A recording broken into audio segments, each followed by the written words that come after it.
fighting Freak Knuckles, and we're at Pumpkin Hill. You ready?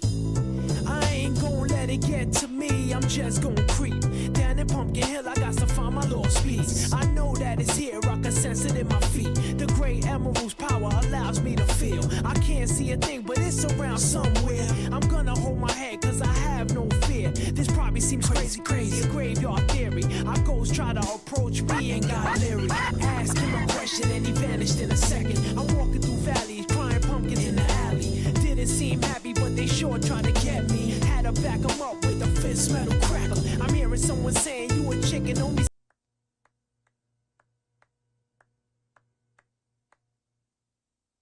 Whoa, there were clicks at the end of that song. Who would have saw that coming?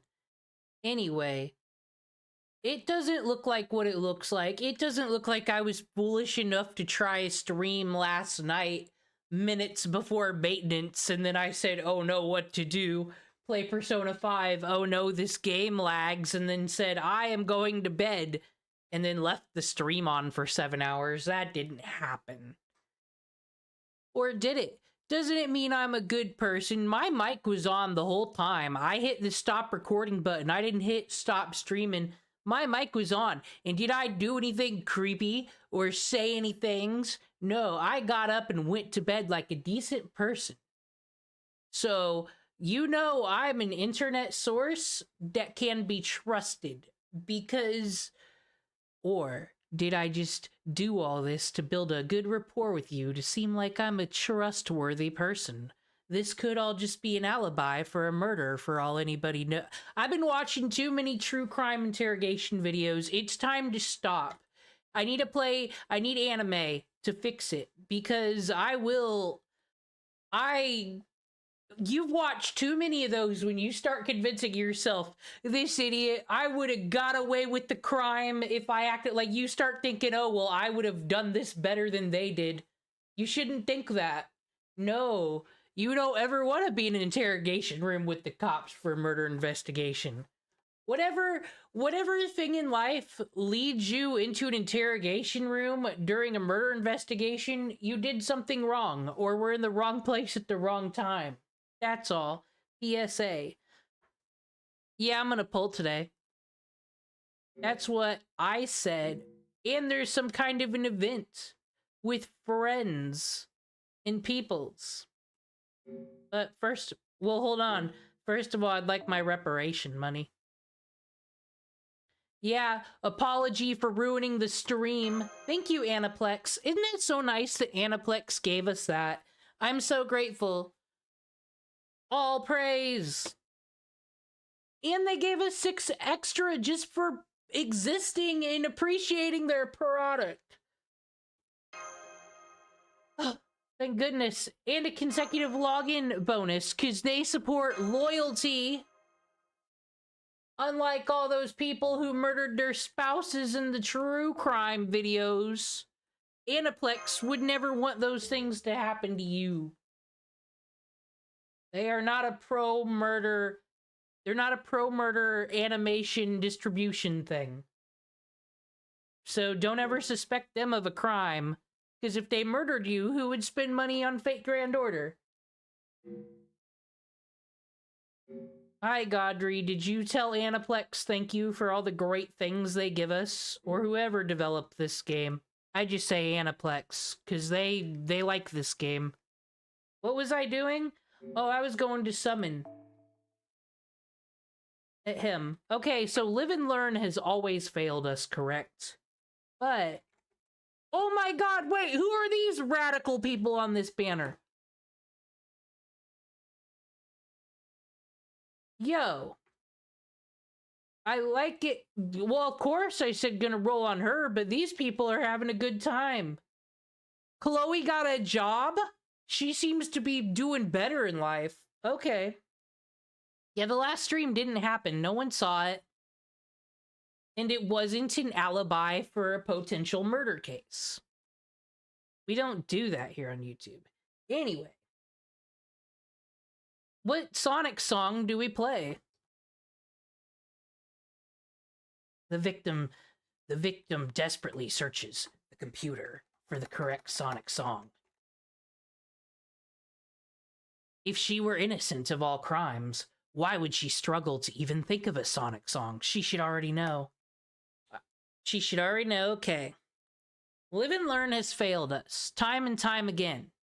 Shadow the Hedgehog has never failed us, but I feel like we saved that one for the edgy girls, right?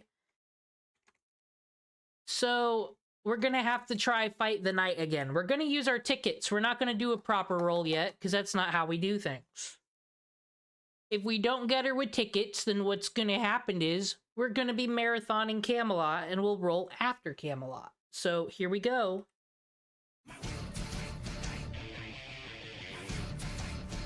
Please get your lighters out. Please get moshing.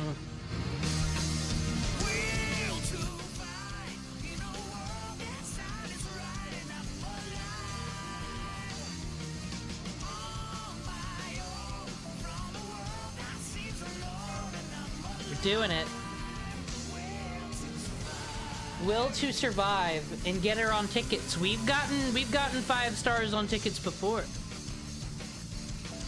No one asked for him, though. We don't do green hairs around here. Or gauntlets. This isn't Full Metal Alchemist. Get your auto mail out of here, Windry, you whore. I'll find a comment to say about every single one of these to make up for my 5 hours of silence.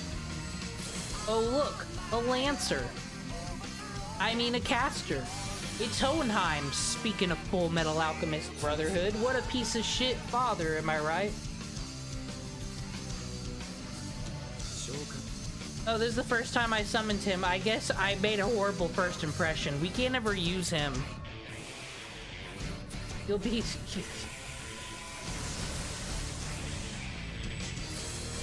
Ooh, Cactus City, that's a pretty CE. What does it do?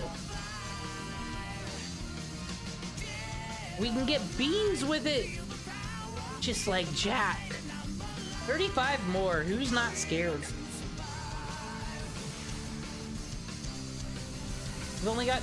Why is Fight the Night so much shorter than all the other Sonic songs? Okay, this is our last for Fight the Night.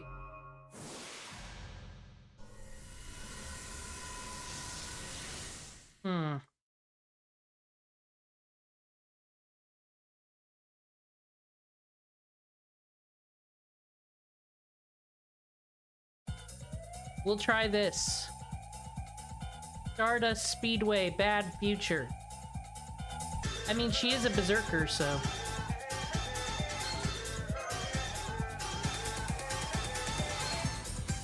But Berserker Castori is here. Who cares about knights? Look, 5-star Sonic music. But Fight the Night did give us Essek, though. Our statistics: gain 3 C-stars per turn. I like this card. This is a pretty good card. That's a decent card.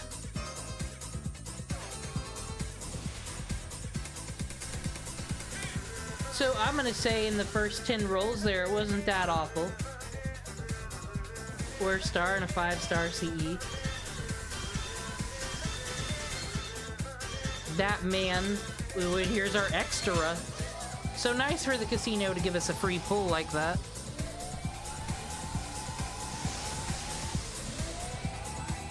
Aw man, 2 dazzling moons. That's like 2 Death Stars worth of planets.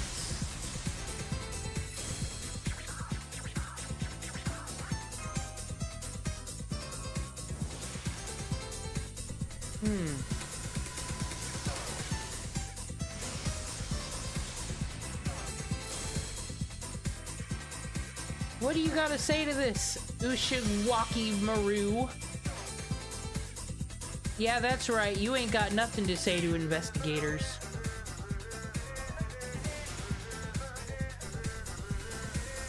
Which of your servants do you think would snitch on you to the police? Because, you know, like, the knight's got all that honor and whatnot. But also, who wouldn't snitch on you to the police? Tomoe would never. Artoria would, though. Hey, Fergus. Alright. Stardust didn't work out.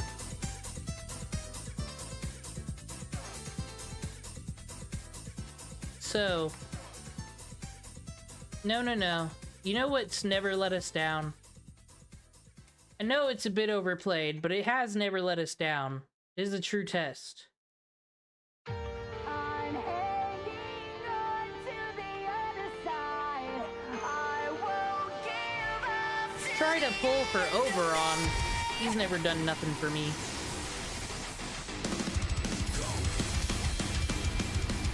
Well, God just rained down upon us, so we've got it.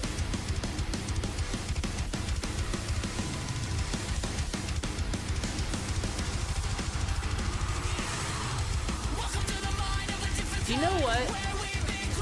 How come I don't have Heroic Spirit Enya yet? Have I rolled Nitocris twice? I think I've rolled another Elizabeth Bathory. Where in the fuck is Archer?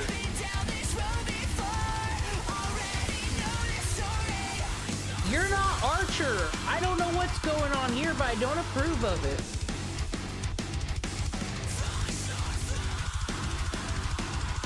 Alright, going down into the 20s.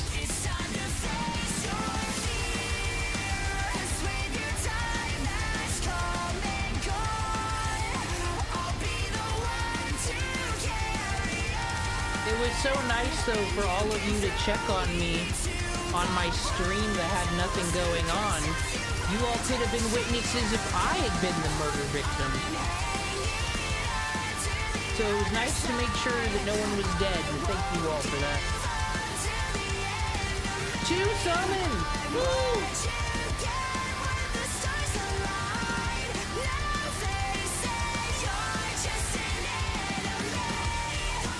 Are you anything good? No, you're just Gilderay.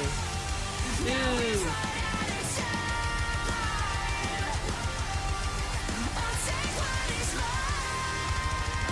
Once again, circle on the ground.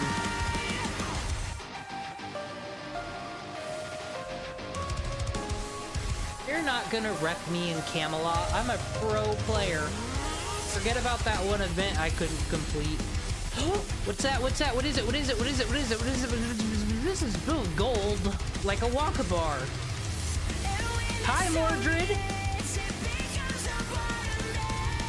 Did you all see that coming? Bet you didn't. Camelot smiled upon us. Undefeatable always gets this. Like, it's like the Sonic Frontiers album is just the superior album, it seems to be. And we got a fucking Ultria spook last time we were throwing tickets around. Yo, so should Tamlin be kicked off the team? I mean, I probably got resources for Mordred. No, because I need like 1 billion stone statue people. Alright.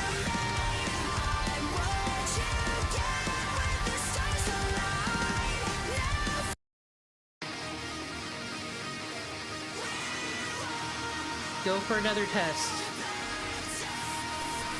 What? Immediately. Sparkles.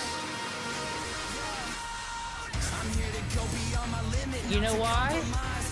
Because the fucking Sonic Frontiers album is superior, but that's just a 4-star, but she's still cool. I'm glad I got her. It's another Avenger.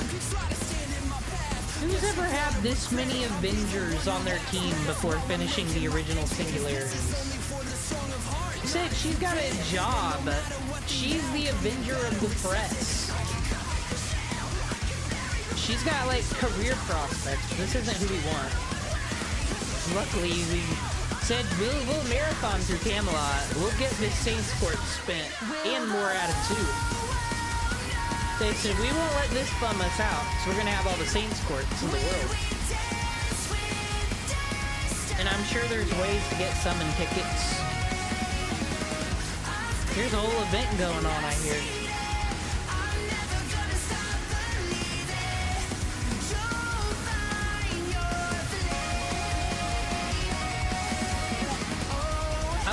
this one up to Noble Phantasm 5, I'm pretty sure.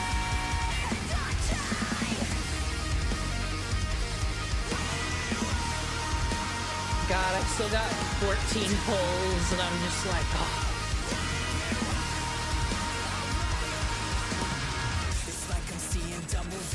Well, you all told me there was gonna be a cool version of Castoria, and she seems cool, and I said, I'm rolling on that.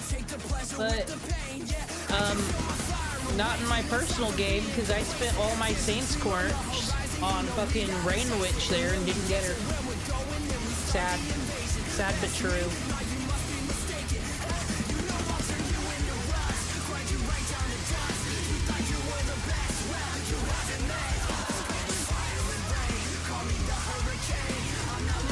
So where's my flame here? I am happy to have Mordred though. I've never had her before. Sarah Moons, what's up? How's that accounting job going here in Caldelia? I heard Lancers frequent the accounting department.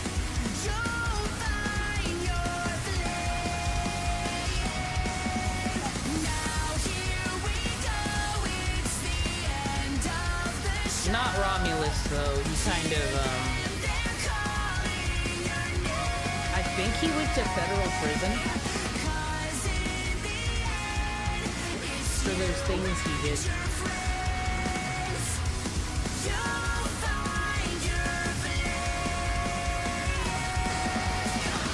Alright, 10 left, but I believe Ku is good luck.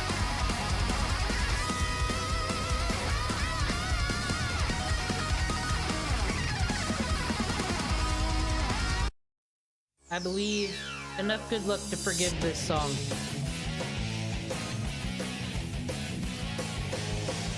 Gonna give Live and Learn one more try.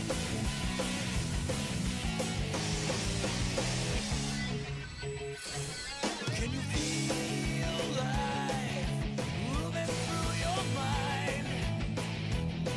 Ooh, looks like it came back for more. Came back for more. Lyric alignment, also good luck. It's true, guys. 8.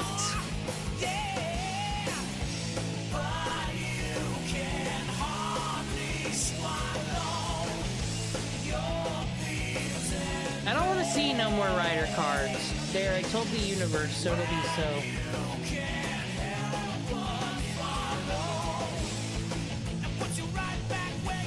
Come on, we're gonna live and learn.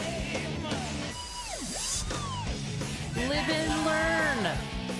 He's on the edge of tomorrow. He's not. He's almost dead. He's an old man.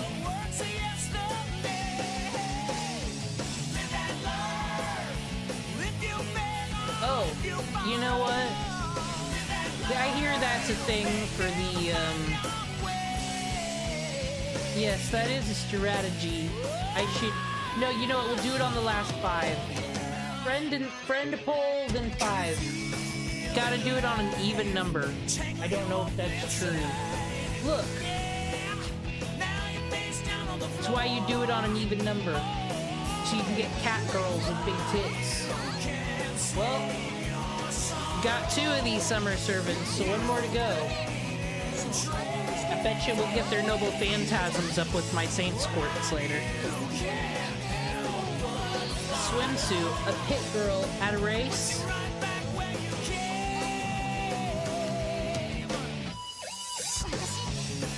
She joins the team. Oh my god, and she's got an umbrella, guys. Fuck yes. Who are you? I love collecting the summer servants, so I'm quite happy right now. I've got nothing to play about. Look at all that Saints Quartz. Like, please, I just gotta make sure to beat fucking Camelot as long as this banner's up. Oh, I wasn't done summoning yet. Does this ruin my luck? Only got the 5 tickets left. We're not done. friend summon, and then my soul will go out there into the pool of friendship. I'm gonna even use the whole 2,000 friend point cost to do that, sacrificing from my own.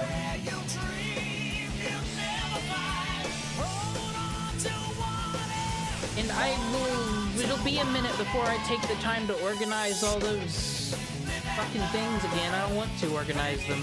Alright, and then I hit exit again. I ruined the luck again. Dude, I don't want Oberon. I keep telling you people this. There's a thing called greed. Do you remember where I said the servants I want most is Jolter? I got Jolter, did I not? Not very many pulls. So the way I see it, I can't go around demanding things and wanting 5 stars unless they're aesthetically cool. Rule of cool. Here we go. Live and learn.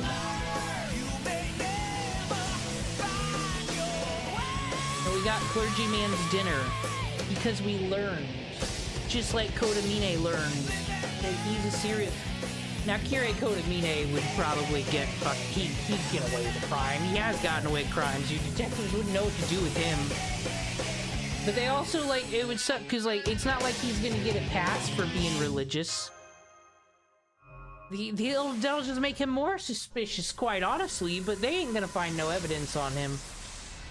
Alright, 2 more.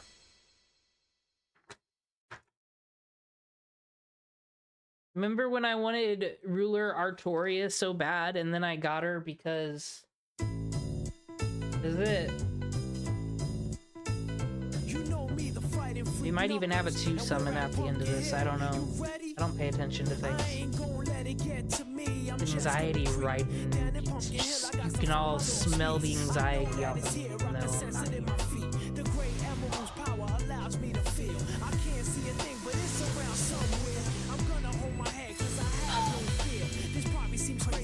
Bummer. Okay.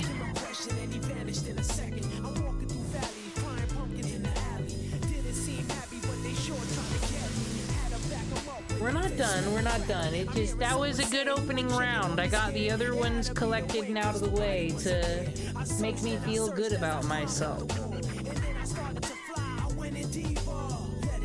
Don't. No, today is no F's in chat. Today is W for how wonderful I am. Because that was just tickets. Look at all of this. Look at this treasure here. And we're gonna grow it because there's an event. And Camelot. Look at all this crap I could do. I probably won't, but I probably could. Anyway, off to Camelot we go. Wastelands of Death. Doesn't that sound entertaining?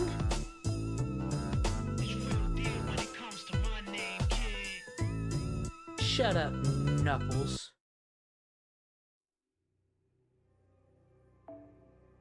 As we remember, I made a team for this already. Actually, I think I read all of this already, and then this awful maintenance thing happened against my will. Honestly, I might just sue them in court. Oh yeah, I was gonna do 2 Morgans, but whose is cooler? Luna, you got more going on here. Level 2? Oh my gosh. We're gonna have a good old Morgan party. It's gonna be amazing, and we'll use a teapot. Wonderful. I'm pretty sure I read all this already. There's no level 120 caster Morgan. Yeah, Sand Doom, we did that. It was like Extreme Sports, Tony Hawk.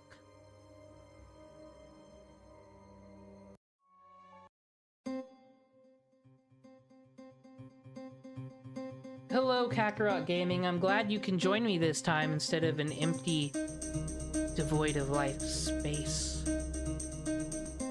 Battle 1 of 3. Soulless men. No way. Okay. What? Check this. 100%. Check this. don't know why I did that. I didn't need to.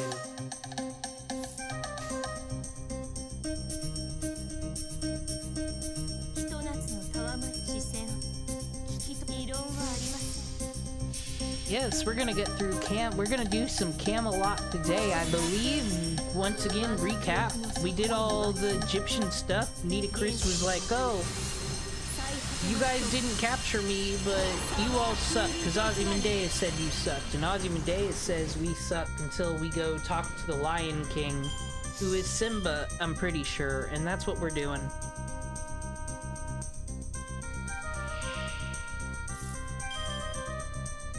And then, so I'm supposed to use this, you see. And then I put it on her.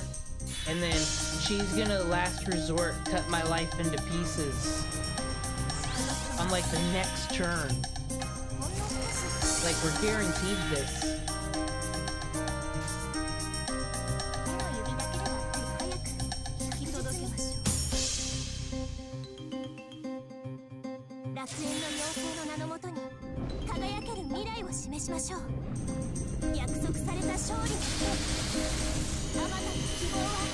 Whoa!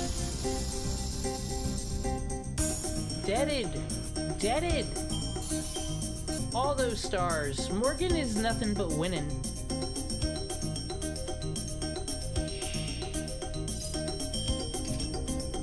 Nothing but winning.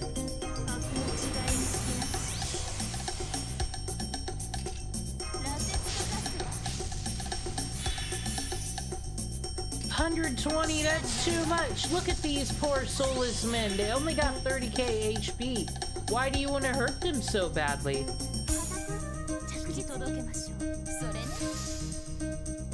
Is this user like kicking those who are already down? These people, oh no, actually, you know what? These people are gonna like eat us or something. Screw them. Beat them to death with a stick.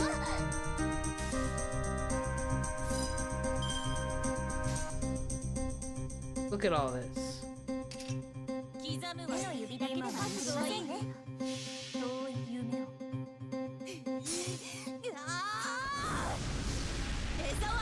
Yeah, I'll double check next time. You see, the stop streaming button was what I wanted to hit, not the stop recording button. But, so I only wasted precious gigs on YouTube servers, not mine. So it's A-okay. But the day is gonna come when we have to start rationing data. Oh no.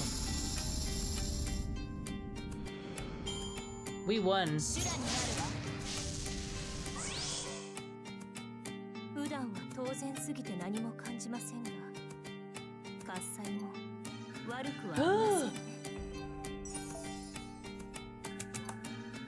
So many friends, so many chains. I can't believe we got Mordred. That's still cool. So, can I really complain about the tickets? We got 2 out of 3 of the new servants. And Mordred, just on 30. I think that's pretty good, actually. Oh, anyway, we're over that. This is Camelot, the land of tales. Stories. Ow! That hurts. Damn it. Damn you. I thought I finally found some good meat. Damn it, you scum. Can you just die and go away? Why don't you just die? Damn it. Yeah, exactly. Tough crowd. The battle's over. I tried my best to use non-lethal force. Most of them ran off from pain, but about 10% of them continued attacking. This is what happens when they still have a brain to think. But the only way to stop themselves becomes death. Facing opponents like that has an effect on turning one of the heartless. Oh, so that's why you all like Camelot, because it's fucking Kingdom Hearts. This dumb shit. I'm impressed, Demon Cringe. You didn't kill a single one. Although they all fainted in agony. Hindsight's 2020. Oh darn. I could have saved those cannibals' lives. Whatever will I do? Well, since you kept it together, that's pretty significant too. I have nothing to scold you about. But we need to get moving. There could be more of them lurking about. still plenty of supplies, right? Did you hear that? What do you think, Mash? I personally oppose it, but what about you? Yes, I vote in favor. That's 2 votes against 1, Da Vinci. Very well. It'll only provide temporary peace of mind, but 1 sip of water can shine light back into one's life. Take it, heartless ladies and gentlemen. You'll likely have forgotten by tomorrow, but consider this half a day of relief. Aye. Water. Water. Move, that's mine, that's mine. I worked the hardest. You all come after me. Okay, time to withdraw. Everyone get in the Sphinxmobile while we have the chance.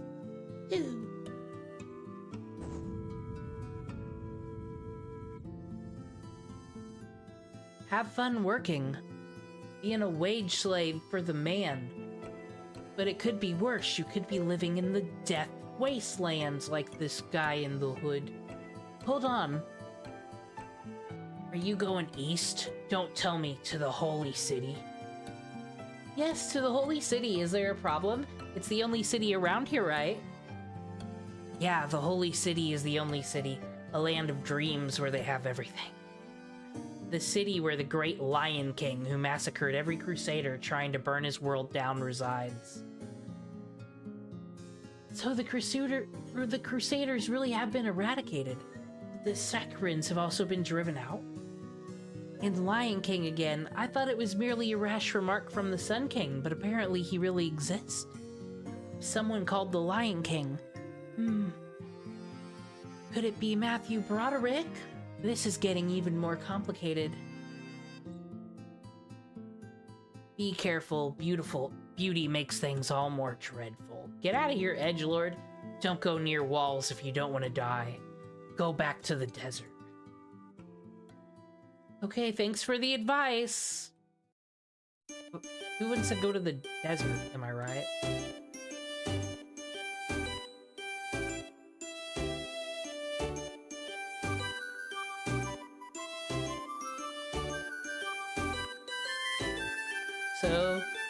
So these are choices in Camelot. We can either go to a wall that's probably gonna kill us from the sounds of it, or we can go to the fiery death pit, or we could just stay in the desert. I think the world's fucked, y'all. Okay. So I've been told there's a level 120 caster, Morgan. We'll just see about that. And then here, just for you, we'll shame all the people who don't have a level 120 caster, Morgan. Ruby doesn't. Andrew doesn't. Akami doesn't. Luna's got a level 2 Noble Phantasm, which is true. Luna's up there. Beta only has a Castoria, of course, because, you know, Beta. Now, a level 100 here from Lord McCain. That's impressive.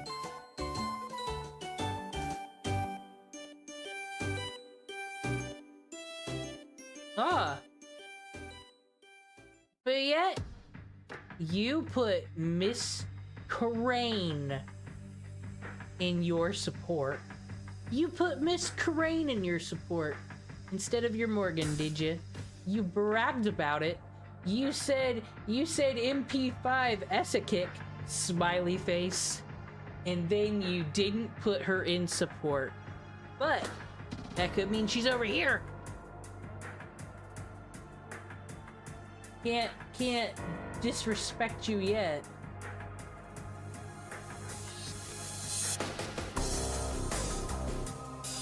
Ujimaru's got a level 100 Noble Phantasm 2. Alrighty, Noble Phantasm 5. It's about to get insane. Do I really want to use the Britain team? Let's use this team. This seems like a fun team of fun people. Skady's here.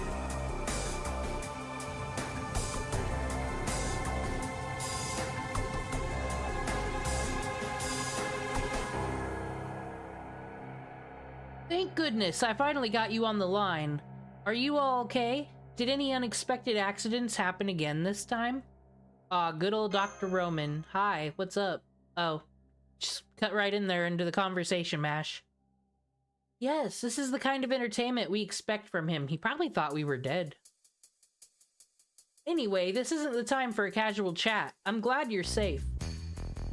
We were constantly able to see Demon Cringe's signal, but couldn't establish a connection at all. Sorry we couldn't provide any support for 2 days. What's the situation over there? Oh god, it's been 2 days already in the fucking desert? How are you so white, Mash? How have you not gotten a sunburn from this? No impact any sunscreen, and you're wearing black. That just absorbs the sun's rays. That's ridiculous. You would wear white. Right, I'll report the details about what happened so far. After the race shift, we... Aw, they're not gonna recap us, thank goodness. So that's what happened. The Ozymandias' guys, his head just came clear off, you say? Just slipped? Yeah, dude, it was wild. Oh my gosh. So that's what happened. Egypt from BC era is in the 13th century Middle East. No wonder the transmissions failed. We don't have time to recalibrate, so Egypt will be our weak point moving forward. Still, King Ozymandias, huh? Again with troublemakers showing up. But we should have reliable allies this time. Ozymandias mentioned a Lion King, right? There's no mistake that he's Richard I. If King Lionheart is there, we should be able to deal with the Sun King. Sun King. You should head up to meet with the Crusaders. Try to convince Richard to... What's with that face? Why does it look like you're trying to hold back laughter, Demon Cringe? Did I say something funny? Did I say something funny? It's time for Da Vinci to step in. Roman, you wanted to hear about unexpected accidents, yes? Then be happy. The Crusaders have already been wiped out. What? Hold on. I need to say that again. What? Who's Richard I? I didn't take history class. King Richard I of England, known as Richard the Lionheart for his deeds in the Third Crusade. The name Lionheart came from his bravery. Even enemy leaders praised him as the greatest knight of all. Maybe we'll watch some videos on him later, so we can get informed. Anyway, I'll send the data from Caldelia. A picture's worth 1,000 words. You'll know once you look at the Singularity map. See? There's a big city in this Singularity. There's no mistake that the Crusaders have occupied it. Since that's there, it must mean the Crusaders have taken the Holy Land. Dun, dun, dun. This isn't historically correct, but that's how it is now. Yet, you're saying that the Crusaders were wiped out. Then who exactly be... Wait, I picked up traces of life. There's a powerful servant signature very close to you to interrupt the conversation so I can take a break, said Dr. Roman. He had too much screen time. Let's hide and watch.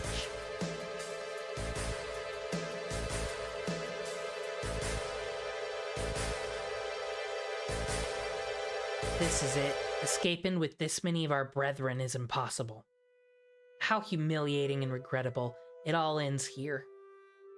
I'm sad. I'm so very sad, old man of the mountain. If you were alone, escaping this dilemma would be easy. However, you accepted this fate. The frightened people of Holy Land follow you, and you remain behind to protect them. If you do not protect the worthless, you suffer the loss of what is worthy. I find that far too sad.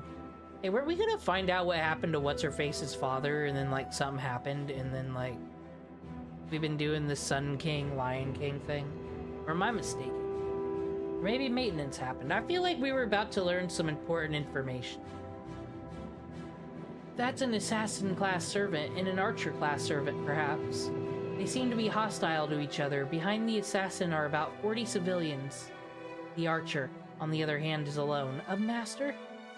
I can't stop trembling when I look at that archer. It hurts my head. Alright, let's fall back. Just Tristan. Why are y'all worried? No, you mustn't move a single step. They'll notice. If they notice, it's over. We'd be killed by that archer. That's a gift. Worthy, you say I have more worth than them. Indeed, even with my bow, capturing you would be quite troublesome. Then I'll make a deal. If your sense of chivalry is true, I offer you my life. In exchange, allow the people to go free. How noble of you, but what exactly do you mean by allowing them to go free? I am not permitted to withdraw. My most sincere apologies. I cannot leave this place until I capture all of you. Then I will accept your right arm and legs in exchange for my head. For one day, your legs will not move and your right arm will be held in check. My head may be pitiful, but it should be a good match as compensation. What? Wait, I cannot allow that. If I do, you will... I take that as acceptance. If so, you're... What is this weird organ thing? There was an episode of Firefly called The Messenger, where, like, some guys, like, transporting illegal organs that were grown in a lab, and you see his organs all got taken out and replaced with the genetically engineered organs, and he was supposed to deliver those organs, and then they'd put his organs back in, so, like, 4 surgeries, you know? And that's stupid. Why would they put your organs back in if they could, you know, if you die, then they don't gotta pay you? That was stupid. That's a stupid character motivation. Anyway. That's what's going on here. They're exchanging limbs and whole body parts. Run, my brethren. Cursed arm in the east will accept you. Oh, thank you. Thank you very much. To sever one's own head, it would be unbecoming of me to do anything but fulfill my side of the agreement. Well done. Very impressive, however. I'd have never agreed to this. Huh? Why have I... When did I fall? Wait, what? My head, it... no! Head explode. Yeah. Oh, how sad am I? I did not say I cannot allow it. And to force me to not move a single step. Such conceit. Arrows don't suit fall knot's bewitched string.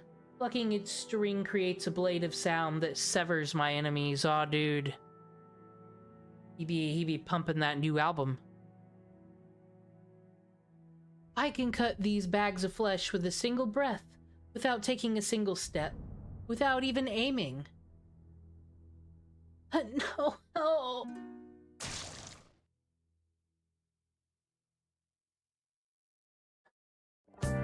Foolish old man of the mountain.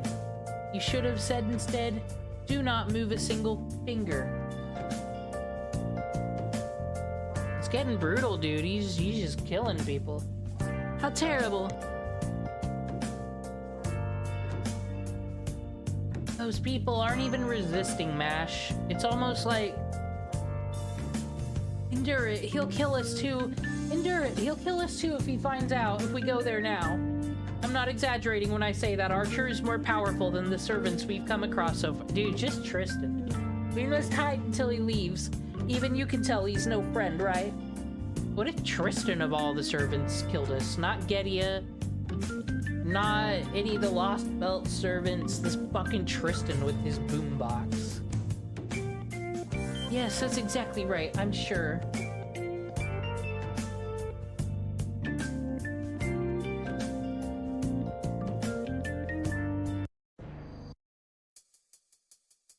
There we go. I see no survivors. Everyone had their heads cut off. I've got a grasp of the situation. That Archer, how merciless can you get? They seem to be from opposing sides, but still, to cut down civilians like that, what reason was there for it? Or is he just a homicidal maniac? We can speculate later. Demon cringe, our turns come up. Curse you. Curse you, this resentment I cannot die, even in death. Such an experience to misread the cruelty of the enemy. I cannot forgive them. I cannot. This regret, who can dispel such regret? Okay, so someone's got some attitude. The assassin's body, is this a vengeful ghost? No, it's a shadow servant. You know the Shadow Realm from Yu-Gi-Oh? This is like the opposite of that. they pop out of the shadow realm, but they can't escape it, so they're kind of like, you know, like when you use a puppet. It's kind of like that. Oh, dude, Dr. Roman, you're blowing my mind. Perhaps due to some affinity for this land, its powerful grudge has remained inanimated itself. If left alone, it'll turn into a monster that attacks people indiscriminately. Before that happens, Demon Cringe, let's mash at you. Let's go. Yes, as a knight, I pray for this soul to find peace. Dude.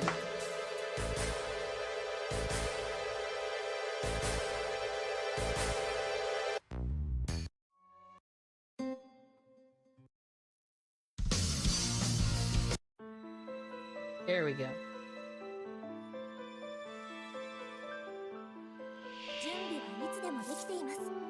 This is not even gonna be a problem. Look at all this Morgan.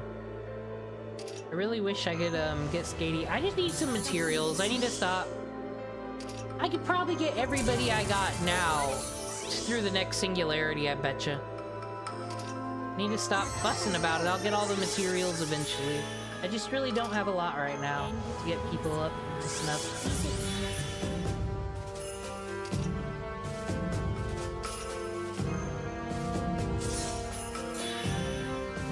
Anyway, I put her in the first ascension because I'm cool like that.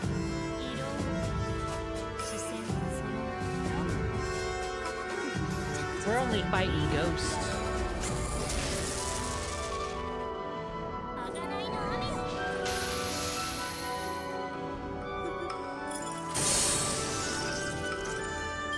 Easy peasy, and gonna be blasting fools next turn. We don't even need Skatey now that we got Morgan. It's a true fact. Certifiable facts.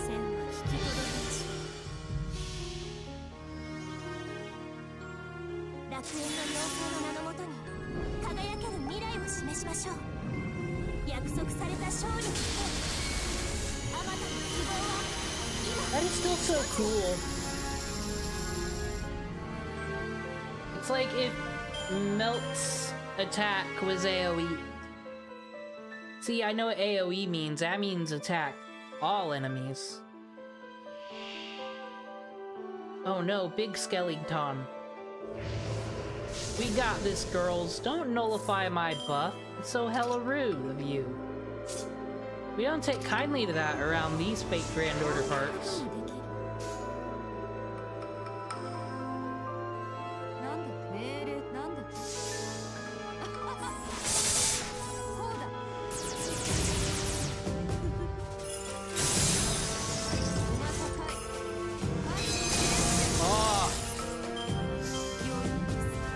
I hope intoxicating smoke enjoyed. Why did they design like this? Like, is it supposed to look like a corpse bride? Like, no matter what story they set up with this here generic enemy type, it always looks like I'm fulfilling. I gotta put her to rest because she was left at the altar. It's just how it goes sometimes. No, cut my life into pieces as my last resort. Not quite yet. I mean, you could both use it. Not quite. Well, we're gonna win.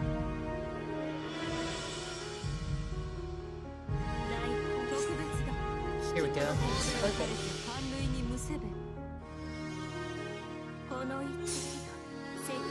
I should play Digimon Survive again. I think this about every week. And then I don't.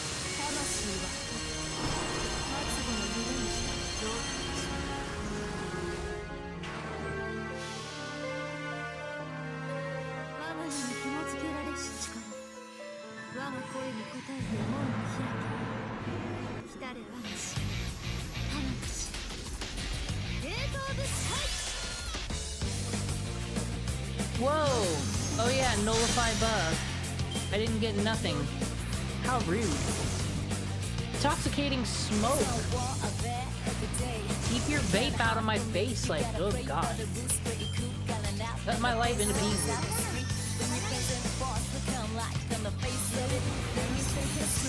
There we go. Get fucked.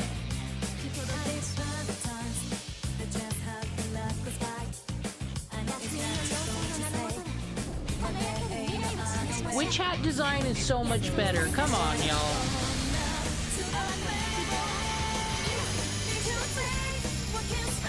It's because it's like, you know it's Morgan, but I mean, we can pretend it's another version of Cass for you.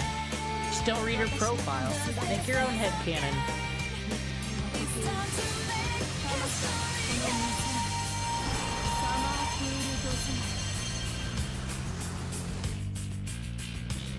Yeah, technically we got Summer Morgan, so we've just been killing it on the Summer Servants. We just got one more to go.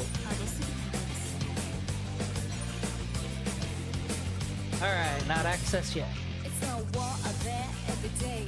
You can't hide from me. You gotta pray for the rules break.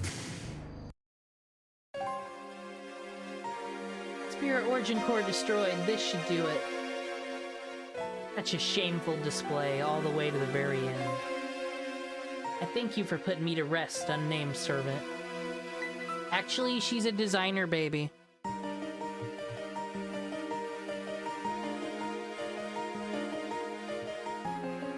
If you still have kindness to offer, please bury my brethren. It seems fighting really was the only choice. Laugh at my inexperience, cursed arm. Whoa, no glitter away for him. That ends the situation, Master. Good morning, Fuan. Did you know that I've got almost all the Summer Servants? Because I'm spectacular and don't leave screams on like some people say I do. Yeah, let's take a little detour.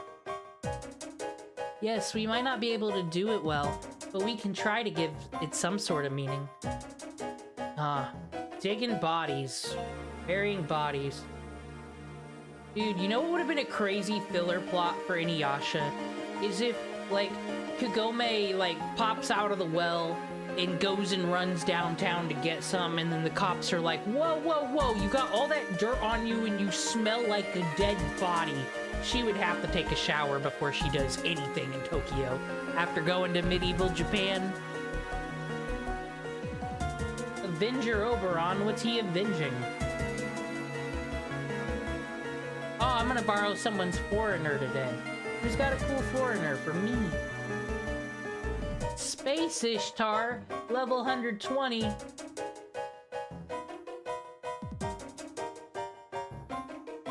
I don't know how to use Van Gogh and I refuse to learn, clearly. I like her. She gets all the sea stars. Yeah, this'll work. This seems like a solid team. We're out of teapots. Hooray.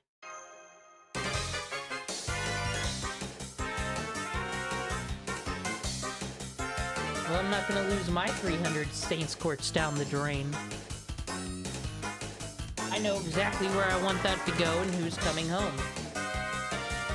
And the answer's not Oberon.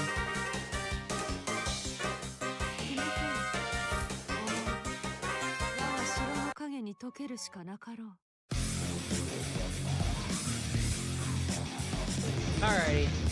Okay, so I can't do anything cool with her until she's got sea stars. I know this.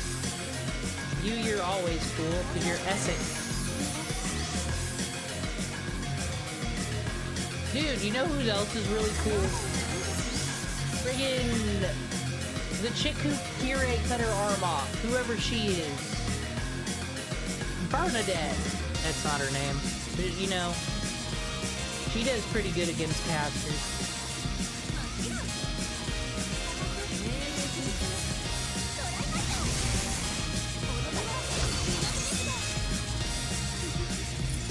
Oh, stomp your heels, girl. Do it. Don't cut us. This looks so cool. I don't need to use... No, we don't need to use resources, though. That's just cool.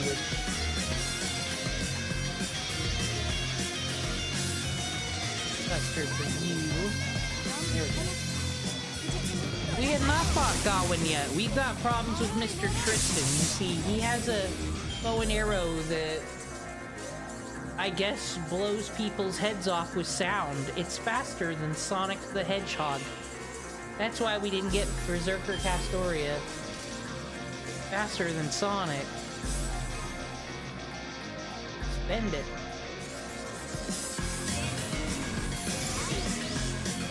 Oh wait, is this a single attack though?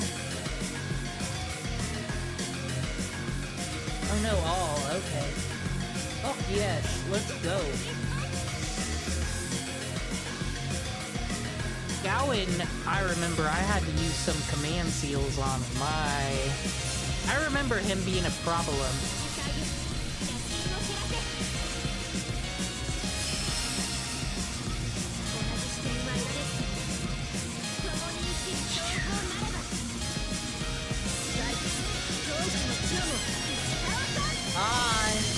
That's metal as hell.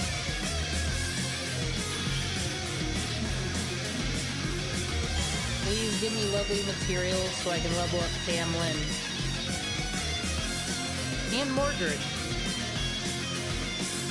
We drew a Mordred earlier.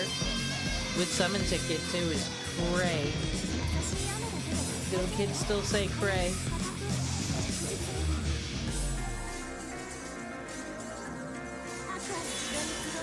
Obviously not, that's like 2010. Where have I been the last 15 years? What have I been doing? This is Fate Grand, this is Gacha's fault. I just woke up in the real world right now. We're in this fight with a Soul Eater.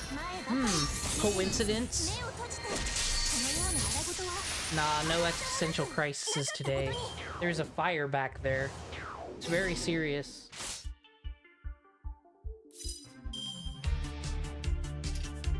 Alright, class, what's going on here? Last resort. Do you want to expend any stars on anything cool today? Does one of these give me stars? Spend C stars. No. Just wing it with our fist.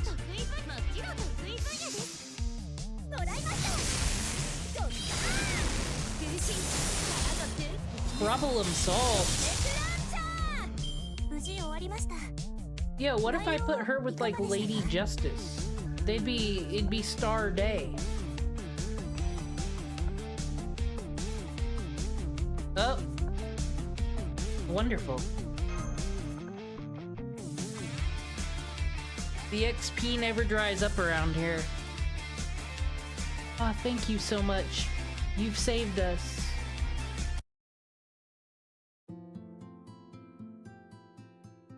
Not only did you drive away those bandits, but you've escorted us as well. No need to thank us. In fact, thank you for telling us the way to go. You all live around here, right? Where are you going with such a large group? Why, the Holy City, of course. That's the only safe place now. Invaders came, burned the land, and took the Holy Land. But the Great Lion King drove out the unjust Crusaders and opened the Holy Land to us. We don't know where the king and his knights came from, but we're thankful that they slaughtered those Crusaders. Still, there's some lament over a shameless city being built on the Holy Land. However, the teachings of God are eternal. Regardless of what form the city takes, our prayers will never change. Crusaders were destroyed by the Lion King. It sounds less and less like he's Richard I. I think it's Artorium and Dragon, but I'm not sure. Does that mean you're refugees heading to the Holy City? Do they allow people of different races to enter? Yes, of course. I hear the Lion King rejects none. Once a month, the Holy City has a ceremony called the Ritual of Holy Selection, in which they accept refugees. If you can reach the Holy City by that day, you won't have anything else to worry about. Uh-oh. We were wondering about going ourselves, but then our village was burned down. I see. I'm sorry to hear that. Is this everyone from the village? No, only about half. There were some other in the village who think ill of the knights residing in the Holy City. They headed to the mountainous region. There's a village up there. That region is a desolate land. Shouldn't be telling us about. How do you know we ain't gonna snitch? If one wishes to survive in this land, the Holy City is the only real option. Visual novels, am I right? Thanks for collecting information. It looks like the refugees went on ahead. Yes, if we stay together, we'll stand out too much. We still don't understand the full situation, so it's better to act in secret for a while longer. The buggy only fits us 3 anyway. That's right, and we still can't tell who's friend or foe in this situation. Or Fu, King Ozymandias of Egypt, the Holy City, and the Lion King residing there. And finally, servants in Skull Mask, one who've already crossed paths with twice. They seem to be assassins. Oh, you're picking it up, Mash. Considering the era, those wearing the skulls must either be Punisher fans or part of Team Skull from Sun and Moon Pokemon. Thanks, Wikipedia, Dr. Roman.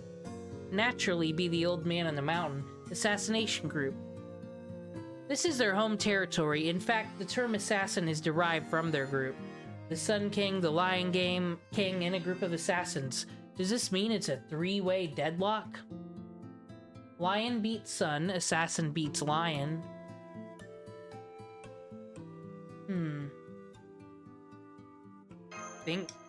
I think this is how it goes. And Sun beats Assassin. I don't really think so. You can't turn everything to fucking rock, paper, scissors. Bad analogy, Dr. Roman. This is just speculation, but it all fits. The Sun King and the Lion King must have formed a non-aggression pact. Remember Lucius said that the Holy City Knights would have no reason to abduct Nitocris? The one who rules over this land is most likely the Lion King. The Egyptian territory is an independent, separate nation. Hence, we can assume that the kings have formed that pact. Though they oppose each other, they don't fight. It's a cold war. Perhaps the mountain people, the group of assassins, can't tolerate that and carry out resistance activities. I see. I'm getting a general grasp of the situation. First, like the refugees, you should head to the Holy City. There are some things we need to ascertain there. I hate that word, ascertain. First, who are these knights who destroyed the Crusaders? And second, how are things there now? Yes, King Ozymandias said the Holy City is the source of the Singularity. We need to go and see if that's the truth. Truth. Here's a truth I want to find out. Let me receive all my presents for being awesome first.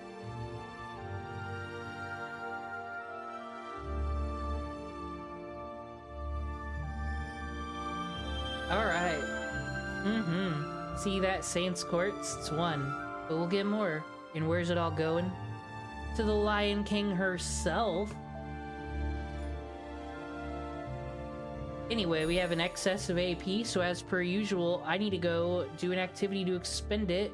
And I think I'm gonna pick pro Saints Courts activities, you know, because we're gonna need it. What do I even got going on over here? Okay, I can grab this one. That's cool. Rich get richer.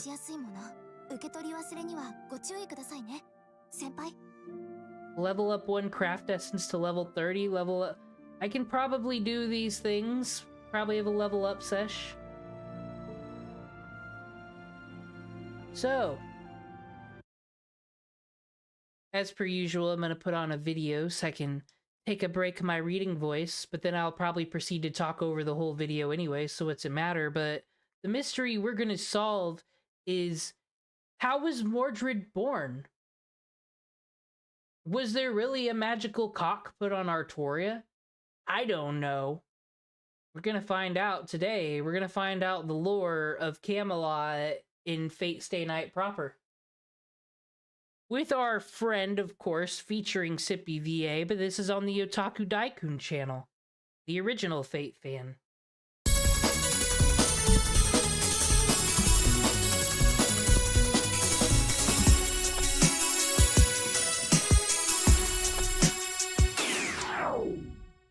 There we go. So, to start things off, we've got Britain during the Dark Ages. The Roman Empire pulls its forces from Britannia, leaving it to fend for itself. 'Twas a time of vulnerability, invasion all over the damn place, especially from the Saxons. Damn the Saxons! The parts of Britain that are unified are ruled by my man Uther Pendragon. He's aight, but his kingdom is headed downhill fast.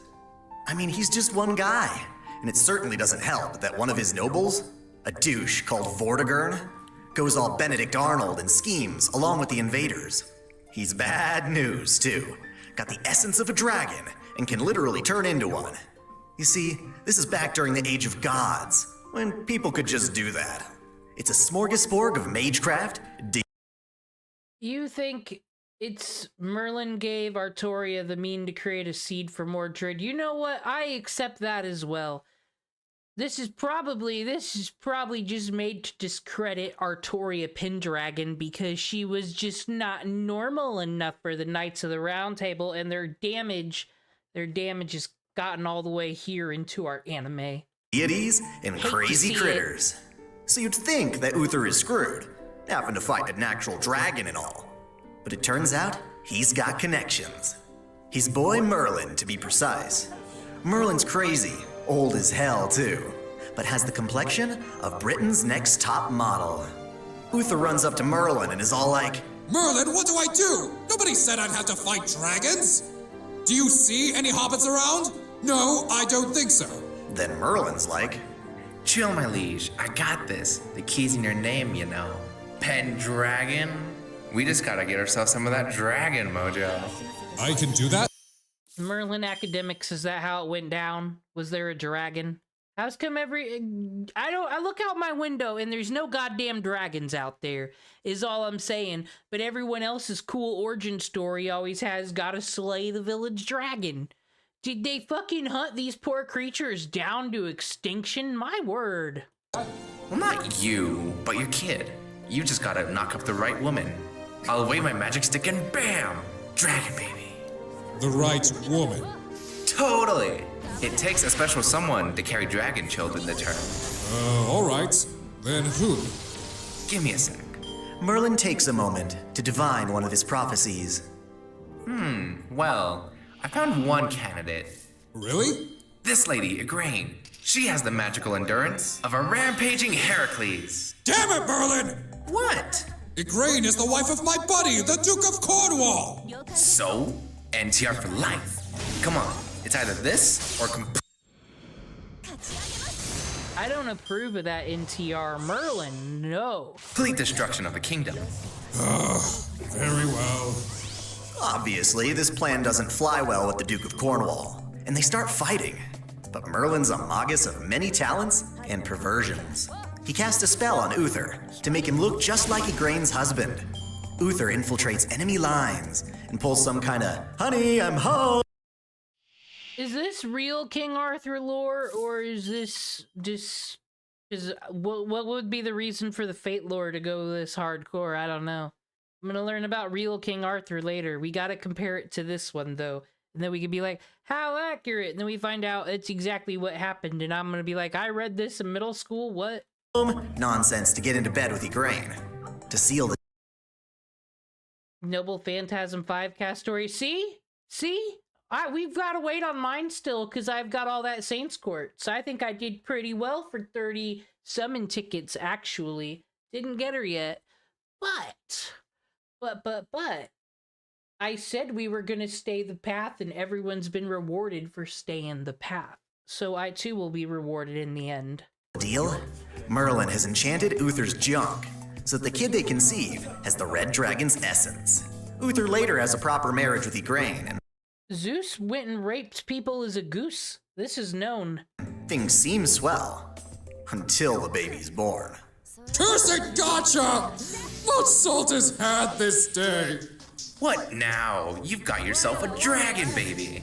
Merlin assures. I rolled a daughter, not a son. This girl shall be Britain's next king. I foretold it. What? Girls can't be kings. My liege, get with the times. It's already the 6th century. No! No, no, no, no, no, no! Uther throws a hissy fit, and Merlin decides to take the child, Artoria, into his own care.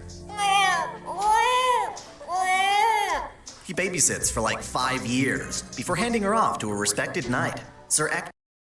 Yo, does anyone even remember Sorcerer in the Stone? I would say if any Disney movie doesn't hold up and is the most forgotten, it'd be that one. But isn't that what the whole movie's about, is living with lame-ass Merlin?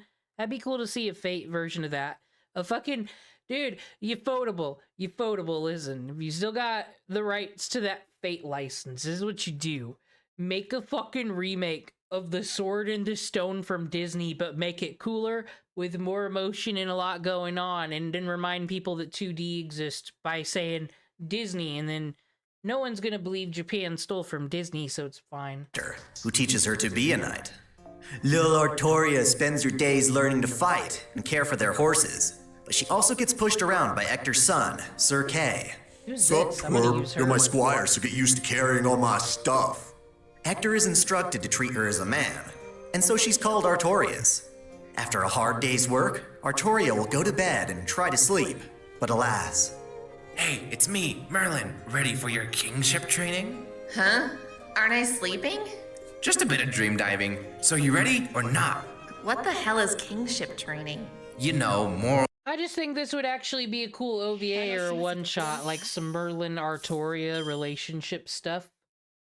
Like, you know, how he raised her and all this stuff, and if they were really homies, I think it'd be cool. morals, politics, tactics, all that jazz. You are gonna be king after all. She's Okay, got a so I don't even dragon. get to She's a- sleep? I need Come her. on, it'll be fun. When Just is she pretend on you're Simba. banner? Well, I do like lions. Attaboy. Let's begin. Go! So literally every hour of her existence, Artoria is immersed in learning to be a king. She kinda wants to go into town as a normal girl for a bit, but ain't nobody got time for that. Before long, she stops caring and just goes along with it. Now that's a funny name. Otaku Daikun probably didn't write this script. I will not hate. Meanwhile, Uther, still salty, loses a fight to Vortigern and flees the kingdom like a pansy. Rage quit. And Merlin's gotta smooth things over. I'm sorry for the unexpected maintenance. I don't have any apologems to hand out, but rest assured you will have a new king who's way cooler than Uther was. The people all believe Merlin, but it doesn't sit well with Uther's older daughter, Morgan Le Fay, who wishes she could rule the This kingdom. bitch. Man, they had no idea what she looked like one day. Artoria turns 16, and Merlin's sick of holding the people over, so he's ready to appoint the next king. He sets up a rigged trial, the Sword in the Stone. Whoever yanketh the sword from this rock shall be Britain's rockin' new king. Have at ye, or whatever. Sir Kay and his bros shove Artoria to the side and try to pull Caliburn from the rock. Step aside, punk. I'll show you how a real man does it. Kay yanks on the sword and fails miserably. You know what? This trial's for losers. Real men do jousting.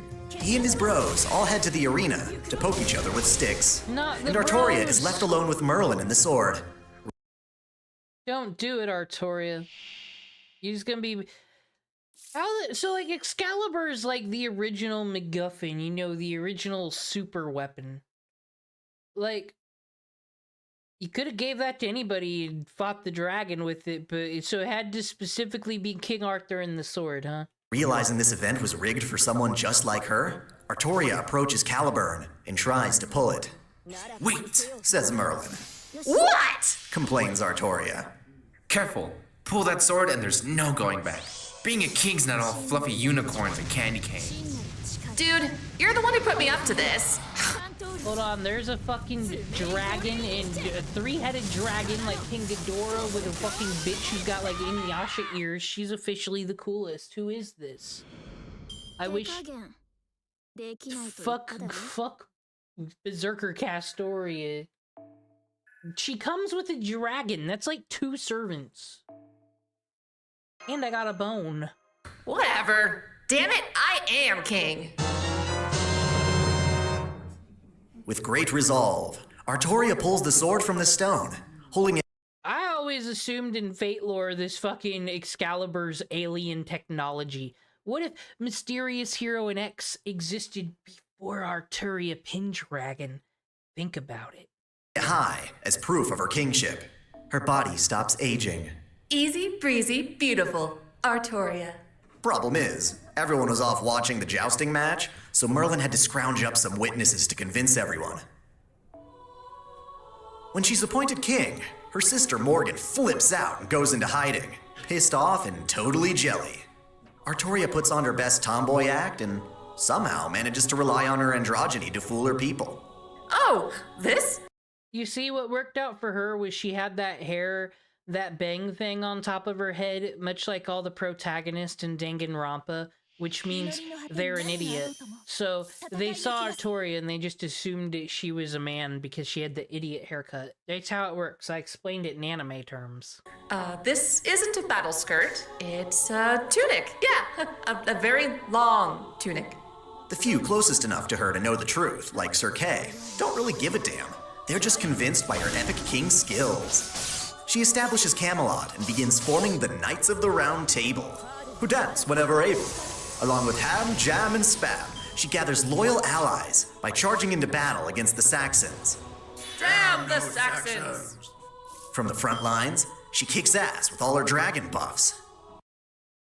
Not to be rude, but someone in this group's trying too hard. They put on that fake pirate software, my voice is so deep and I could run a tavern voice. I heard that. No one's gonna know what this means and how petty this complaint is, but I heard you. I heard you in that crowd. I want you to know.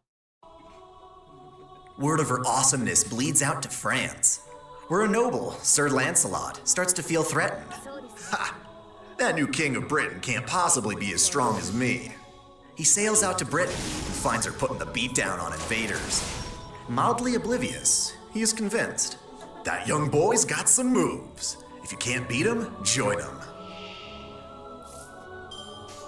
Before long, Artoria has an entire cabinet of talented knights at her side, including Sir Gawain, Sir Tristan, and Sir Bedivere. Oh god, not Tristan. Morgan Le Fay is totally not cool with this, so she hires an assassin, her own son, Sir Agravain, to sabotage her sister. Wait, okay, so in original King Arthur lore, we'll learn, so Morgan Le Fay is actually King Arthur's sister, but like, so she's got this son that she puts into the round table, and then there's Mordred. Fucking Morgan is white trash, I'm sorry to say. I don't know who she's fooling with that outfit she be wearing. She's got all these fucking kids running amok, starting drama, being part of the Camelot prison system. Like, let's be real, this is just a Hill Jack story that got turned more fantastical than it needed. He shows up and joins the knights, ready to off Artoria, but then he's all like, huh, this guy ain't half bad. Morgan can suck it. Artoria and her knights team up to fight Vortigern in his dragon form. Ah! What are we gonna do? Our swords aren't working! We're done for, man! Fool! Bring me my holy spear. You have a holy spear? The one that's been in my family for ages. Oh. In a single strike, Artoria slays Vortigern with the spear Rongo Minyad. And there was much rejoicing. Yay! Thus, they have time to plan the kingdom's future. Artoria feels that Britain should have a king and queen, so she marries Lady Guinevere for political stability. Dude, so Morgan had all of her kids specifically to screw with Camelot. It's like... Don't need to be that loud. It's like, she baby trapped, and people do that in real life. So like I said, I wonder how much... I've always just wondered the legends and the tales that have gotten twisted over the years. How much of it was just dumb shit that happened in a village and was like the hot drama for the month, and it just got telephone gamed into something crazy? Be great. Because you got Morgan Le Fay fucking baby trapping fucking kids with different fathers and all of their drama. Then you got this whole round table. May have been a better option to go for an actual lesbian, though, as Guinevere is kinda screwed by this arrangement. She and Artoria aren't a thing, but they have to act like it in public. With certain urges to satisfy, she seeks out Sir Lancelot, and they start boning in secret. Oops. A girl's got needs, you know? Meanwhile, Artoria and Merlin are hanging out talking. When they get to the topic of children, Artoria reminds Merlin. You haven't forgotten I'm a woman, yes? You still need an heir, don't you? Merlin, you don't get it. Two women can't have a baby together. Then, with a sly, degenerative grin upon his face, Merlin snickers before whipping out his staff and transforming Artoria into a temporary futanari. What the hell did you do to me? So this is this video where this comes from, if you're all saying this could be a false narrative. Because yeah, fucking if Merlin could go to the damn root, can go to Garden of Avalon, is immortal and isn't dead, I'm sure he can make a test tube baby. Just saying. I saw this in a dojin somewhere. I swear it'll work. If you say so. Awkwardness abound. The king and queen can now have their own child, much to Merlin's pleasure. But he clearly gets ahead of himself. At night, like a sneaky cartoon villain, Morgan Le Fay slithers through the castle, finds her sister, and takes advantage of her new anatomy. Morgan enchants Artoria, takes her for a ride, and escapes with the king's sacred stuff. That's awful and gross. Siblings. I guess at this point she figured nobody would accept her as king, what with all the scheming she's been up to. Instead, Morgan bears her own sister's child in secrecy and tries to get her to do the dirty work. Little does she know, I'm raising her worst nightmare. So either Artoria isn't that great at taking care of her things, or Morgan has this arranged. Okay, wait a minute though. So she's gonna put Mordred, she's gonna fucking install Mordred just like the other one. The other one didn't work, and he wound up being loyal to Artoria. What makes you think this one's gonna work? It did, but that was just because of attitude. Through plotting. The selection sword Caliburn gets broken. Where's Tamlin? But the timing is I never hella put her at a convenient. party. How sad. One day, Artoria pays a visit to Vivian, the Lady of the Lake, a fairy-grade spirit. She pulls Artoria to the side and is all like, "Hey, I see you're in need of a new sword." Artoria looks down at Caliburn, all strapped with duct tape, and replies, How'd you guess? "Well, I have just the offer for you. Act now to take advantage of this once-in-a-lifetime opportunity." Vivian, I'm not in the mood for. Behold, the sword of promised victory, Excalibur. Vivian whips out a glorious blade from the water, presenting it like a showgirl. This exquisite product was forged by the planet from the wishes of mankind, and it was entrusted to me to just kinda hang on to, I guess. Its golden light, charged with your mana, can create a thermal beam that can char through fortresses and slaughter the toughest of foes. Insane, y'all, Excalibur. But here's the thing. Excalibur can't beat unlimited blade works, because you could just make 1,000 Excaliburs. Shiro can make that easy, can't he? Because he knows the blade. This is one heck of a deal. Sounds OP. What's the catch? No catch? Just act now. Yes, act now, and you'll also receive Excalibur's Scabbard, Avalon, as a complimentary bonus. With this baby by your side, you literally can't die. This bonus item is free for a limited time. Really? All that for free? Yep, just return it when you're done. I'm kinda sorta still its guardian. With vigor, Artoria accepts the blade, not knowing she has been forever duped. Has the actual Lady of the Lake gotten a servant yet? Or is that supposed to be Morgan and then she becomes evil alien? Into becoming one of the weaker 5 stars in the roster. Regardless, with Excalibur and Avalon, she is unstoppable, continuing to repel invaders with ease, as a master of frontline combat. During this reign of victory, Wait, but I thought Shiro could create divine constructs. That's why there's a CE. But I don't know what happens in the Fate route, really, but I thought he made Avalon or some kind of shield or something, and that's what won the day in that one.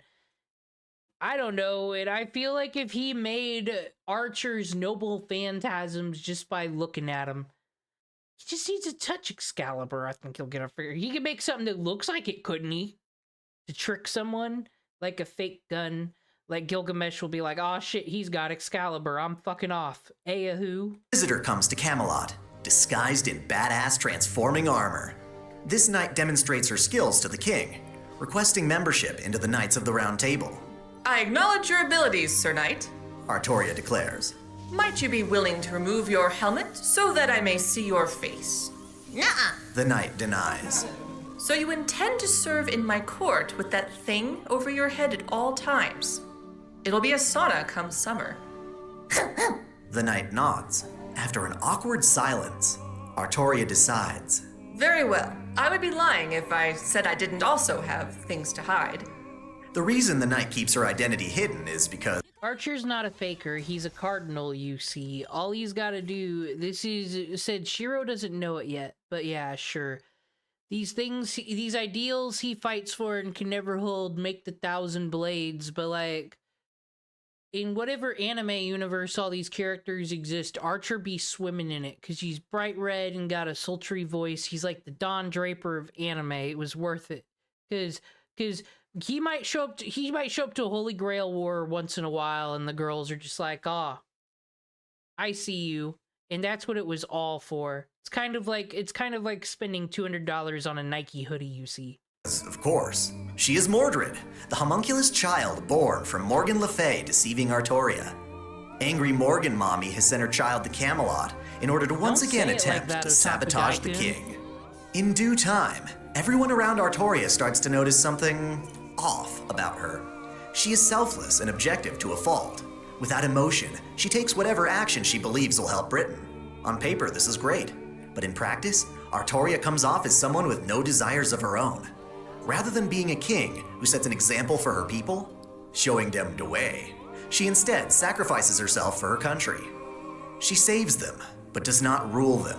This leads rumors to spread throughout Britain that King Arthur does not understand human emotions. Yo, she just doesn't get us, man. Jeez. We all expect none of our fucking world leaders to be this way.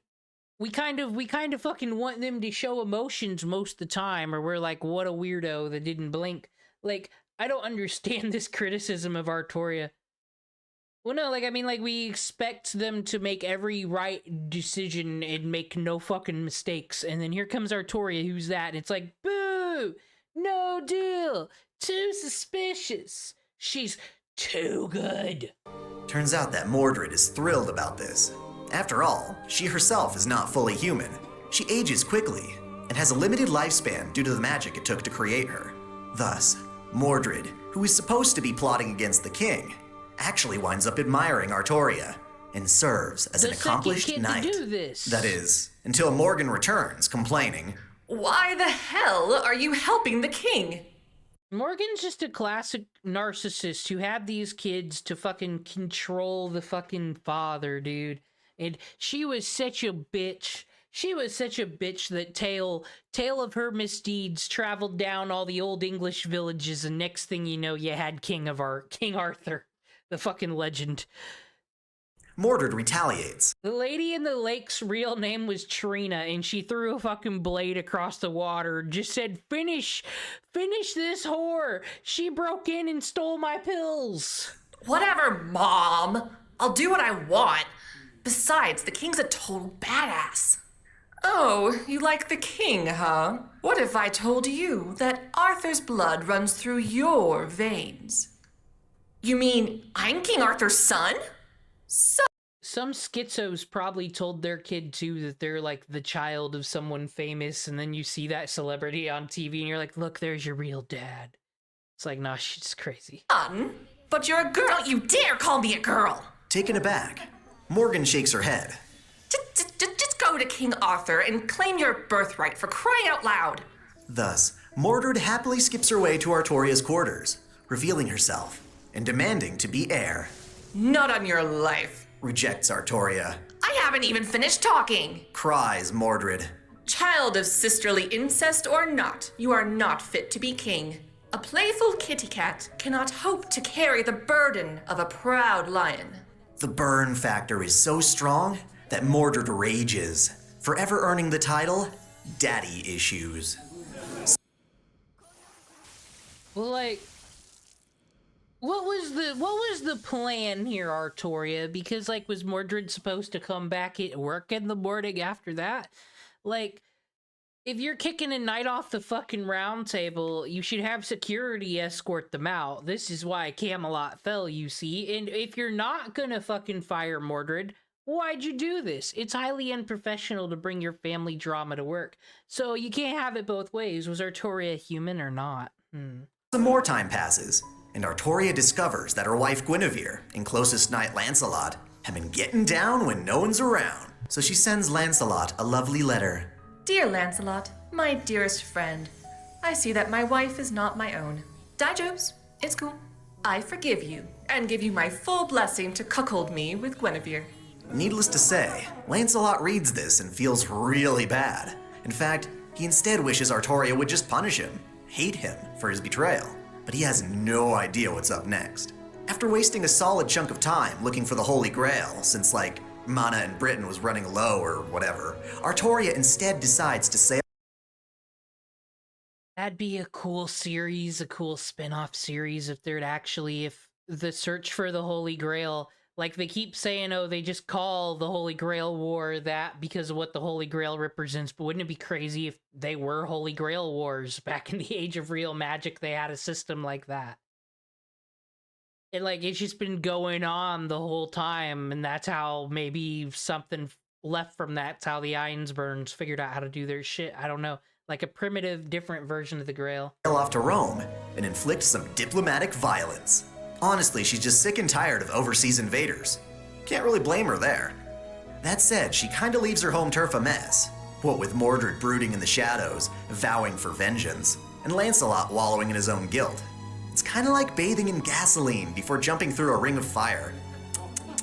The first spark is when Sir Agravain walks in on Lancelot and Guinevere with their junk out, and sounds the alarm, declaring them traitors.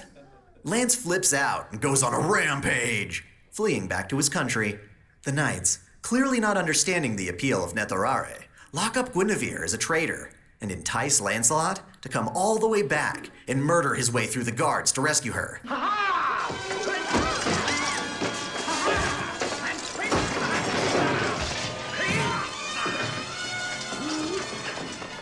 So, clearly the feces hit the fan, and the people are all lost and confused. Mordred jumps in and is all like, This is why we can't have nice things. Join me and claim Britain from our inhuman king. Mob mentality leans in her favor. In Apocrypha, they made it look like she assassinated Lancelot, like she executed him.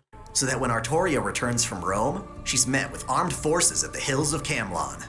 I'm back, soldiers and citizens. I hope things are well. Artoria greets. This ain't a welcome party, Dad. It's a revolt. Oh, damn. I can't believe you've done this.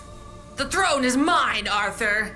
Did you forget I'm invincible with Avalon by my side? Oh, and where is your precious scabbard? Sweat rolls down the king's face as she realizes that someone had stolen Avalon during her days in Rome. She could now be killed. Furthermore, she eyes Mordred and notices her holding a new sword. Clarence? Where did you get that blade? Laughing maniacally, Mordred details. I stole. And we've all seen this too, where the kid steals the parents' gun and then they get in a fight behind the trailer park. I'm telling you, it's not that deep, this King Arthur lore. Stole it from your storehouse. It was just sitting there collecting dust. You truly are awful with your stuff, Father. Well, damn. It seems the tables have turned, but I mustn't lose. Thus, a bloody battle begins and endures. But in true Dynasty Warriors fashion, nobody else matters but the lead officers who survive and encounter each other in a fated duel. Father, why you gotta hate me? Is it because my mother, your own sister, manipulated and straddled you? That does sound pretty bad, doesn't it? They engage in a final battle. Mordred knocks Excalibur from Artoria's hands and aims for a critical strike. Yet Artoria still has her other sacred weapon, Rungo Minyad, which she pulls out of nowhere and uses to run Mordred through. They hit each other with fatal blows, resulting in a Double kill. As Mordred falls, Artoria reiterates, I probably could have worded this better. See, now, this is why you gotta have an heir and then not kill the heir, because now it's England and not Camelot. Messed it up. But I don't hate you. You just aren't that qualified for the job. With that, Moedred meets her end, but Artoria realizes she's got some time left. Her knight, Sir Bedivere, escorts her to a safe place beyond the battleground. Hey, Bedivere, come over here. Yes, my lord? I've got a return to make to the video store. Lady of the Lake, I know I'm dying, but I can't stand late. Hoo hoo hoo hoo hoo hoo. Kukulin. Not Kukulane. Why are they seem like they should be spelled so similar. Please. She hands off the holy sword, Excalibur. How do I return I a need to sword? get someone to level 90. Just toss it into the water or something. Feed it to the fishes. With that, Artoria kicks the bucket. Well, not really. As she dies, she's super upset that she still has to wait 2 days for her command seals to reset. She yearns for a second chance when suddenly, the will of the planet calls out to her. Answer me these questions 3, ere the other side ye see. Who What deserves is a your level up name? here? Artoria Pendragon, King of the Britons. I thought your name was Altria. Oh, shut up. Oh, you're not. Very well. Yeah. What is your quest? I seek the Grail. This'll get Can us Shiki 3 kill safe quotes right servants? here. What do you mean? Tono or Ryogi? What? How do we rate this card here? This is pretty. This is this seems like the best drawing of Lancer Artoria. Speaking of the Lion King coming up. I don't know that. Get on with it! All right, I've signed you up for the Counter Guardian program. It's like an unpaid internship, where you get to kill stuff. Neato! And just like that, Artoria's soul is plucked from the timeline and is able to seek the Grail while serving as a heroic spirit. We might do this soon. We got a rank up quest for her, and rank up quests are very important. Oh no, rank up quests, there's no story for those, right? I can just do those. Take everything I've said, stuff it into a drawstring container, and you've got all the insane baggage that weighs on our most iconic saber every time you summon her. Many of her fellow knights also find their legends recorded into the Throne of Heroes, making Camelot nerds. a rich, yet ridiculous, source for heroic madness. Thank you.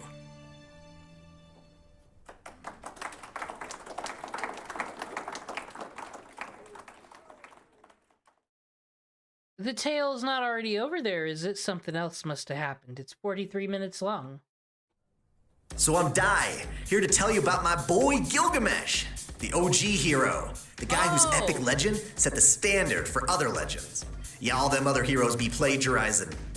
For this story, we gotta go all the way back to when Gilgamesh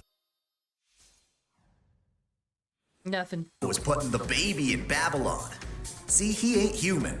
Rather, the toddler's a demigod, born from his mortal daddy-o, Ugul Banda, and his smexy wife, the goddess Ninsun. His divinity isn't a coincidence either. The gods are getting out of Dodge, so to speak. Their time is slowly running out, and they're off to chill in the reverse side of the world, where they've got jacuzzis and free hot dogs. But since this is a long process, the planet's will wants someone to serve as a mediator between humans and the divine. That's Gilgamesh, born to be the king. Alright, this is gonna be 3 Saints Courts right here. Check it out. No grails for no one right now, but I'm pretty sure. I'm just trying to do my due diligence here. Oh, I'm just too fast for it all. We're gonna have to save the rest of this video for when we get to Gilgamesh. Gilgamesh doesn't come into play in Camelot, unfortunately. This is true. We'll be seeing that boy. You know when we'll be seeing that boy. He's actually the best character of Babylonia, let's be honest.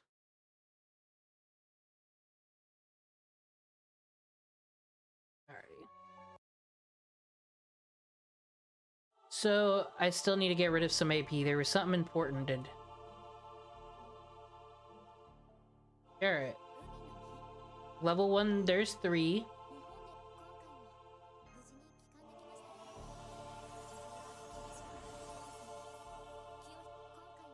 I'm sure there's plenty of ways to get things right now. I just cannot...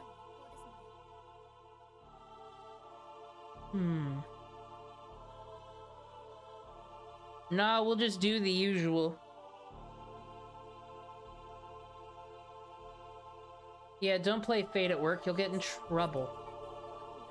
Get us some more of those lovely seeds, and then we'll get back to it.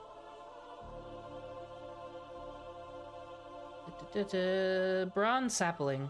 I'm so glad they added this to the game. Like, it seems like you just keep getting them, like there's no penalty. I think I also got every welfare servant with the leaves now.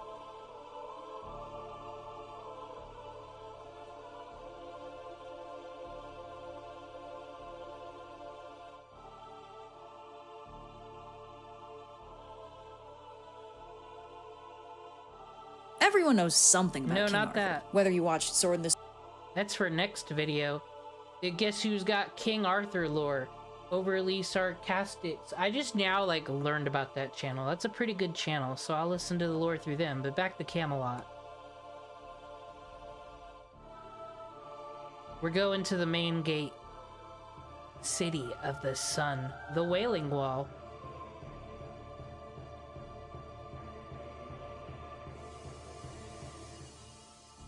I think it's only right we bring Artoria Archer.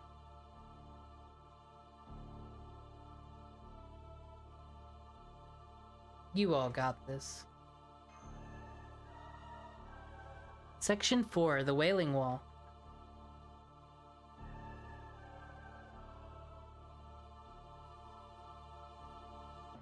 Amazing! What a citadel! This in the heart of this era, the area where the Holy Land was. Such massive white walls, as if to reject anything foreign. That's the Holy City. It seems so, although it's already completely nighttime now. Take a look over there at the center of the wall. That's the Holy City's main gate.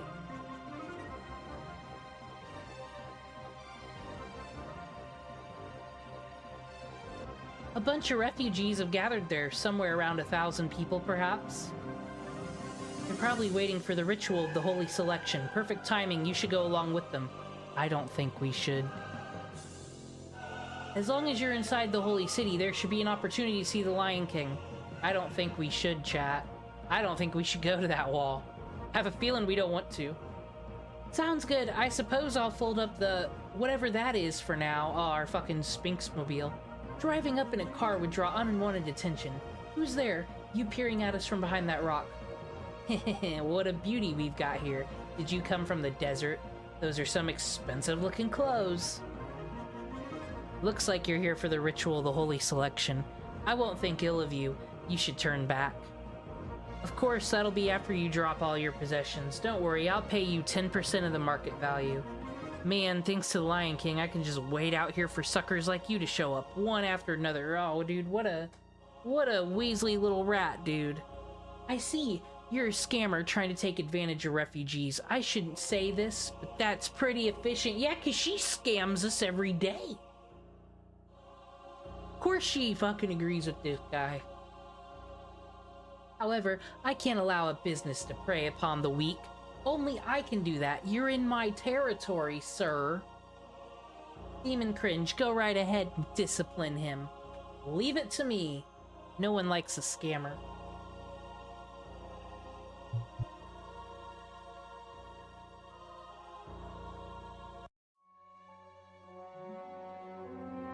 I'm ready to fight.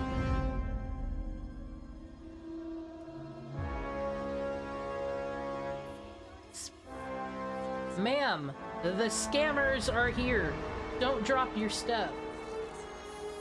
I will use my servant antiviruses to remove them from your computer, ma'am. Do not redeem.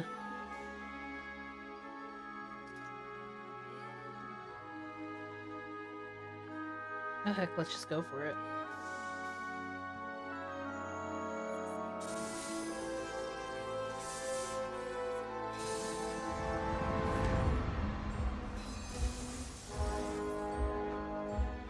Imagine, if you will, a purple crystal raining down from the sky through your skull. That would be horrific, wouldn't it? So make good choices in your life, everybody. Aw, you're dead. You're dead, Mr. Berserker who isn't Castoria.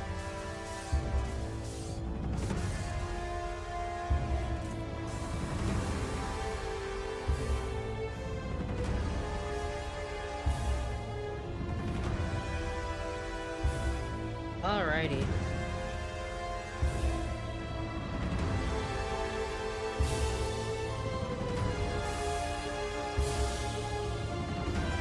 Alright. My mages, my casters, we gonna win this battle right here with no incident. The scammer! The scammer, he's right there! Why'd they put question mark, question mark, question mark? They should have put piece of dirt garbage. I should be allowed to name him. I'm the victim.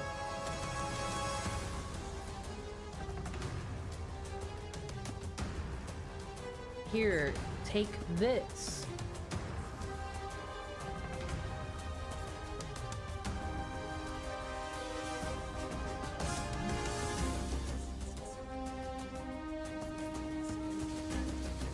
They're done. They don't live no more. Their lungs have been filled with holes. Or not. It only did a little bit. Oh well. I'm sure the hero, King Artoria Pendragon in a bikini, will solve all of our problems.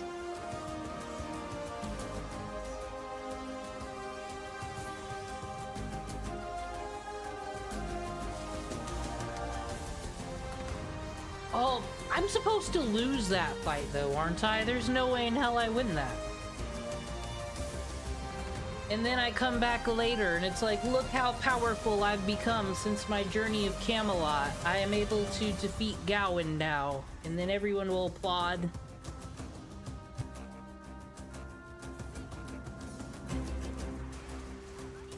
Well, I got command seals and ley line stones, don't you know?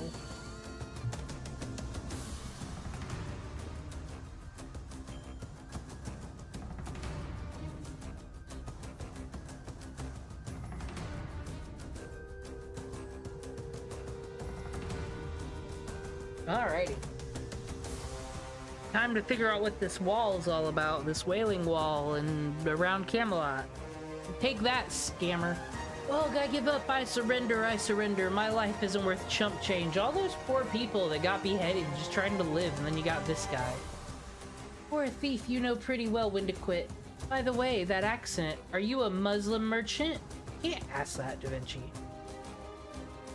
Huh? I sure haven't heard that recently. Until a little while ago, there were people like that everywhere. There were quite a number of us around. We even did good business with the Crusaders. But after the Holy City was built, the Lion King's aides crushed us in an instant. I'm pretty quick-witted though. I bowed down before them and they let me live. By the time I raised my head, everyone else had theirs chopped off. Isn't that just a laugh? That's terrible. They killed all the local merchants. Oh, dude, MASH. This is just like Singularity 6. I've already seen, dude. Ever since evil John d'Arc summoned dragons, I haven't been shocked by most. Here's our chance. You let your guard down, Night Girl. Everyone scatter. Yeah, on our way, Boss Saran. Oh, hey, wait. We want to hear more details. If you want me to talk, pay up, or I'd like to say, but you're all pretty scary, so I'm not making deals. See ya, weird girl and crew, but I was serious when I warned you to turn back. This is for your own good. If you want to stay human, don't go near that castle. He warned us pretty good. The group of thieves has retreated. Should we pursue them, Master? That won't be necessary. Besides, it would be difficult to catch them. Right, they were saying some disturbing things, but we have no choice but to jump into the lion's den. Also, they were locals. I didn't detect any sort of servant response. Although they could be like Jekyll back in London, mixed in from a different era. I see, despite not being servants, they were pretty strong. They said they were merchants, but they might as well have been soldiers. Well, that's none of our concern. Anyway, let's hurry to the Holy City. Looks like there's something that might happen soon. I don't want to see it. Yeah, everyone be careful. Hide yourself under cloaks like Harry Potter and do your best not to stand out. Thanks, Dr. Roman.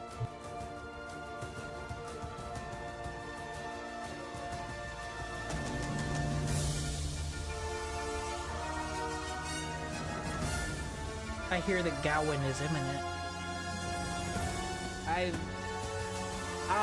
got this. Look, sword right here, dude. We need ourselves a true archer. A hero to take out Gawain. We need a one-hitter. We might take Chloe. No, Chloe's a 4-star. Gilgamesh is just too much. Who do we need? We could use Super Orion. Look at this. Look at this. Noble Phantasm 4 over here. I think that's who we're using. Gawain. Whom? Here. This is perfect.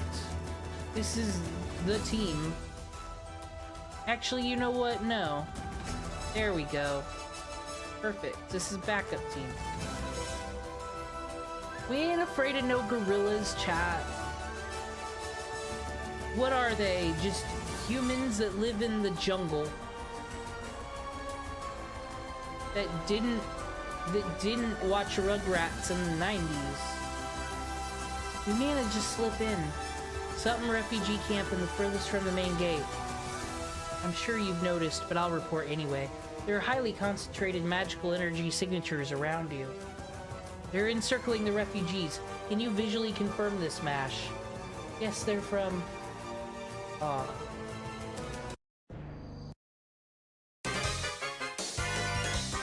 This is our Artoria Pendragon music now. Yes, they're from... Gonna steal your Mashu! It seems like the knights who came out of the Holy City. They're silently guarding the refugees. Whoa! The sun came out from the curtain. Yes, this is an illusion. What exactly could this be? Just Gawain fucking hitting the switch on the light. What's going on? How'd the sun rise without anyone noticing? Calm yourselves. This is a miracle from the Lion King. Brought to you by Disney Studios. Doesn't need to be that loud. No! No one look at my YouTube account. BlueStacks, I'm always clicking on things I don't want. Why do I do this? It made me join a moist critical chat.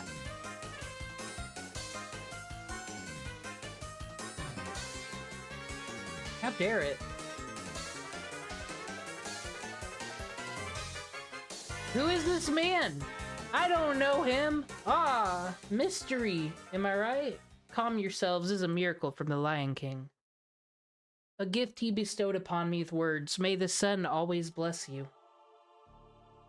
Master, a knight just appeared from the main gate. That man is... Sir Gawain of the Knights of the Round Table. The ceremony's starting. We can enter the holy city.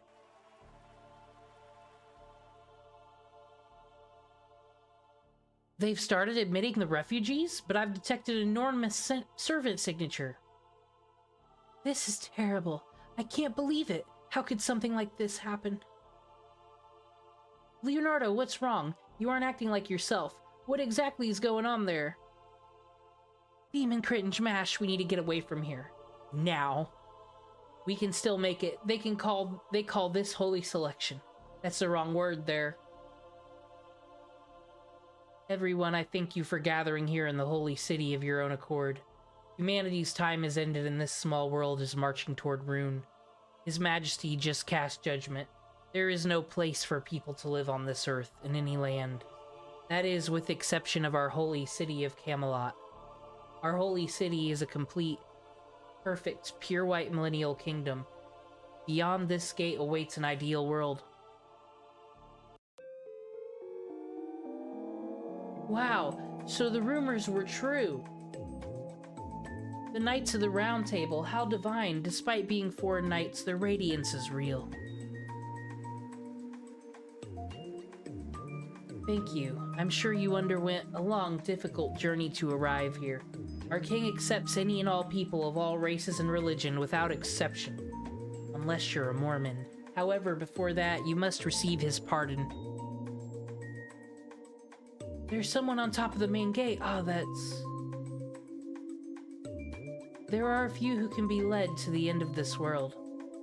The roots of humanity rot and fall. And thus I must choose those souls who are clean of filth, those souls uncorrupted by any and all wickedness, those people born of eternal immovable purity. Uh-oh. Oh, what's this light? It's so bright, and it's not blinding at all. Oh, cute child's going away.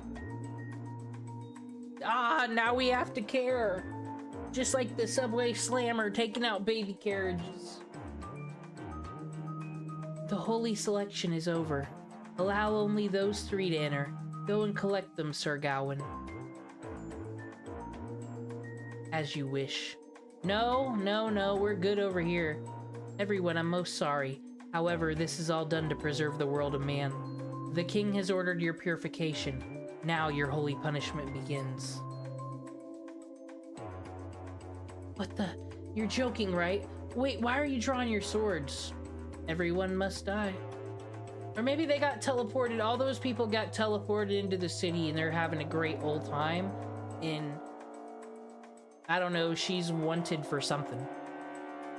They just check backgrounds.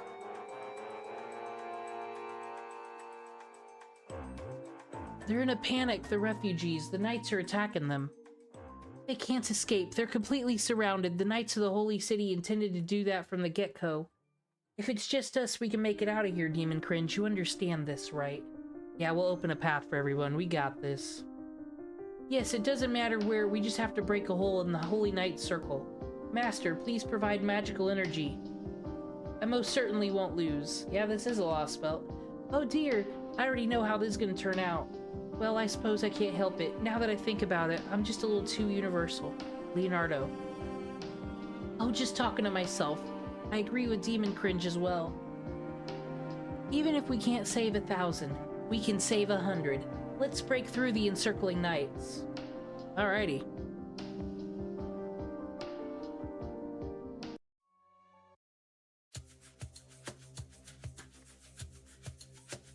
Let's have a battle.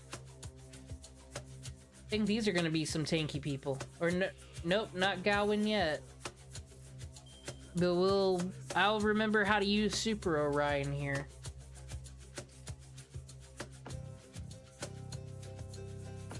Okay, well, we already do got sea stars, so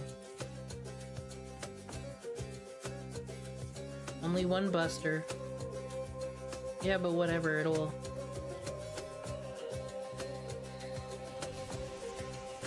I think it's just best to use all of them here, right? Yeah, because then we gain sea stars, and then we sea star gather.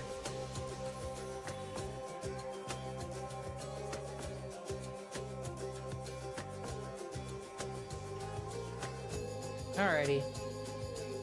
You ready, Orion?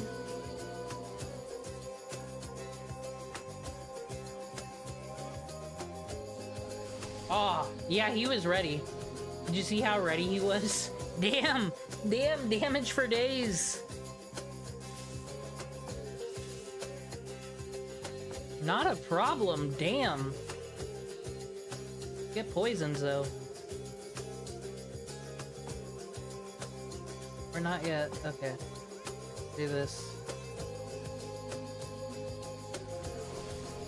Almost there. And no, he needs more buster cards, that's a problem. Maybe he wouldn't do bad with Ruler Artoria. So he's got one more turn of this.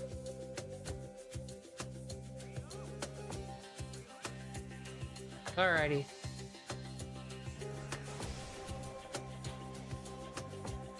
Easy peasy, come on, Gawain. Aw, his wife loves him. They don't have a toxic relationship at all. Who said those evil things?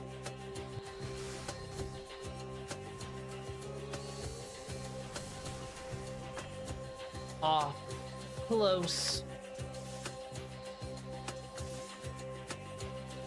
I used all of his skills. Oh, before I used his Noble Phantasm? Well, I think we made pretty good time. He's dead after this. See? 4 turns, that's faster than usual with me. I'm figuring out how to play the game. And I think he can take on Gawain.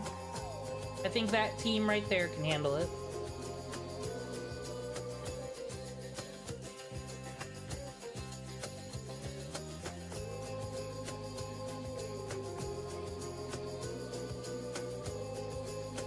Alrighty.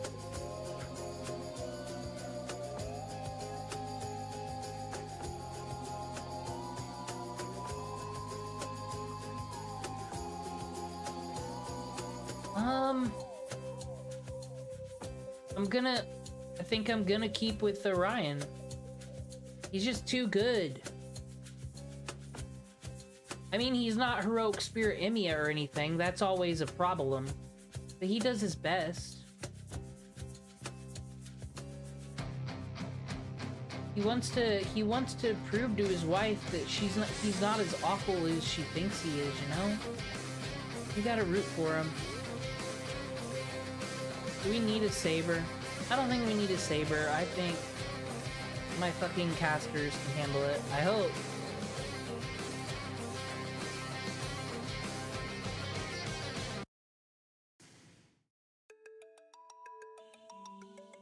Enemy group eliminated. Wait, are they fighting each other? Well, who cares? Thanks. Everyone this way. We've got a chance to escape here. Ooh. End of the world, sad. We did it. Even if it's just a bit, we've disrupted the enemy circle. Now the gathered people can... Uh-oh. The fallen knights are vanishing. What exactly are they? They're magical responses to show how they are human, but also close to heroic spirits. They're like living weapons forged using powerful spells. Okay, so they're like homunculus. This isn't the work of the human being. Is that Hawaiian king really heroic spirit? Report to Sir Agravain. We're being obstructed by servants. Even heroic spirits are no exception. Those sentenced to holy punishment are unneeded. We've detected multiple enemy reinforcements. Energy signatures are rushing straight to your position. You've done enough. Escape at this rate. They'll overwhelm you with sheer numbers. But if we don't fight, the refugees will...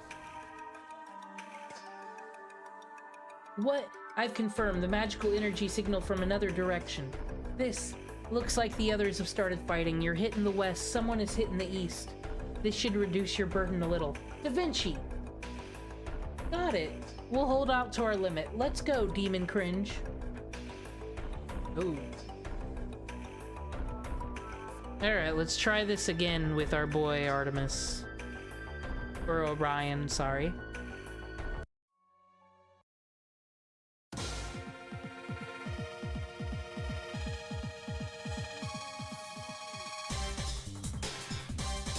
Alright. So we use this last, because this is the gather. Here's your boost. He's got 2 damn busters. Gotta use that, am I right? Why would you not? Start with this one, and then we'll do this. Oh, well, I guess I'll just get out one. That's fine. And I didn't bring a saber, because why would I? I just brought everything that's weak to Lancer. Because that makes perfect sense, don't you know? Why would I ever do anything differently?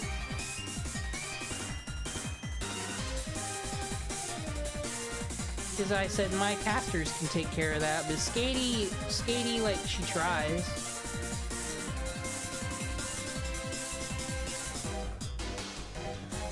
That was pretty good damage, all things considered.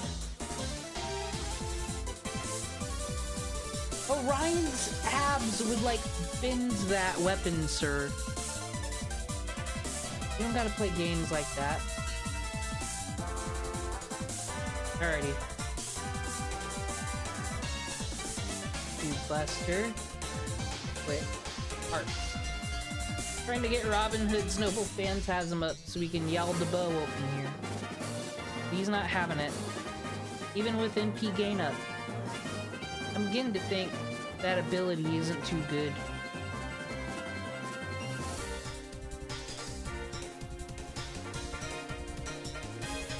Do this then, Skatey. All on you.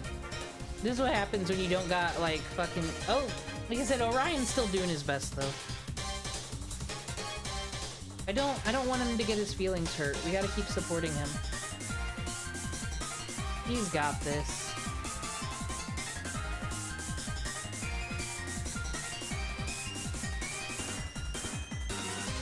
Oh! We have another battle.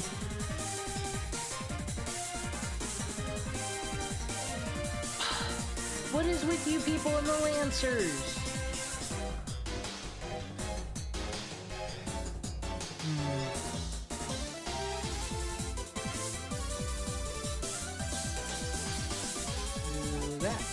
That, and that.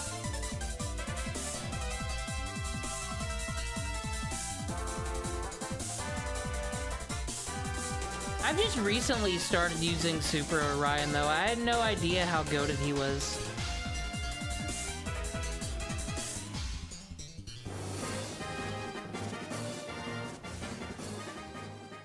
Well, Robin, we hardly knew ye.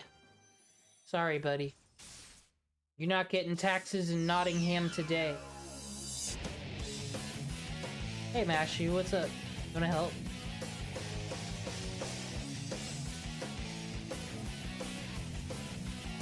Okay, we'll do this then.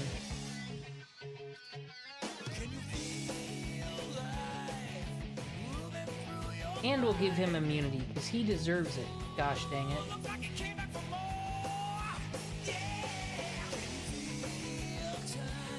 Okay, check this shit out. We ain't dealing with it.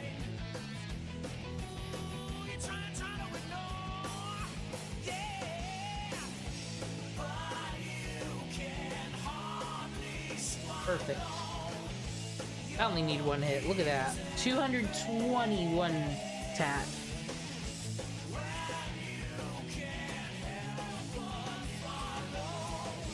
And then said he can still do damage. I believe. Mash, I don't. Look at that. Boom. Who would have thought? Don't meet him at the wrong corner in a bar, dude.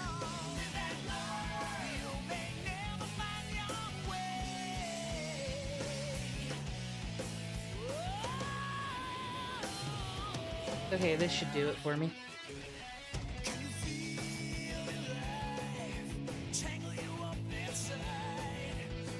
Aw, I like his face though. Oh, so this isn't a nice. I love how there's different ones. That's always cool.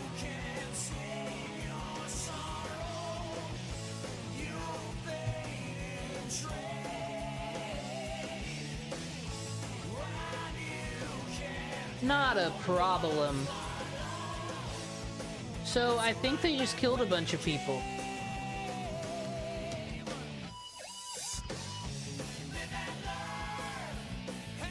That happened. We saw it.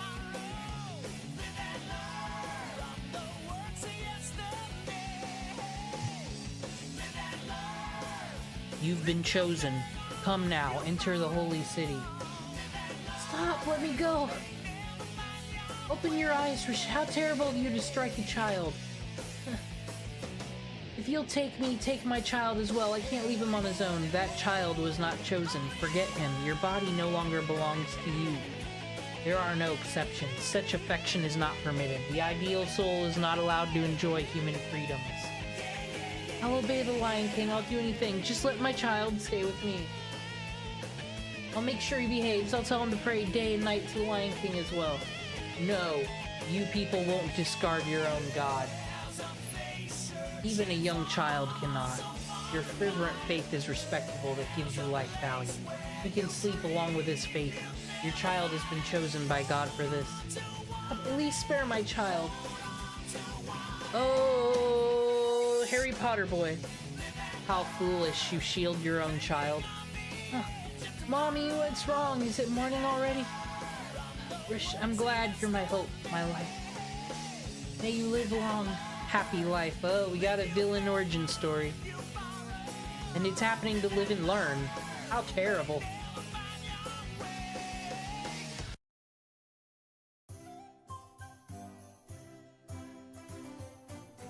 such a crybaby sometimes. Meanwhile, courtly castle music. That's what Artori is listening to right now during the women murder. Chakma 2 here. Confirmed dropout of one chosen. Vitals ceased. Those cannot gauge their own value have no right entering the holy city. Beep boop beep. Will resume holy punishment after disposing of the child. End of report. Mommy, who are those people? Are they your friends? Ah! Blasphemous to even compare a knight to a dropout like her. That mother earlier. She must have been chosen by mistake. Mountain scum like this mother and child will be judged.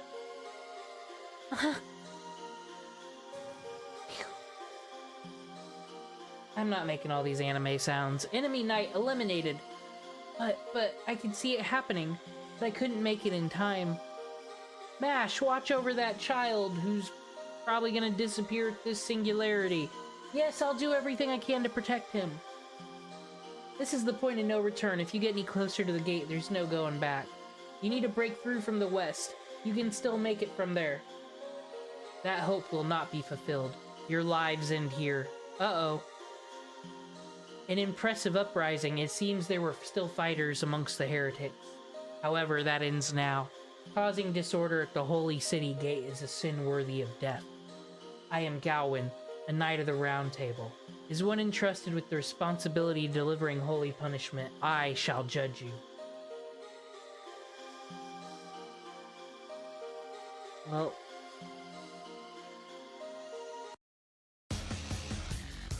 here we go. Hello, it's time for the boss battle we've all been warned about.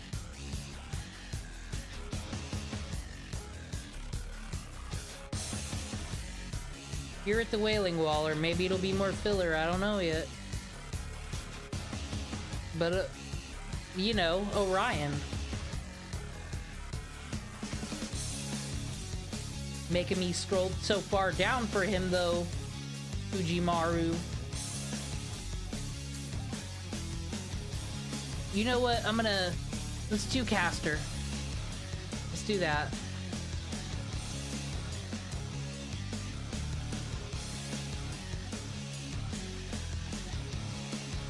I am Gawain, a knight of the Round Table. Is one entrusted with the responsibility of delivering holy punishment. I shall judge you. Line up with all the other Singularity Goon Squad members, you hack. Sir Gawain, he's the one called the Knight of the Sun and wields a second sacred sword, yeah, but it's only second best Excalibur. There's no more doubt about it. It was King Arthur's knights, the Knights of the Round Table, who annihilated the Crusaders and built a holy city upon the Holy Land. The Arthur we met in Singularity F? No! You see, that's the alternate version of the one from Fate Stay Night, the original Fuyuki. This one's the Lancer version. You should be well aware because you got the casino version of the Lancer version. Do you understand now? No, this one's different. The spirit origin output observed from that servant is just now. And okay, so the one you met in Fuyuki, there's a version of this one, and she appeared in London for, like, no reason. King Arthur in our data! That's not even in the realm of the servant. How did King Arthur become such a monster? It seems you've a mage using a far-seeing spell. How much mana does that cost him? Then you must be the defenders of humanity. How dare you monsters! When the foreign star shines, when something crumbles, the king's power wanes, and the divine tower falls. Yeah, so it's the end. Gonna open the door? How unfortunate if our meeting was of a different nature. We would have found a path to coexistence. You know? Going back to murder investigations, I'm just saying, every time the world seems to be falling apart and destroyed and over, Gawain seems to be around. Suspicious. The man fucking has as much death following him as Karen Page from Daredevil.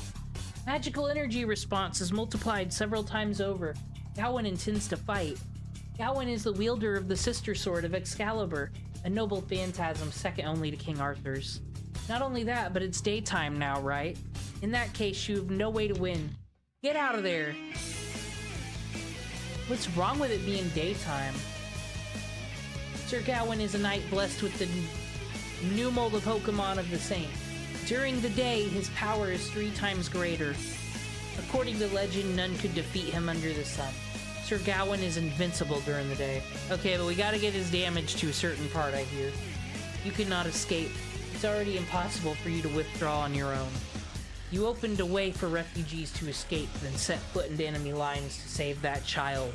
This is the price you must pay. Weren't you prepared to let this happen? It's no good. We can't retreat. We're entering combat, Master. Finally.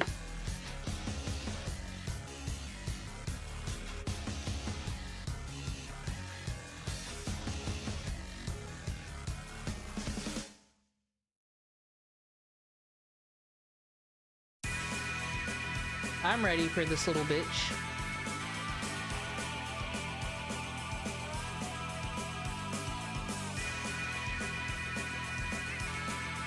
Alright, what do?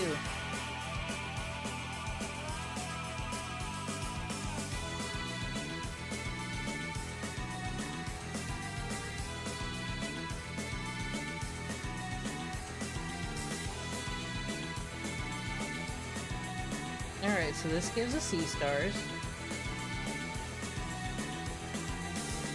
This will allow us to gather it. No, it's not the gather, but hey. And if we lead with his Buster, should hit pretty hard, I would think. Endue with arts. Think it should hit pretty hard.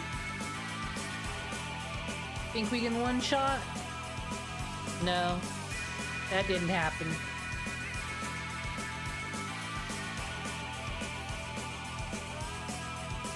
But hey, she's gonna be immortal next turn just to show you, just to punish you for that. She didn't do nothing to you. She's just Morgan Le Fay who went to college instead of starting all that drama. You can't assault a lady like that. What's wrong with you, clutching my pearls, Gawain? God. Yeah, what was that damage? We'll show him. Look at this. Look at this.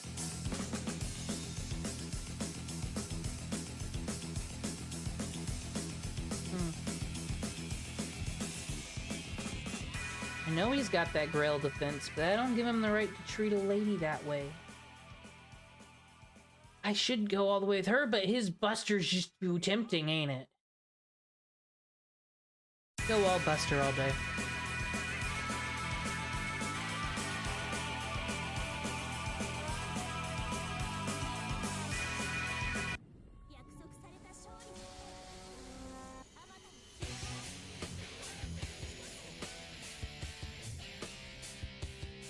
Wow, what was that damage should be the real... What was that? That was garbage. But at least it made me invincible, so there's that. That's what's good about that. Indy's attacking the wrong people like a dumb, am I right? Oh!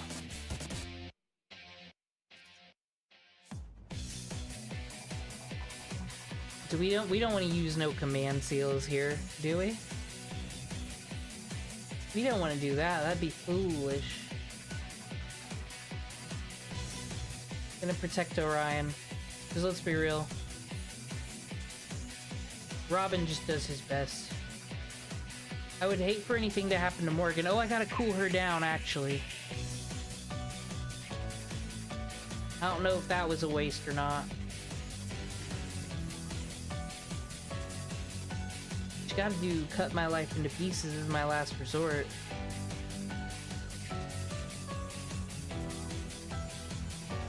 Okay.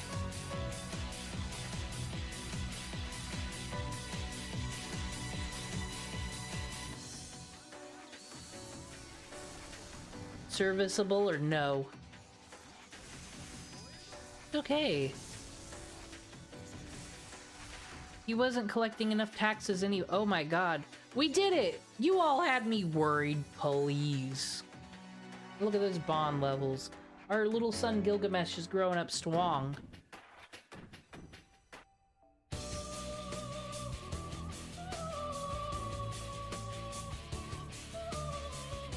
insane manipulation grind. We did it.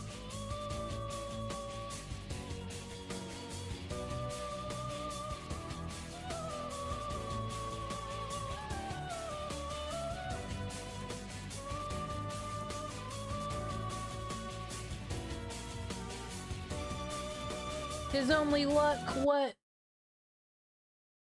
Alright.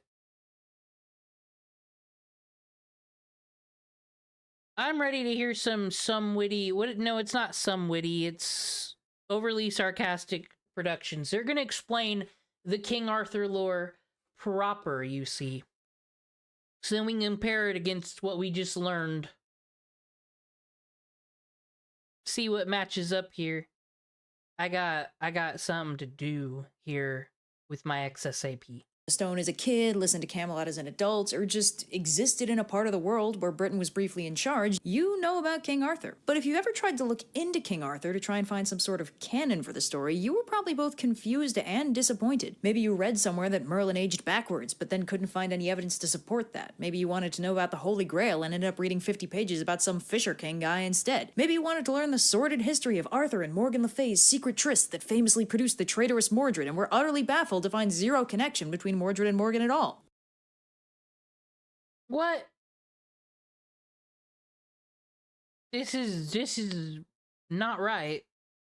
Write it correctly next time, British people. Whatever the case, while Arthurian mythos is very widespread and most people have at least some knowledge of the basic structure of the story, when you start tugging at the threads, the entire setup starts to lose cohesion. So what is Arthurian canon? And more importantly, do we actually care? To start off, we need to talk about the historical context for King Arthur, as in the time frame he supposedly existed in and the events and accomplishments he's generally credited for. But because talking about history makes me break out in hives, I've conscripted Blue to do it for me. Blue? So basically, in the late 400s AD, after the Germanic tribes did the sacking and Rome did the falling, the power structure was pretty scattered, and a handful of German warlords ruled over an ethnically Latin and German mixed European population. As far as this dichotomy goes, Britain was handily in the non-Latin corner on account of Rome only holding territory there. Is these those Saxons? Curse those Saxons? For a couple centuries, although they were still predominantly Christian. With the Roman Empire gone, there was hefty competition over who would get to fill in the various power vacuums that had opened up. In Britain, the major conflict at the time was between the local quasi-Roman Britons and a number of incursions from the Angles and Saxons. Germanic tribes from nearby Scandinavia, those sons of bitches Saxons. Who predated the Vikings by a good few centuries. Now, you might recognize some of those names from the word England, which is Angleland, and also places like Essex and Sussex, East and South Saxony. So our buddy Artie, according to the few sources that we have, was most likely one of these quasi-Roman Britons fighting against the Scandinavian invasions. That being said, the sources are pretty spotty, so we don't even know if this guy ever really, existed. He may well be an exaggerated version of some real historical figure, as some historians suspect, or, like most superheroes, he could have been 100% made up and then just placed into a real-world setting. But whoever King Arthur was... What's everyone's bets? I mean, I still find John d'Arc sus, so I don't know. ...or was inspired by, the bottom line is that they had... Charlemagne was real, but it's like... It almost feels like it was kind of... I mean, there is religion in King Arthur, right? But it almost seemed kind of like a non-secular version of these are the rules and things to live by in Britain. So, like, hopefully we don't get no tyrant kings. Like, they'll all look up to King Arthur and want to be him. Feels kind of like that. And then they were King Henry VIII and that fucking part of the family, so like no one learned from King Arthur. Some serious beef with the Angles and Saxons. Thanks, dude. So now that we've gotten the historical Arthur stuff out of the way, let's talk about the retold Arthur stuff. The earliest written accounts of King Arthur are from the mid-900s in the Annales Cambriae, and they're really short and really uninformative. One says, in 516 AD, Arthur won the Battle of Badon, and the other one says, in 537 AD, Arthur and Mordred fell in the strife of Camelot and there was death in Britain and Ireland. Unsurprisingly, this isn't much to go on. It doesn't tell us who Arthur and Mordred are, or how they're connected to each other, it doesn't say who they're fighting, if they were fighting each other or on the same side. It technically doesn't even tell us if Arthur and Mordred died. And given that this account was written around 400 years after any historical basis for Arthur died, we're already starting from a pretty ahistorical source material. The first written Arthurian stories properly get started in the early 1100s with Geoffrey of Monmouth's Historia Regum Britannia, a Latinized pseudo-history of Britain that starts with Brutus as the first king of Britannia and ends with Cadwallader, a king you've almost certainly never heard of because lineages of kings tend to peter out into lameness. Have y'all heard of him? I've never. What an irrelevant. He fell off. Once the hero kings die. In the middle of the Historia is where all the Arthur stuff happens. Geoffrey of Monmouth is pretty much responsible for the foundations of Arthurian legend, the stuff that everyone agrees on. He's got Merlin, Guinevere, Mordred as a traitor, Excalibur, the strife of Camelot, the island of Avalon, stuff like that. So according to Geoffrey, the basic timeline goes like this. Uther Pendragon, king of Britannia, is at war with the Saxons, but also he really wants to sleep with this lady Egerna, who happens to be married to Uther's buddy. Ah, interesting. In the Fate version, he just really doesn't want to betray his friend and make him a cuck or nothing. He just really doesn't want to do that. But unfortunately, Merlin said he had to, so I guess here it's like, fucking no, I'm gonna, you're the cuck. Gorlois, the Duke of Cornwall. Uther and Gorlois casually go to war over this whole debacle, but Merlin, a wise dude with vaguely defined magical powers, helps Uther bang Egerna by shapeshifting him to look like Gorlois so he can sneak behind enemy lines and get down with another dude's wife. This is how Arthur happens. Uther then storms the castle, and he and Egerna then get married and have another kid named Anna. Uther is then poisoned by the Saxons and dies. Arthur takes the throne at the ripe old age of 15 and proceeds to spend the next several years conquering his way through a truly ridiculous amount of Northern Europe, including, but not limited to, Ireland, Iceland, Norway, and Gaul, which, if you've ever read an Asterix book, you already know was dominated by the Roman Empire. So by conquering Gaul, Arthur's pretty much declared war on the Roman Empire. What the heck, Geoffrey? That's not even slightly historically viable. So Arthur moves on to fighting Rome, but while he's away doing that, his nephew Mordred marries Arthur's wife Guinevere and usurps the throne. Arthur comes back to fight Mordred in the famous strife of Camelot, and while Mordred is killed in the encounter, Arthur is fatally wounded. Damn, Guinevere left him for fucking... Well, I don't know who left for who, but them usurping assholes... She went to make us all safe, and you all came to Camelot to ruin it with your pride and your ego, Morgan. And is taken away to the magical island of Avalon to be healed. Avalon, by the way, has been referenced once before by Geoffrey as the place where Arthur's sword Caliburn was forged. Now, Caliburn is, unsurprisingly, going to turn into Excalibur in the next few centuries once the word gets a little more Frenchified. Geoffrey seems to have gotten the name Caliburn by Latinizing a Welsh word, which I have no hope of pronouncing correctly, but is spelled like this, which might also just be an archaic word for sword. At this point, Caliburn isn't fancy or magic or whatever, it's just a really good sword. So to recap, Geoffrey establishes Arthur as a conquering king, Merlin as what is heavily implied to be a classical druid, Mordred as a traitor who usurps the throne, Excalibur as Arthur's nifty sword, and Guinevere as Arthur's wife. But Geoffrey's barely managed to publish the Historia Regum Britannia before people started writing fanfic about it. The first handful of these are written barely a few decades later by Chrétien de Troyes. Why do people be calling us fanfic writers cringe when they've been doing it since the beginning? They were already fanficifying religion. They were fanficking every story there already was. They were like, yeah, this one's cool and everyone knows it, but let me tweak it a little, or I like it better. It's always been so. It's because, you know, sometimes it's easier to use characters if you want to work on world building, or the other way around. You want to just steal someone else's world, and, you know, I get it. I get it. There's always so much going on in King Arthur time. French poet whose name I also can't pronounce, who wants to show off an OC he's super proud of. You may have heard of the character. Does Lancelot ring a bell? Yeah, Lancelot, best knight in the world du Lac, an exiled prince raised by the Lady of the Lake in her magical fairy kingdom, who's super handsome and totally unbeatable, and all the girls like... Best knight, please. If we're picking knights in this crew... Sorry, Gareth. Well, not this crew, I mean, Gawain just pulled that shit, you know. He couldn't be touched. It was true. So Gawain, he's probably not even canon. I don't know what I'm saying. And also he totally gets the girl instead of Arthur, is somebody's original character Do Not Steal. Try and contain your shocked disbelief. So Chrétien is actually responsible for a few major Arthurian elements beyond Lancelot. He introduced the Lancelot-Guinevere romance subplot, and he also introduced the Grail, although it's not the Holy Grail yet. We'll get back to that in a minute, because the Lancelot-Guinevere thing is kind of a big deal in all later versions of the mythos, usually credited with being the reason for the ultimate downfall of Camelot. But in Chrétien's version, Lancelot and Guinevere's romance isn't characterized as a bad thing at all. It's a beautiful secret love affair that's not even a little bit wrong, and how the heck did that happen? So one thing we have to understand for context here is that courtly love was just getting big in France around this time. Now, courtly love is a bit complicated. It's kind of a You see, I believe what she's gonna say is this is when France was going through its NTR period. Time's a flat circle and nothing changes, just places sometimes.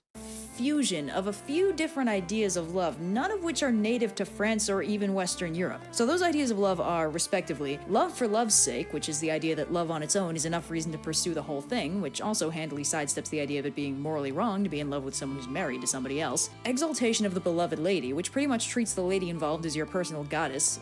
Think Princess Brides As You Wish for an example of how that works. The ennobling power of love, the idea that being in love makes you more noble, or like spiritually enlightened or something. And love is desire never to be fulfilled, the idea that courtly love can't really go anywhere. You just gotta stay in an eternal state of mutual pining until one of you dies or the whole thing goes public and falls apart. Now, one of the reasons why courtly love was showing up in France around this time was that the First Crusade had just wrapped up and all the French Crusaders were coming home, bringing some very interesting cultural ideas back with them. Also, the Reconquista was in full swing, causing a similar cultural bleed into France from Muslim Spain. This is relevant because all four of these courtly love elements can be easily traced back to contemporary Islamic and Arabic notions of love. Love for love's sake and exaltation of the beloved lady are both themes in Arabic literature in the 9th and 10th centuries, while the ennobling power of love is discussed at length by Avicenna. Whoa, all this is just getting thrown at me, so many things. His early 11th century treatise on love, and love as desire never to be fulfilled is a major theme in Arabic poetry, as well as the general idea that love is something that completes a person and is basically a form of enlightenment, which also shows up in courtly love. So courtly love was getting big in France right about now, and as a result, Chrétien wrote a lot of courtly love stories, which is what Lancelot and Guinevere's whole thing was. In the first story that they appear together in, Lancelot rescues Guinevere from this bad guy Maleagant. They spend a passionate night together. So legit the beginning of just romance novels, just the whole concept of well, I'm sure like something always supernatural, the guy probably always saves the girl, it's probably that type of thing, but it's probably more like, it's like blockbuster films. Because do you ever think when a disaster movie's happening, the protagonist should be focused on, saving the day instead of whatever the lead actress is, whoever he's hitting on? Well, they put that romance subplot in there so the women have something to think about if they're bored by the stupid action movie. So they were already getting, popular audiences going abroader with this, I see. And they end up in a classic courtly love relationship where it's basically a very careful dance so they don't get exposed while still being properly infatuated with one another. Lancelot has all kinds of trials and tribulations to defend Guinevere's honor. Guinevere at one point tells him to deliberately lose a tournament to prove his love for her, but when he starts losing, she's all like, I changed my mind, and it ends up with them very carefully hugging in public. While the secrecy of their relationship is prioritized, they're never characterized as being in the wrong for pursuing that relationship. Guinevere is married to Arthur, but she's in love with Lancelot. A very classic courtly love setup. Lancelot and Guinevere sleeping together, despite Guinevere being married, was justified by love for love's sake, and the whole thing actually made Lancelot more noble rather than less via the ennobling power of love part. And of course, since they could never properly be together, they hit that last part bang on. Their love could never be fulfilled. We'll get to the problems this caused later. Chrétien also introduced the concept of the Grail in the story of the Fisher King, who you also might have heard of. Here we go. We're gonna learn what brings us all here today. Fisher King's whole thing is that he's a king who's been wounded in a very unfortunate place and as a result can't have children. This has detrimental effects on his kingdom, which becomes a wasteland as a result of the king's infertility. So a knight named Percival stumbles on the Fisher King and is invited to a banquet, but warned against talking too much. While there, he sees a procession of people carrying weird stuff, like a bleeding lance and a candelabrum, and finally a girl carrying a grail. Afterwards, one of the courtiers angrily tells him that if he just asked who the grail was for and why the lance was bleeding, the Fisher King's injury would be healed and they'd have all been saved. Percival then has to embark on a bunch of quests to fix his mistake, although annoyingly, Chrétien didn't actually finish this story, so we don't get a resolution until later writers stepped in to write Percival returning and healing the Fisher King. So after that, the next major part of Arthurian literature is probably one of the most famous ones too. It's called the Vulgate cycle, written in the early 1200s, and among other things, it does a lot to Christianize the mythos, adding things like the holy part to the Holy Grail, and things like consequences for adultery to Lancelot's personal character arc. The Vulgate cycle also produces Le Morte d'Arthur, written by Thomas Malory a couple centuries later, which is basically just the same stories but And like that, the era of NTR had been finished. Not cool no more. written a little bit for clarity. So to start off, before the Vulgate cycle was written, this dude Robert de Boron wrote a poem about Merlin fleshing out his backstory, and the poem's been lost, but it was transcribed into prose and incorporated into the Vulgate, which is why we still know basically what it said. Now, de Boron went ham on the Christianization for Merlin's backstory. Prior to this, Merlin had been kind of purposefully mysterious. He was heavily based on two quasi-historical figures, one a mad prophet and bard named some Welsh thing that I have no hope of pronouncing but is spelled like this, and the other one Aurelius Ambrosius, a cryptic wise dude with unclear origins. Boron tosses that out the window and makes Merlin the Antichrist. Or rather, an attempted Antichrist. Basically, a cabal of demons got together and sent an incubus to impregnate a virgin, but said virgin objected, told her confess. Now this is interesting. So there is a reason he's an incubus.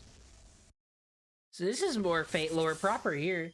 And the two of them baptized baby Merlin and saved him from potential antichristness. His demonic heritage gave him some nifty superpowers, like shapeshifting as well as a perfect knowledge of the past and present, but he was also given the power of prophecy by God, making him pretty close to omniscient. Boron also expanded Merlin's mythical role in Arthur's upbringing, expanding it from orchestrated his conception to advised him throughout his childhood and adulthood, turning Merlin into a more permanent presence in Arthur's life. The Vulgate cycle also introduces the concept that Arthur wasn't known to be Uther Pendragon's son and heir, and had to prove his credentials by pulling Excalibur out of an anvil, so this is also the origin of the sword and the stone concept. In this version, Merlin's story ends kinda tragically, or hilariously, depending on your perspective. Basically, he falls in love with this lady Nivian, who's incredibly uninterested in him and grossed out by both his persistence, his oldness, and his demon heritage. When Merlin won't leave her alone, Nivian asks him to pretty please teach her everything he knows. This is Inuyasha. He's half demon, half human. Can he love the human woman? Despite his supernatural heart. Fucking manga back in the day. Think the past was anime. Knows about magic, and when he does, she uses her newfound powers to seal him away so he'll leave her alone. Points for problem solving. Anyway, along with that stuff, we also get more focus on Arthur's knights when we get to the quest for the Holy Grail, which also introduces Galahad, the illegitimate son of Lancelot and Elaine, who, because Lancelot was strictly a one-woman guy, magically... I didn't know that about Galahad. Guys, Mashu's the child of Artoria Pendragon? She's gonna inherit Caldelia? Is that true? Transformed herself into Guinevere to get him to sleep with her. Galahad is basically Lancelot, but better. Like, not sleeping with another man's wife better. Galahad kicks off his being better than Lancelotness by sitting in a chair that will only allow the Grail Knight to sit in it, or else it'll kill him. Galahad, not dying, is recognized as the Grail Knight, and thus the one who will find the Holy Grail. He also pulls a magic sword out. The Iron Throne, see, I think they had great intentions when they were making all this King Arthur lore. This is how they should have decided kings. Well, I mean, how many of them fucking British monarchs probably claim to have the blood of King Arthur in them?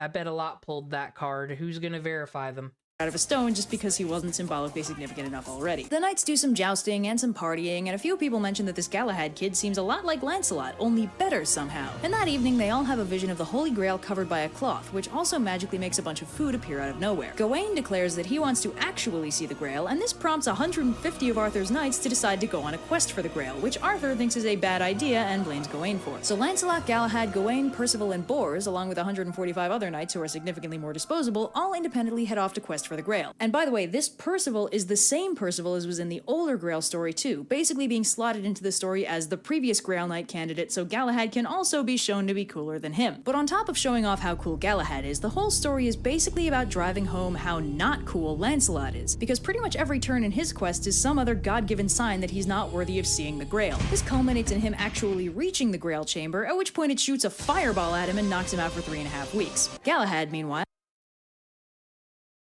anime once more. Having spent his quest time fighting villains, rescuing maidens, repairing swords with a single touch, and healing the Fisher King, because oh yeah, that's still a thing, finally reaches the Grail with Percival and Bors in tow, at which point after some shenanigans, Galahad gets carried up to heaven by a choir of angels and the Grail is never seen again. Lancelot, having learned a valuable lesson about his sinful ways, resolves to stop with the adultering, a resolution which lasts till about the next time he sees Guinevere. Basically what we're seeing here is the collision between the concept of courtly love as a good thing and the concept of being faithful to your husband as a good thing. We're ending up with kind of a weird moral conflict as a result of these two conflicting visions of what love and marriage should really mean. Anyway, alongside all that Lancelot drama, we also get some major developments in the character of Morgan Le Fay. Now, we haven't talked about her yet because she hasn't really been important up till now, although her character does feature as early as Geoffrey's Historia, where she's characterized as the eldest of 9 obviously Fey sisters who live in Avalon. She's fully benevolent in that version, and Is those Fae sisters who you're gonna be rolling on next? Is that who's coming up next? is in fact the one who heals Arthur while he's resting in Avalon. Chrétien introduced the idea of Morgan being Arthur's sister, as well as her future rivalry and dislike of Guinevere, and the Vulgate cycle expands on this by giving her a whole backstory. In this version, Morgan is the older half-sister to King Arthur, and she's betrothed by her stepfather Uther to an allied king she doesn't really like. Morgan, in classic teen rebel form, expresses her displeasure by sleeping around a whole bunch, but is caught by Guinevere, which kicks off her famous rivalry with both Guinevere and Arthur. Morgan is, among other things, very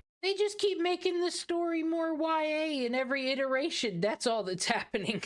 well studied, learning astronomy, astrology, magic, healing, etc. She studies under Merlin for a while, but mostly spends her time coming up with highly complex magical schemes to try and bring Guinevere and Arthur down. One of her more famous attempts, documented in Gawain and the Green Knight, involves her conscripting an indestructible knight to go to Arthur's court and get his head chopped off in the hopes that the shock of this sight will cause Guinevere to drop dead on the spot. It's all very Wile E. Coyote. We touched on this when we talked about the Grail, but throughout the Vulgate cycle, Hey, Sun King did let his head fall off his body to prove shit to us.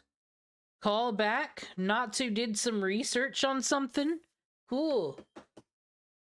Glad someone did some work. Guinevere and Lancelot are of course continuing their courtly love tryst, but probably due to the Christianization of this version of the story, this is treated less like noble courtly love and more like garden variety adultery. This version is also the first telling where Mordred discovers their affair, but though he tries to persuade the other knights to kick up a fuss about it, nobody does. In fact, Arthur learns about the whole cheating thing from Morgan Le Fay, but it's not actually one of her schemes or anything. See, after a long and varied career of trying to destroy Arthur and all he holds dear, Morgan just kinda stops one day, and Arthur just kind of assumes she's dead until he stumbles on her castle several years later to discover that she's not only alive, but totally reformed, and is in fact planning on moving to Avalon to live with all the other sorceresses. While he's there, Morgan decides that she can't keep Lancelot's tryst a secret from him, and shows him the giant painting Lancelot made This is so YA that this is the Shark Boy and Lava Girl of the time. the times he was in prison there, documenting the whole affair for some reason. I don't know, Lancelot is stupid. Anyway, Arthur is very upset, returns to Camelot, kicks off a huge conflict with Lancelot, who runs away to Gaul, and while Arthur's away fighting Lancelot, Mordred casually usurps the throne. In this version, Mordred fails to marry Guinevere because she hides from him in the Tower of London, but beyond that, the rest plays out about as expected. Arthur returns, strife of Camlin, Mordred dies, etc, etc, etc. In this version, Morgan completes her redemption arc by being the first of the sorceresses to arrive to ferry Arthur off to Avalon. In the aftermath of that whole debacle, Guinevere becomes a nun, Lancelot becomes a monk, and thanks to a promise he made at one point, he can't even be buried alongside his love when he dies, because the moral of the Vulgate is that adultery is bad, kids. Now, one meta thing we gotta talk about is that although Arthurian folklore has a lot of Christian elements, what with the Holy Grail and all, it's also got a lot of traditional Celtic folklore wrapped up in it, or pagan if that's how you want to phrase it. I mean,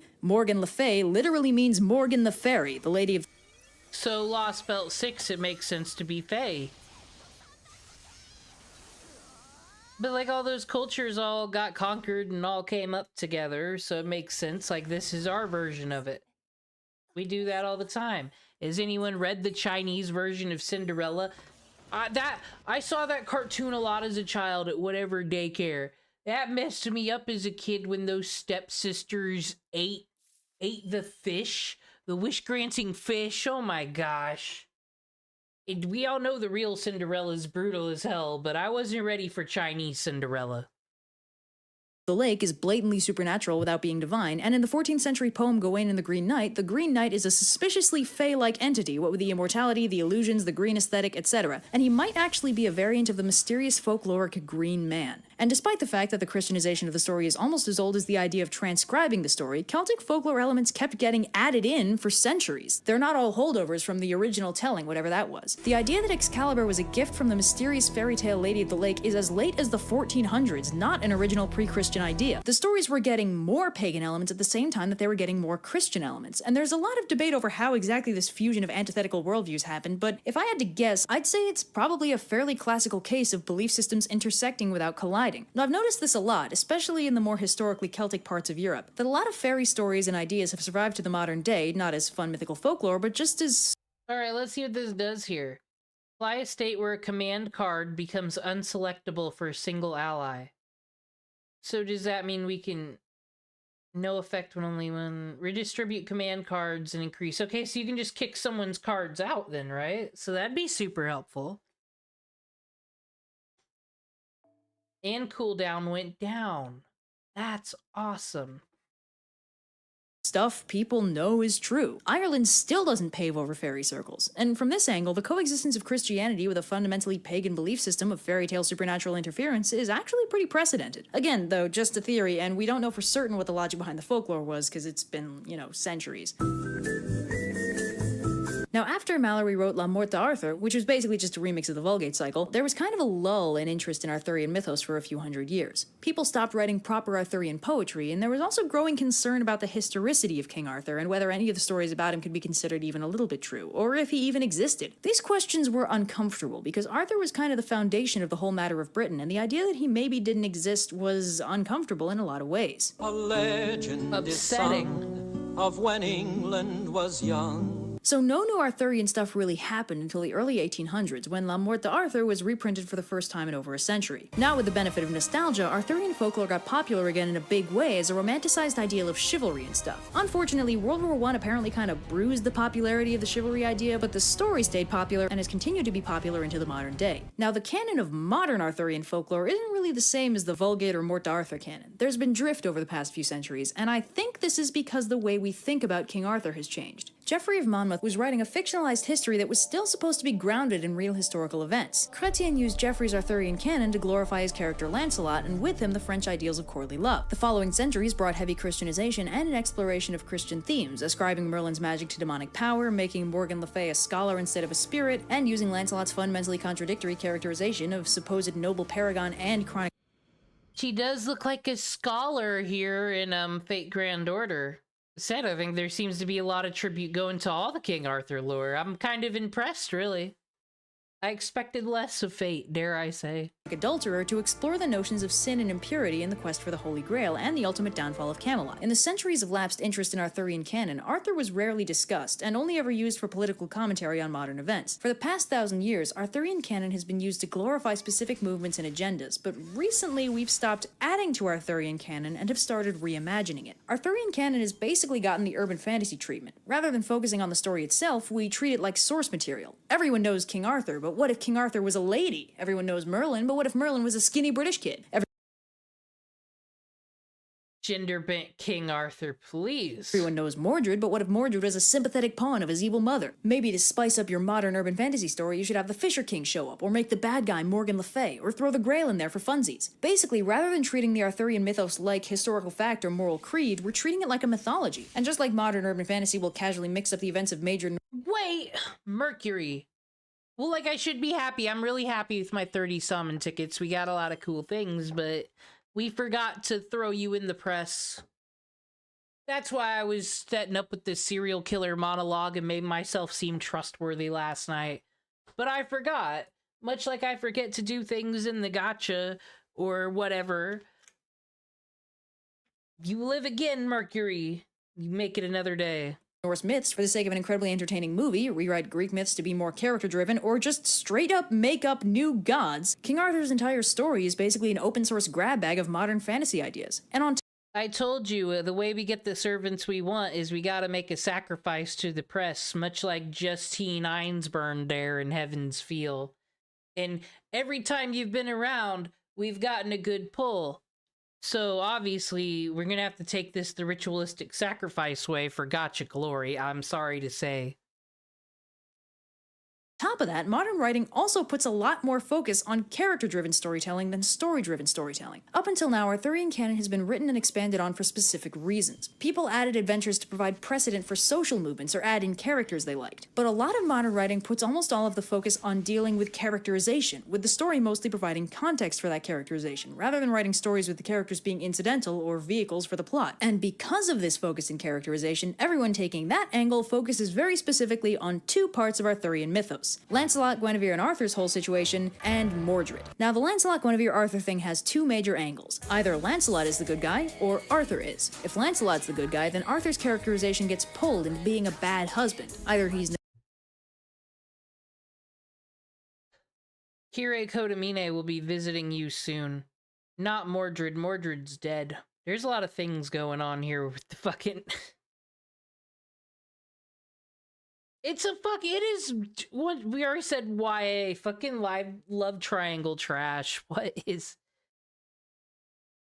I think it depends also on what king was cheating on who. That's probably when the canon changed. Neglectful because he has to go fight all these wars, or he's a full-on jerk, or he's boring, and Lancelot is by contrast a noble heroic paragon here to rescue Guinevere from her lousy husband with the power of love. If Arthur's the good guy, then Lancelot will be an egotistical, self-centered jerk who betrays his trust without thinking, and Arthur will be a beleaguered, betrayed man whose kingly duty demands that he execute his wife and hunt down his best knight. Either way, plenty of good characterization stuff to exploit. Arthur's characterization is further jerked around by the character of Mordred. So in the first texts that specify Mordred's relationship to Arthur, he's written to be his nephew, the son of Arthur's half-sister Morgause. Later versions changed it up so that Mordred was also Arthur's illegitimate son, but the modern version of Mordred is the son of Morgan Le Fay, conceived by Arthur and used by Morgan as one of her many schemes to bring Arthur down. You may note Everyone keeping up? Good. this has zero precedent in the mythos. Morgan and Morgause are different characters, and Morgan and Mordred canonically have nothing to do with each other. Not only that, but Mordred's decision to usurp Arthur's throne is always his own ambition. Also, lest we forget, Morgan Le Fay has already given up on being evil for years by the time Mordred does his traitor thing and Arthur falls. But the modern tellings combine the disparate elements of Mordred's betrayal and Morgan's routine scheming into one significantly nastier, game-changing plot, wherein Morgan bears Arthur's illegitimate son and specifically raises him to overthrow his father and claim his throne, which is a lot more evil than hiring a local fairy to prank Guinevere and hoping she dies from it. But as a side effect, this also changes Arthur and Mordred's entire dynamic. Classically, Mordred is the traitor and Arthur is the good king brought down. But in this version, Arthur's not so good, what with the whole illegitimate child thing, and Mordred isn't the traitor, he's the pawn in his mother's schemes. Or, from another angle, Arthur's tragic karmic down.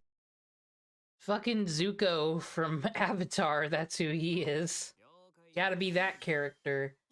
Sympathetic backstory, but villain, question mark, downfall, question mark. Downfall brought on by his own wrongdoing. Mordred becomes sympathetic, and Arthur becomes morally complex, at the cost of Morgan becoming a whole lot morally simpler. So the moral of this complex, century-spanning story is, if Arthur, Guinevere, and Lancelot had all just been honest about their feelings and entered into a mutually supportive romantic relationship, we could have called it a polyamory. Thank you and good night. Now that's a funny name. God damn it. We got tricked. If ever I would leave you, it wouldn't be Ooh, Theon Cumhill. Alright, back to it.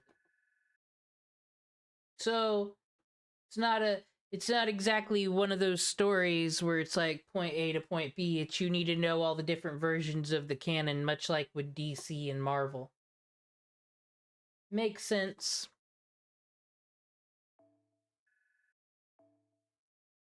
God, we're probably gonna level up again after one battle. Insane. Gotta make sure to come back here and get this here Saint Squirts. And that's all gonna go. Got my Southern on. And then that's all gonna go. And we're gonna get Berserker Castoria. I kinda wish she wasn't a Berserker. I thought she'd be another caster. But who needs more casters, am I right? Okay. Sugar, sugar, sugar. Let's go back. To the divine realm of the Round Table, Camelot.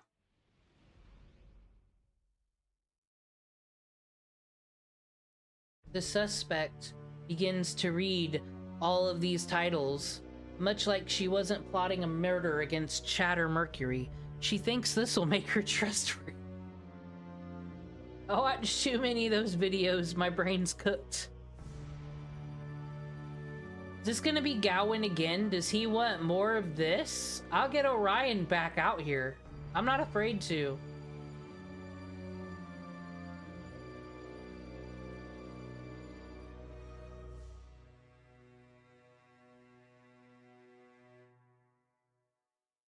I think we'll do this. Perfect.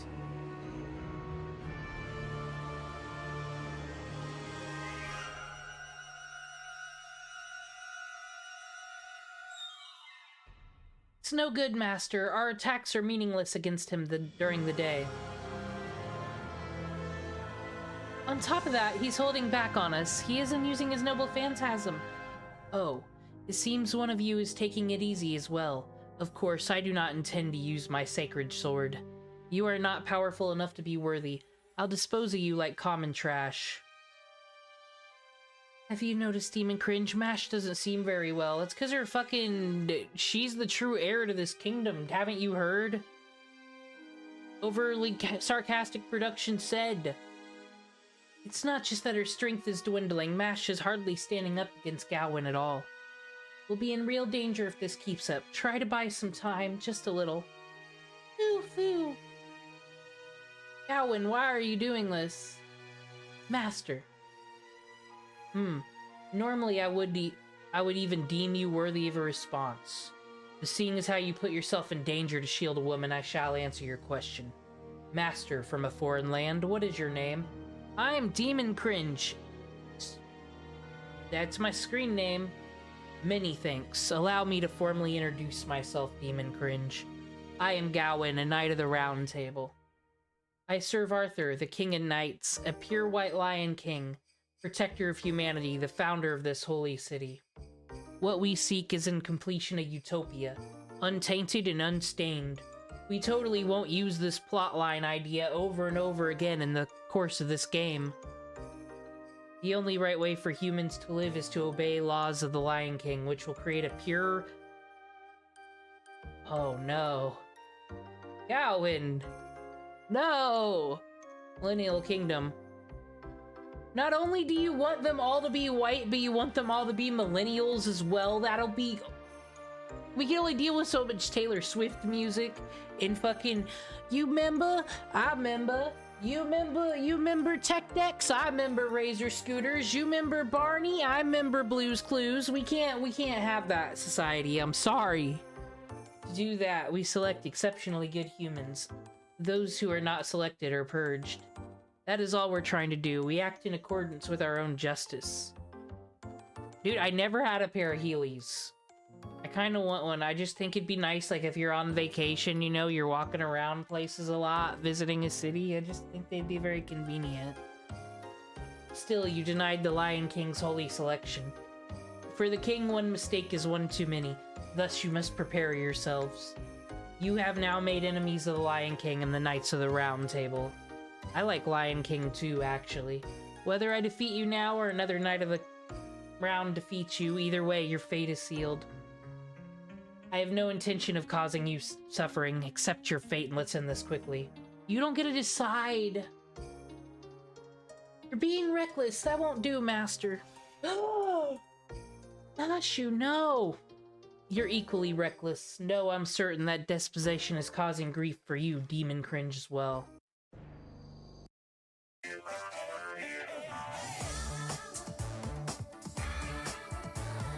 This man, this user, right before you, he hurt her. He hurt Machu. They put the whole scratch animation. That's just... This man calls himself a knight. Despicable.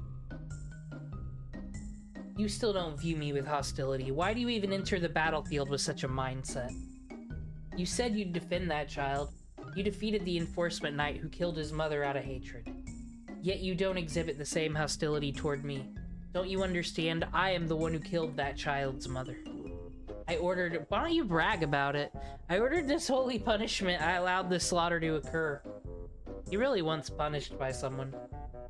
The enforcement knight was simply following orders. The enemy you should hate is me, the commander. Dude, I do. Don't worry, Gawain. Like I said, you just happen to always be around when the world's ending. This is the end. The shield is too heavy of a burden for you to bear. Mosh! You're the arrogant one here, Sir Gawain. Individual beliefs and one action on the battlefield are two separate things. You don't have the right to denounce her beliefs, all the more you've fallen into such hearsay. What? You're... Lucius Malfoy! Oh no, this is the good one. Save the greetings for later. Devote your attention to the enemy before us. Now I can never tell. Is this person supposed to be a saber face? Was that the intention there? I shall destroy his gift as the Knight of the Round Table. You've nothing to fear from Sir Gawain. You haven't lost yet. This is a matter of sheer power. This is a matter of how one lives their life. I had my own issues as well. We haven't drawn her from Friend Summon or none of that, because I believe she's a story-locked character. To crush the strong and aid the weak, the decision is always correct, more than any other. In that case, this radiance is for you, Demon Cringe. Switch on algorithm! That's what I've always called it. Impossible, unbelievable, why are you here, and more importantly? Sir Bedivere, you are a Knight of the Round Table. Do you intend to commit treason against your king? Come again? Treason, that's the word of the day.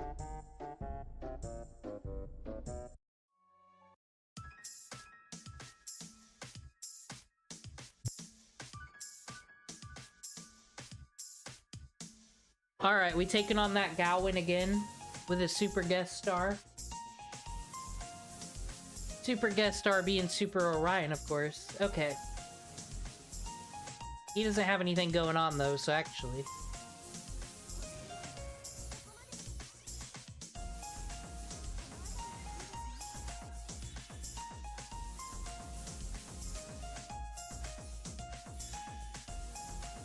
We don't even have a single arts card here. What is this?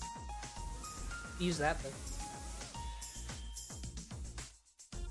It's an investment. Nothing's happened, so well, I mean, things did happen. I read it, but I'm not gonna lie, like, Gawain was like, I'm the one that killed children and killed defenseless women. Be mad at me, not those soulless automaton knights. And then I was like, Gawain, you're always here when the world ends. Chill. And now we're fighting. That's what's happening. See what this does.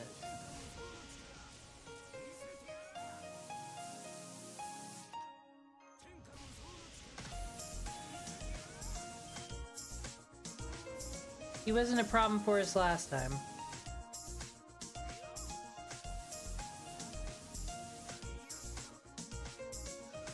Oh, that's pretty good.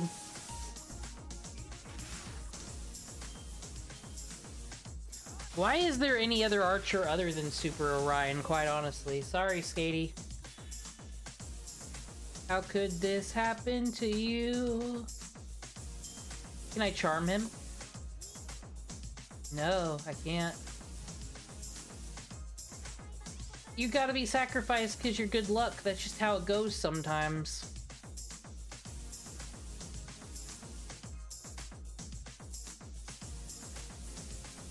I mean, that's how they won wars and stuff back then, I think. That's what the history videos taught us. I tried to charm him. It did not work. It was not in my favor.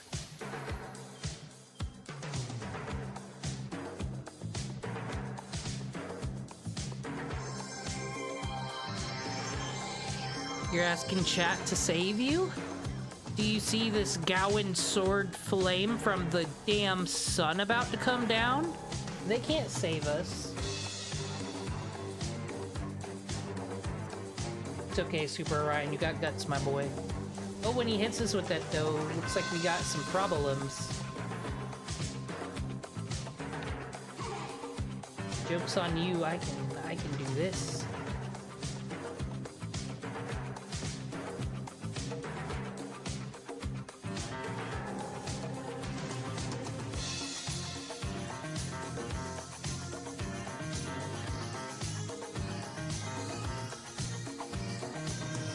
What's the name of this music right here? This is from the Bully soundtrack.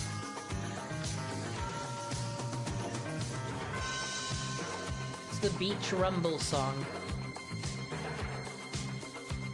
Because, you know, when I was thinking British music, I thought the game Bully for sure.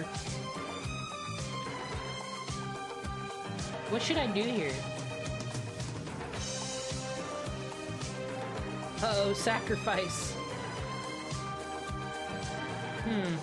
I think I gotta go all... What does this do again exactly? Like nor invisible, increase attack, so I want to hit this first. But then I won't have that cool buster start, you see. So I guess we're doing this.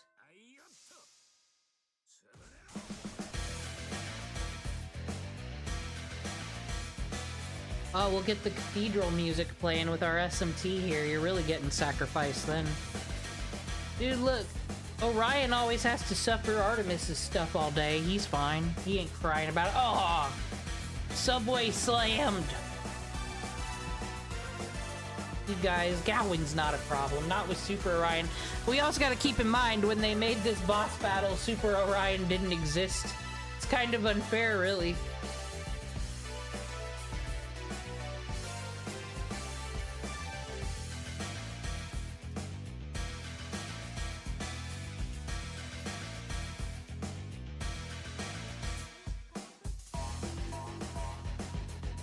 Yumi, I don't think has gotten us a 5-star yet.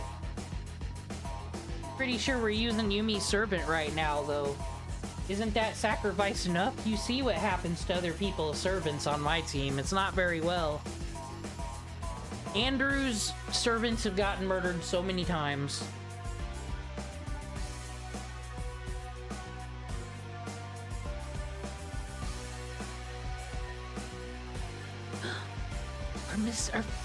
I think that's like our second Mystic Code level up ever. What a moment.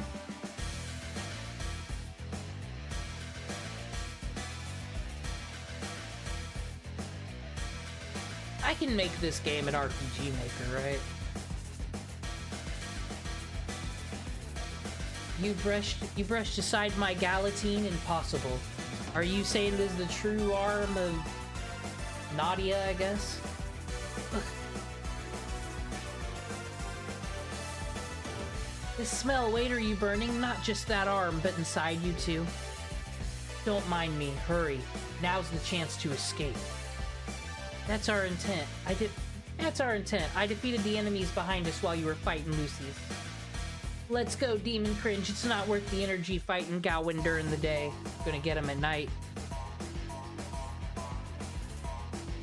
Yes, what a reliable universal servant Mr. Bedivere, come with us. Whoa.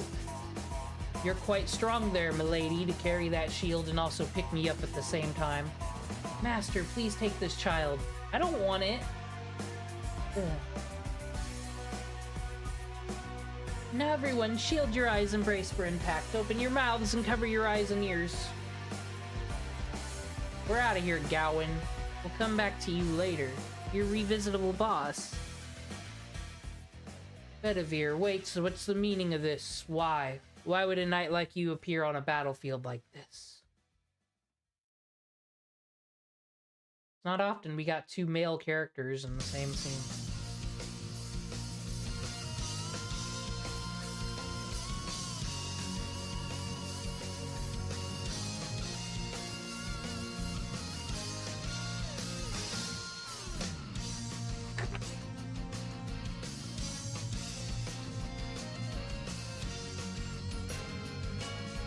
Alrighty.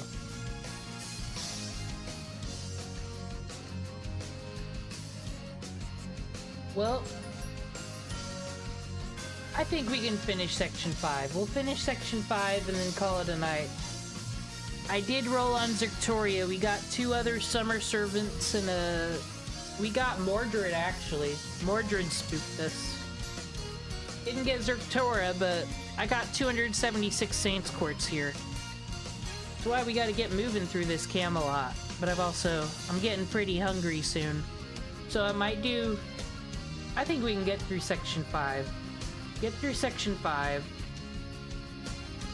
I could come back later, or I might come back tomorrow. I'm gonna make sure, because I want to do the event too. Kinda want to do the event before Castoria, if I can do the event. Yeah, I lost the 50-50, but as I said, I got all the Saint Quartz, still can roll. We just need more Sonic music, really. Get that, we'll get some Sonic 06 in here.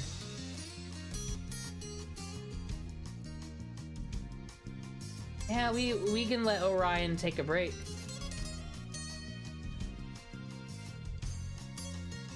Let's see, who wants their servant put in danger today? Not Bedivere.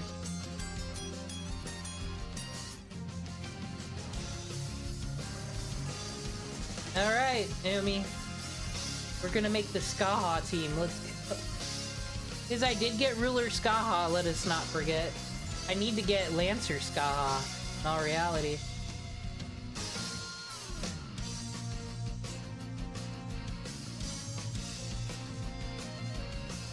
I did pull Jilter. I got nothing to complain about in the world of gacha pulls. Quite honestly, did we see that coming?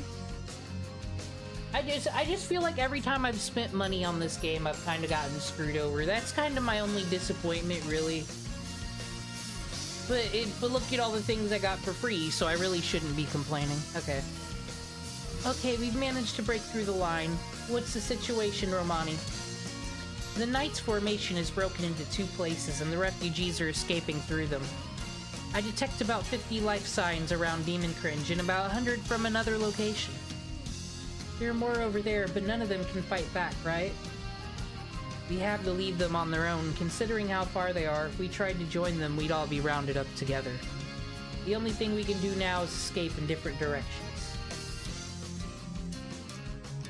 Lucy, Benivire's correct. We need to guard the rear for refugees here. Fortunately, Sir Gawain isn't pursuing us. Look, the sky is turned back to night. I would hazard a guess he hasn't received orders to leave the gate and give chase. Before that happens, we'll use the cover of darkness and get as far away from the holy city as we can. Oh, but before that, don't let them escape. Those given holy punishment must be purged. They will cause calamity if left alive. Oh, we're still outside the gates. We didn't get very far. Yeah, Mercury servants are always safe over here. Not Yumi's. We need to crush the pursuers first. Are you ready, Demon Cringe? Leave the rear to us. Wow, you've gotten pretty gallant, Demon Cringe. I'll take charge of leading the refugees. Our efforts will be in vain if the refugees end up scattering everywhere. Yeah, we gotta have them all in one place for when the king decides to nuke them all. Enforcement Knights are closing in on the refugee group, engaging. I think scattering might be the better choice, quite honestly.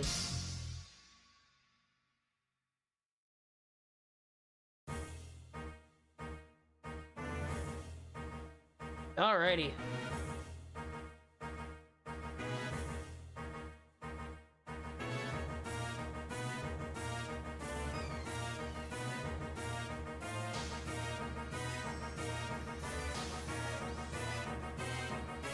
Skaha, you're no help here.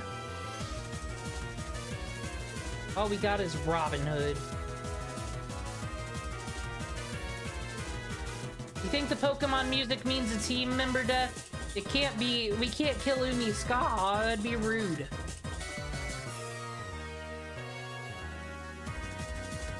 Yeah, it's not true. They'll all make it.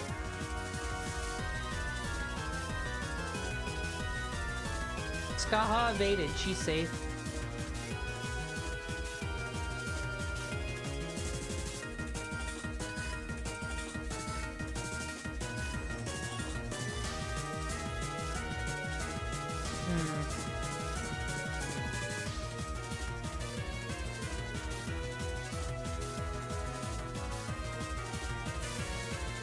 There, that was fine. That was serviceable.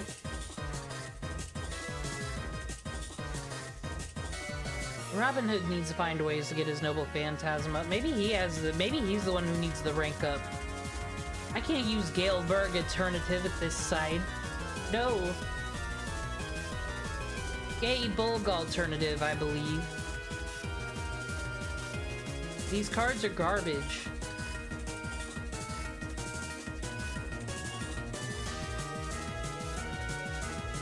Absolute garbage.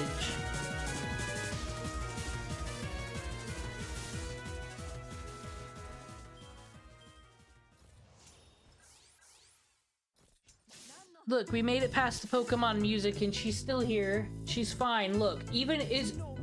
Here, I'll give you some goodwill. That was probably a waste, but we saved her.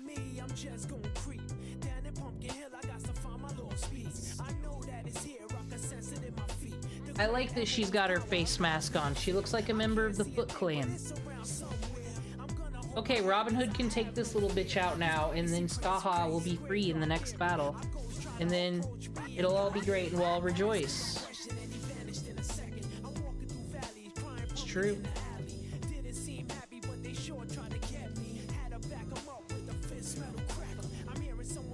You should. If you stream, you'll have better luck. It's true.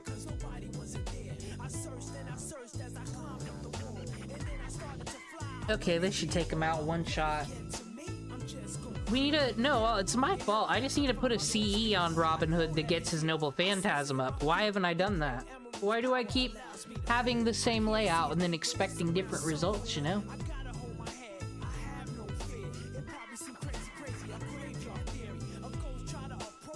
Alright, Skaha.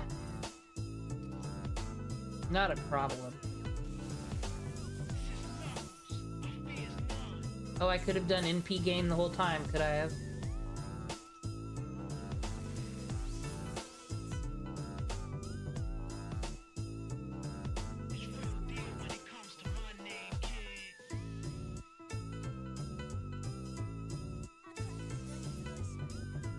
Trying to think of what games I used to play Farmville on the iPhone. That was many years ago. I don't know what... I was always a fan of those games, like the games where you can like make your own kitchen and pick up the food from the counters or whatever. But who needs that when you got this?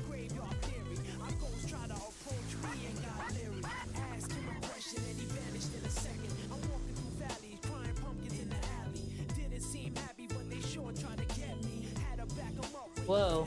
Okay, so I thought she had an AoE. I had her mixed up with her assassin version. Whoops.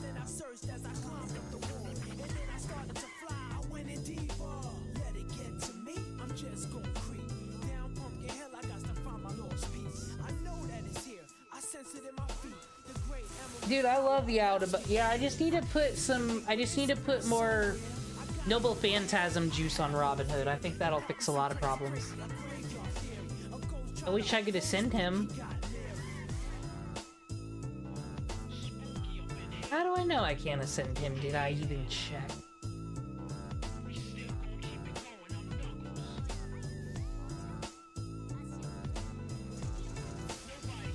Check out Morgan Le Fay doing her best.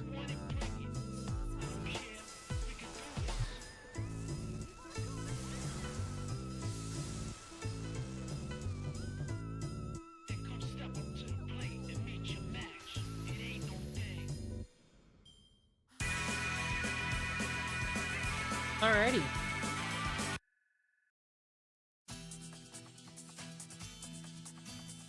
We'll just cash that in for some fruit.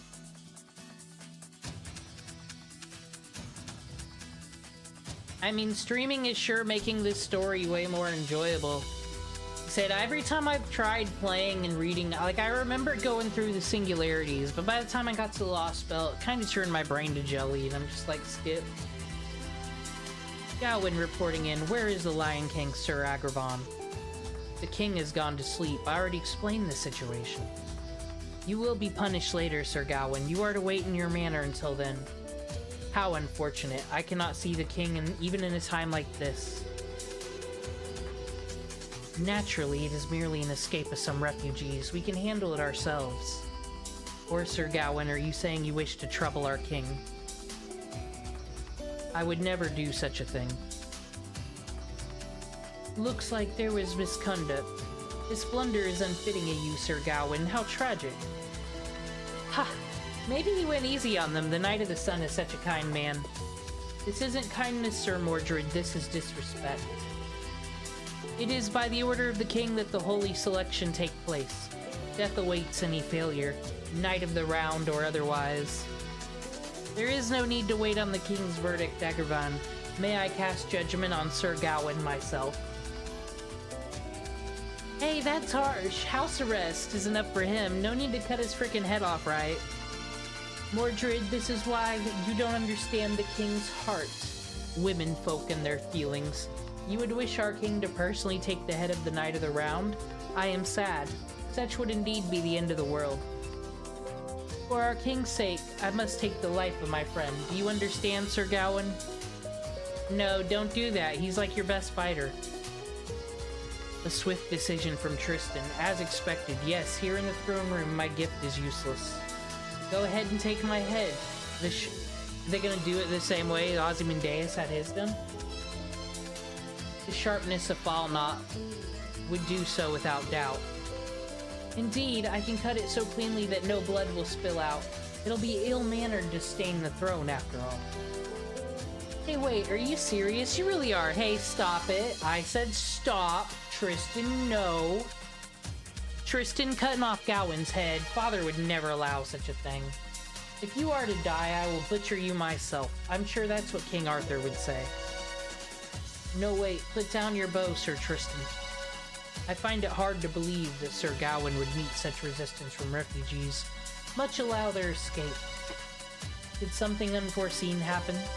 Circumstances might dictate Sir Gawain's punishment to be erased. What say you, Sir Gawain? Were the rebels who attacked you at the gate truly refugees? I have nothing particular to report. There were simply 2 unknown servants mixed in with the crowd. Both likely wandered in by the call of the Holy Grail. They are not the kind of heroic spirits who would threaten us. Demon Cringe is just now questioning how it is that somehow she got more subscribers last night when she wasn't talking or doing anything. That's a question for self-esteem later. I see. Thank you for the clarification, Sir Tristan. The punishment of Sir Gawain is... Okay, Artoria Pendragon would never say the word ruckus. This isn't canon.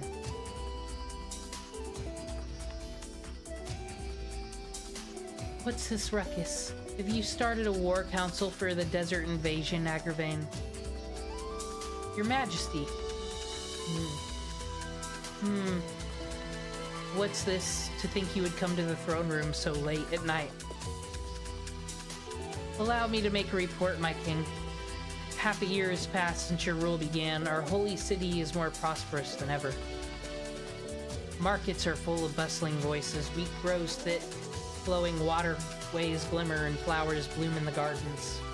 The sky is perfectly clear and blue. The desolate winds of famine cannot reach our lands.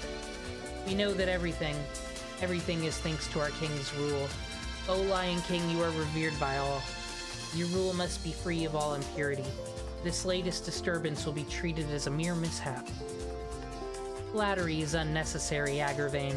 I came to hear a report from one of my knights. Now state your business, Gawain. I will believe your words. Yes, your majesty, the holy selection was carried out correctly. As a result, we discovered 3 compatible candidates. 2 were secured and given a warm welcome as citizens of the Holy City. However, the remaining one was lost. This was due to my negligence and supervision. Well, the mystery is, on OBS, there's the stop streaming and stop recording button. The stop recording button is highlighted, whereas the stop streaming button is not. So my tired brain said hit stop recording, that's the end of the stream. Then, like I said, I walked away and went to bed. I didn't plot no murders or anything, and I must have been home because I had a stream going. I'm kidding any police that are listening to me. It is not a laughing matter to set yourself up as a murder suspect. I probably deserve to go in jail for this, but I can't, you see, because evil is happening in Camelot. The other was sheltered by suspicious merchants. Their destination remains unclear. Suspicious merchants? That sounds like Agravain's problem. Does that mean we haven't been wiped out? It would seem so. Indeed, we still haven't confirmed the death of one merchant leader. That concludes my report. I am prepared for any judgment you may hand down. I already dedicated my life to you. Please make your decision, my king. I see. Very well. Then raise your head, Gawain. You may remain on your knees. What? Mercury, no. I'm nothing like the Lion King. For you have no need to ever stand out again. See how horrible she talks? I didn't say nothing like that, and my mic wasn't even muted the whole time. How enviable. It may have been but a small amount, but to receive the king's sacred lance? Gawain, Mordred, what happened to Gawain? Calm down, Agravain, let's see. Ha! I'd expect no less from Gawain, the toughest bastard of the Round Table. Look at him, so pathetic. Not only did he blast through the castle wall, but he was blown out of the holy city's outer wall. What a pussy. And on top of that, he managed to survive. But man, it's gonna be a pain in the ass to fix that wall. He's alive. Sir Gawain is alive. Hear me, Knights of the Round Table. That strike was death itself. The fact that he survived shall be considered Sir Gawain's pardon. Are there any objections? Nobody would ever dare object to you, Your Majesty. There is, however, one sad thing about all this.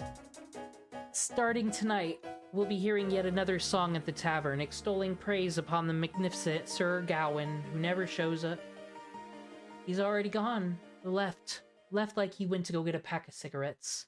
How truly sad. The number of songs written about Lancelot or myself hasn't grown at all lately.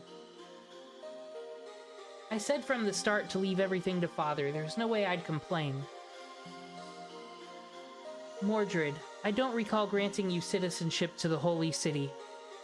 It is your father's, it's your mother's, it's someone's visitation day with you. Go elsewhere, Mordred. You were already in London. We did our due with you, and we pulled you today. How much Mordred can we take? They removed the Hassans? Oh no, 100 Personas is different than the Hassan. No, they're all part of the Assassin Cool People Club. You are only allowed to stay in the city during the day. Return to your natural domain. Yeah, go back to the wasteland. Leave guarding the outside to me, Father. Parents, am I right? Your Majesty, this may not be my place to ask. Why do you not allow Mordred to stay in the Holy City? Indeed, it is not your place to ask. Do you wish to measure up against Sir Gawain's toughness? Even you, Agravain of Iron, would suffer after one of my blows. Dude, she's just a lancer. She's not a problem for us. Wish we could just skip and get to her. What? No, I simply thought stationing Sir Mordred in the Holy City would solidify our guard. Unnecessary. That one has no use beyond the lands outside. Keep them alive until our eventual battle against the Sun King. I see. Temporary freedom is great reward, so to speak. Very well, I shall issue the order to pursue refugees. I'm sure Sir Mordred would be happy to get use out of the king. Also unnecessary. Leave the refugees. They'll die eventually in the wasteland. The Sun King will soon realize our true intent. Prepare for the coming battle with him. When the Knight of the Lake makes his triumphant return, we'll settle things with the Sun King. Understand, Agravain? You still rely on that man. Agravain, is it really okay to not pursue the refugees? Of course, this is direct order from the king. Still, be that as it may, we cannot ignore the outsiders. If they manage to repel Gawain, they are likely led by the foreign master. You're talking about me! The master causing a revolt and considered a rebel. Send pursuers their way and destroy them. Whatever happens to the refugees accompanying them as a result of that is simply inevitable. I see. That plan sounds like something you'd do, Agravain. Who will you entrust the mission to? Let me think. I know of one knight who happens to be free at the moment. Raider Knight Lancelot. Contact him. He should be making his way to... We already fought him in France. I want to fight him again.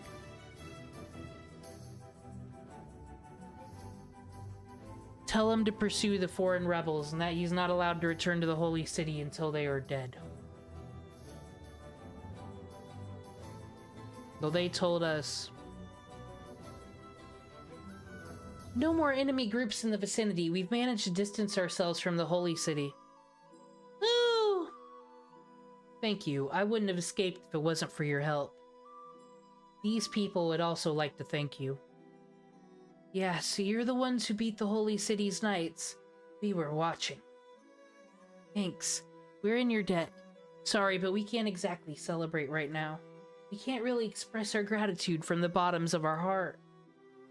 I can understand it's not exactly an occasion for smiles and laughter after such a tragedy. Sorry, also this is hard to say, but how long do you intend to accompany us? We're grateful that you're protecting us. We're thankful, but yeah. You're saying you don't trust us, right? We're of a different race. We have different goals. Furthermore, you can't just give us a proper show of gratitude, so there's no reason for us to escort you, right? That's right, we want to trust you, but at this point. So yes, we want to know why you're helping us. Sorry, it was on a whim, you know, we just didn't want to leave you dead. On a whim? You decided to rebel against the Lion King on a whim? Ain't my fucking king. I didn't vote for that. I would have voted for swimsuit Artori at the very least. In the Artori election, whose party are we supporting? We can't...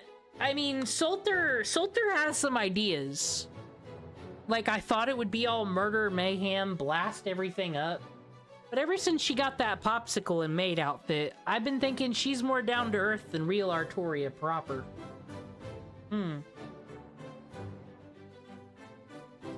We'd like to continue guarding you, and for that we'll request compensation. Whatever the reason may be, we've all made enemies of the Knights of the Holy City. To survive, we require more cooperation, thus, we'd like to borrow your strength. We'd love to help, but only a few among us can actually fight. We have wives and children among us. To fight alongside you, we would... No, that's not what I meant. We'd like you to be our guides. We need trust to enter the mountainous region of the north. As you can see, some of us are as the same race as those in the Holy City. We can't enter a region controlled by the mountain people. A battle would ensue the moment we tried to. Combat is the last thing we want. If possible, we too would like them to shelter us. However, they have no reason to trust us. Do you understand what I mean? I get it. They'd see you as you saved us. Indeed, if so, the old men of the mountain wouldn't treat you with disdain. Yes, that'd be enough to give us hope. Have fun video gaming, Mercury. Did you beat Persona 3 Reload? It seems so. You've moved on in anime game world. We will protect you with all of our might and escape to the mountains. After that, we would like you to meditate between us and those mountains. Does that sound agreeable? Yeah, I could convince everyone if that's the case, that we can continue and put our trust in you. Thank you, and thank you for saving us earlier, I mean it. Just wait a bit, I'll go talk to everyone. That's good, this should unify the group under a common cause, Demon Cringe. Oh, I'm sorry, I should have taken that liberty. I ended up speaking on Demon Cringe's behalf. You're good at talking, Bedivere. Oh, that sucks. I'm gonna play Persona 3 Reload one day, you'll all see. And it won't crash as often as the iPhone game. Yes, that seems the only merit was one of the round table.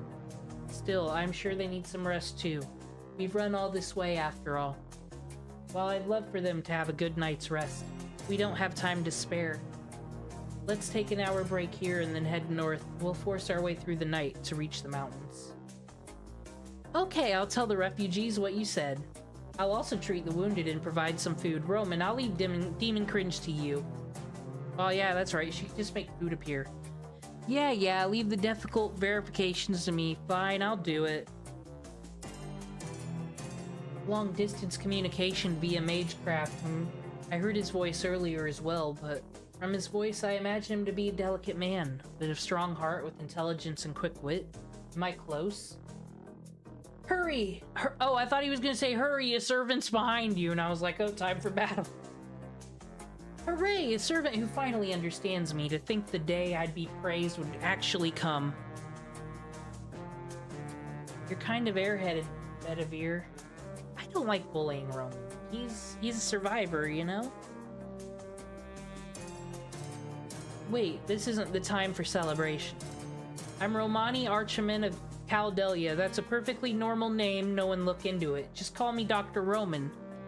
You must be Lucius, I mean Sir Bedivere, who saved Demon Cringe out in the desert. My apologies for the false name. I could not truly trust you then. It was our first meeting, that's to be expected. I'm sure you had your own circumstances, and that doesn't change the fact that you helped us. Anyway, now that you've told us your true name, you've got our full trust. Sir Bedivere, We don't know of your reasons, but the situation is clear.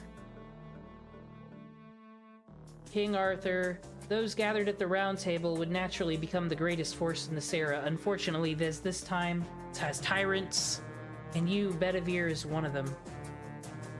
Normally, you'd be a heroic spirit that sides with them, but yet you decided to save Mash. That's because they're looking out for the child of King Arthur, the true heir to Camelot. Mash. That's who. That was you, right? You concealed yourself and blended in with the refugees. Most likely to enter the Holy City without anyone's notice. But upon seeing Demon Cringe do battle with the knights, instead of slipping into the city amid the chaos, you joined in. I'm sure it wasn't your intent to clash with Gawain there, but you saved us.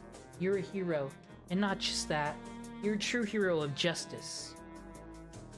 Who knows? It's true I was influenced by Demon Cringe, though. Lord Magus, as you guessed, I was hiding my identity to enter the Holy City alone.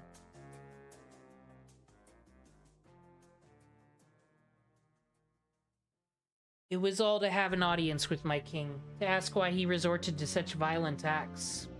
Yes, I still can't believe it either. The Knights of the Round Table are supposed to be a group of righteous knights. Doesn't sound like it from the lore. Seems like they're always up to shenanigans, those knights. Yeah, a shining achievement atop the Legend of King Arthur, the proudest, most powerful knights gathered at that table. Why would they do such a thing? It's just like Ozymandias said, yo. This is just my speculation, but originally the Sixth Singularity would have seen Crusades overrun the Holy City, resulting in endless crusade. A never-ending war for the Holy Land that would lead to the collapse of humanity.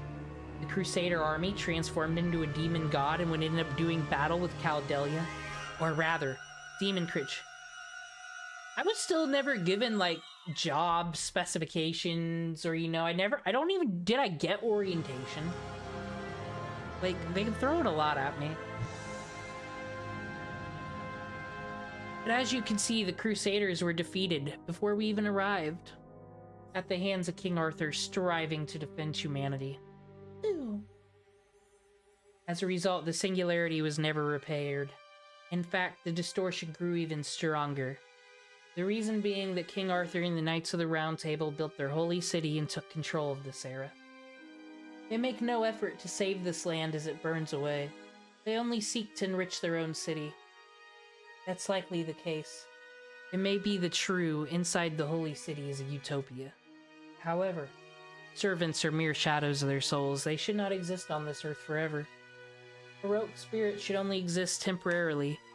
The earth is for those living in the present. The wise King Arthur should be fully aware of this. Yes, I hate to say it, but the Round Table's gone mad. The knights are now distorted existences who must be defeated.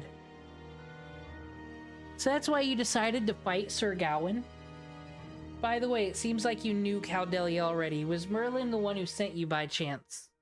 Indeed. Oh! How do we know Merlin, like, don't run the counterforce? He doesn't command it or whatnot. He said to be on the lookout for Romani Archimon from Caldelia and lend you strength if our interests align. Oh. Merlin's cool with Roman. Wonder how that is. Wonder how those two met. I know how they met. Top 10 surprises. Merlin? By Merlin you mean the court mage of King Arthur?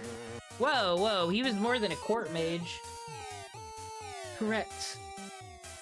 Preparations were not complete or something of that nature. Yeah, sounds like a legend. Merlin should be confined to the edge of Avalon where degenerates like him believe. Dang, Roman, you never spoke bad about anybody. Wait, but Senpai, I feel like Mr. Merlin.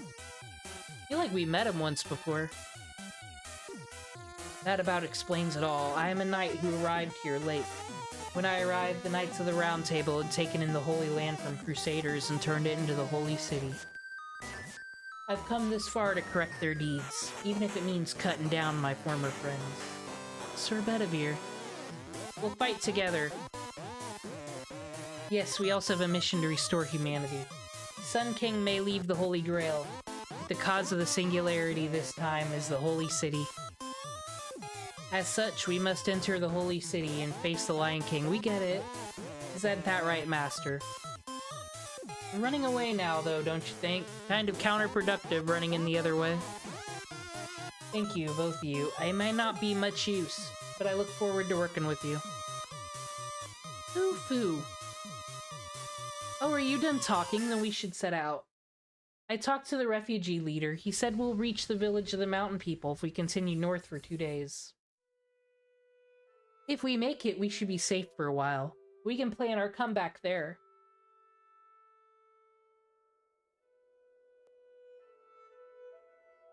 That was a lot of reading. I've been reading since Gawain got sent through a wall. Remember back... I forgot! I need to make a bingo card! We'll do it for Babylon. Is there even a battle? Oh, I need to go cash. I need to go cash out. 2 more nodes to go. Isn't it great that we can just do this? Isn't this amazing?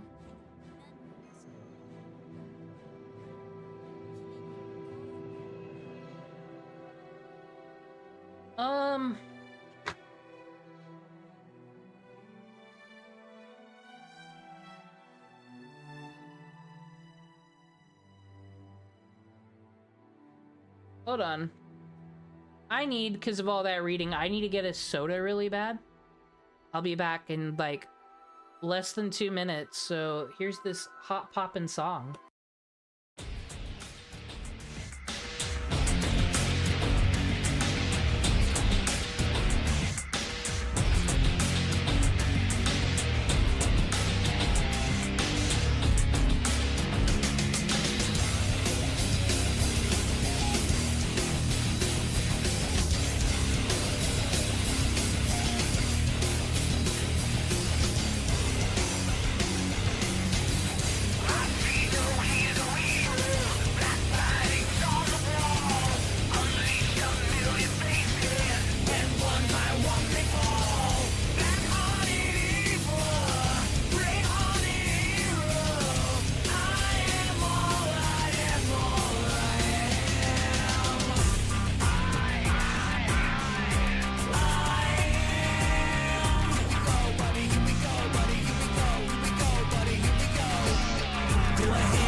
Alright. Back. Well, just one more second. I'm vibing to this.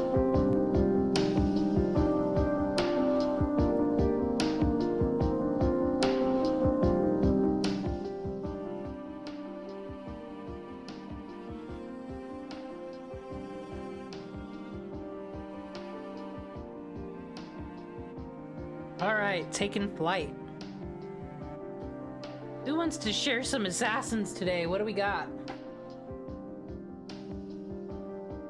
Okay, we're not gonna need Mysterious Hero X, as lovely as she is. Kama's pretty cool, but... God, shooting's just my favorite. That's an unfortunate face. But maybe if we use King Hassan on the mountain, they'll take us seriously. They'll let us in.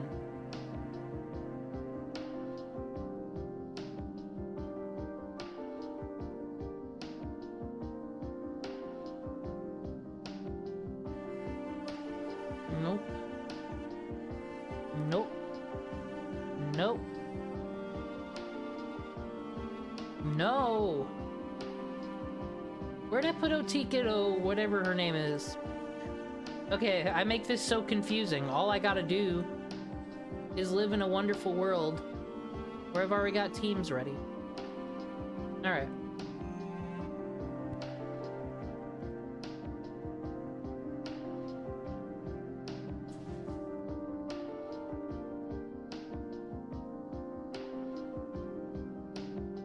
How's this drifting? It's not fast. It's not. It's faster not to drift, but cornering like this is more impressive, isn't it?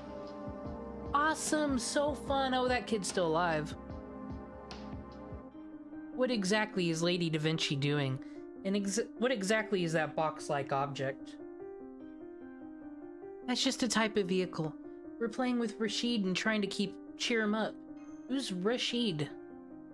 Rush just doesn't seem right. The child we saved back at the Holy City finally woke up a short while ago. However, he was quick to notice that his mother isn't here. The others told him she went with a different group, so we've been able to dodge the issue, but... I see, so that's why. Looks like even Da Vinci has a human heart. Mash, you should try this too, it's so fun.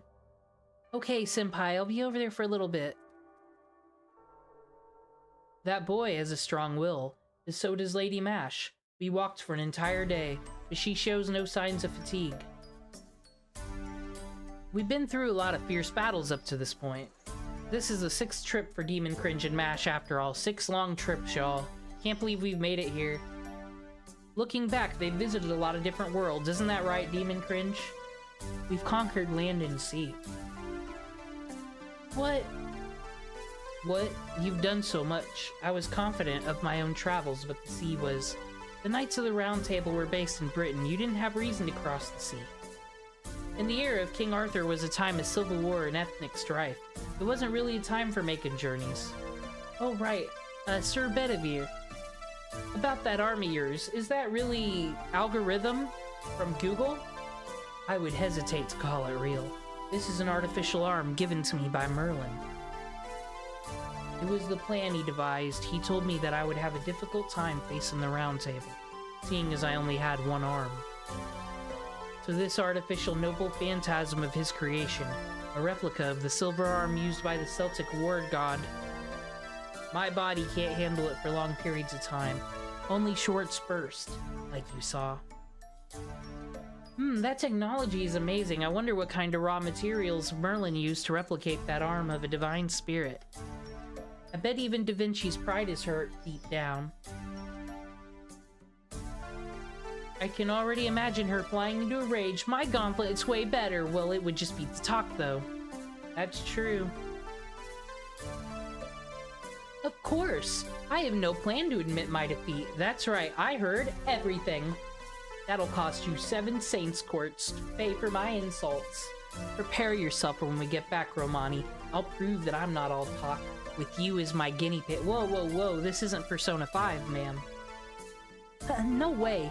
Even you couldn't be the best algorithm. This is Merlin we're talking about. The Merlin. He's the scummiest of scummy mages that would do anything to win. Whoa! My dude, do you know him? You lived so long ago, it seems rude. You don't know him. You don't know what he did. He didn't ask to be born an incubus. That's pretty, you know, straight up racist of you, Dr. Roman. With your fixation on beauty, there's no way to beat him. I would win and win beautifully. In fact, if I don't, we can't beat the Knights of the Round Table. What's that supposed to mean, Da Vinci? Huh? Oh, I let my tongue slip because of you, Romani. I didn't want to worry you, but too late now. Let me do a little explanation. Remember what Sir Gawain said? That he had a gift from the king? That's a blessing from the Holy Grail. But I don't mean the art graph grails we're collecting. I mean the Holy Grail of the Savior from Arthurian legends. That's just a MacGuffin. We're not gonna find it. What if a robot bird could find it? The Knights of the Round Table are blessed by God. Oh, right. You were an exception, Bedivere. To be exact, we're talking about the Knights of the Round Table under the Lion King. It would seem so. Those knights are no ordinary servants anymore. In terms of divinity, my algorithm is about on par. Oh, it's Bedivere. Without the ability to sever the Holy Grail, that gift cannot be broken. And if the Knights of the Round Table decide to show up, only Bedivere would know how to fight them, then he would reach his limit quickly. Isn't that right, Sir Bedivere? How many times can you still fight? Once? Twice? What are you implying? I can fight as many times as needed. It would indeed be a bit painful, but still. Oh, I see. We'll leave it at that. But I'm a universal genius, a big sister you can rely on. Demon cringe. We need to prepare. Table, just in case. I like settle down somewhere ASAP. If I have a workshop, I can analyze their gift, but before that... Ah! Monsters! Protect the supplies. Who would have saw this coming? Before that, we need to fulfill our task as guards. Let's go, Dia. Okay. Thank you. Remember when I could get past the Singularity in 2 days? Because I just skipped everything? My god. Getting through section 5. But I'm assuming the next section will be us meeting the mountain people. And then after that, it'll be all out war. You see, we went from just Thomas Edison versus Kukulane to this mess.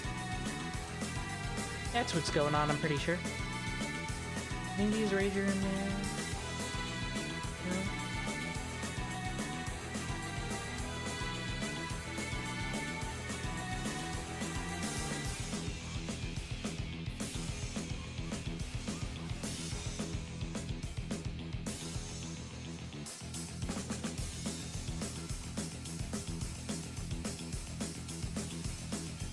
I'm gonna keep on it though.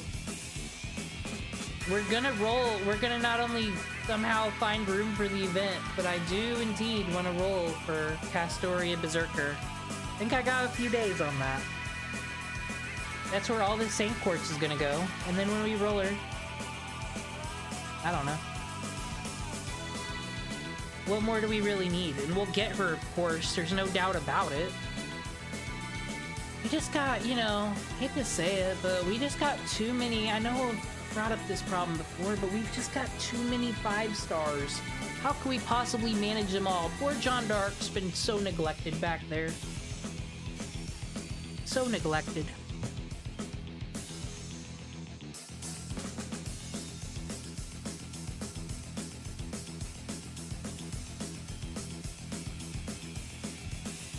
Alright, Hassan.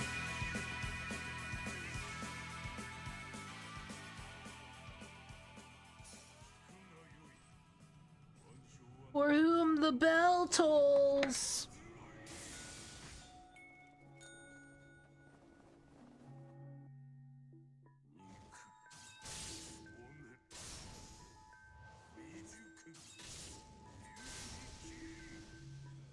Dang. He's not first to Son. The first one ain't playing. Already got the Noble Phantasm up all the way too. How amazing. Seriously. That's good for us.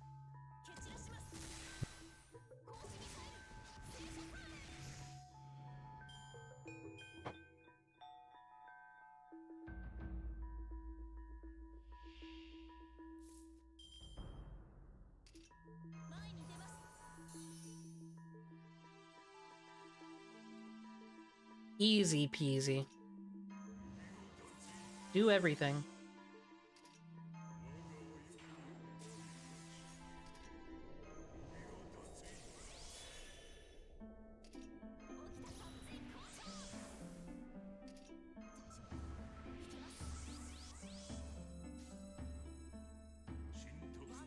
Perfect.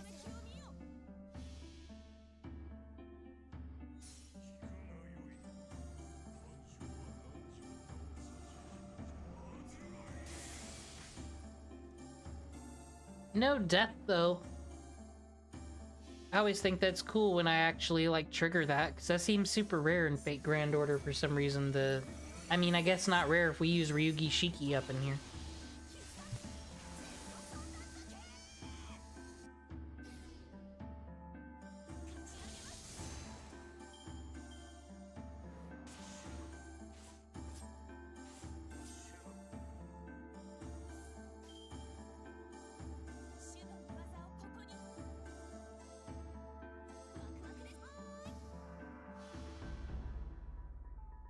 I'm sure there's a waste of my time, but I haven't... Jane here hasn't used her Noble Phantasm in a moment.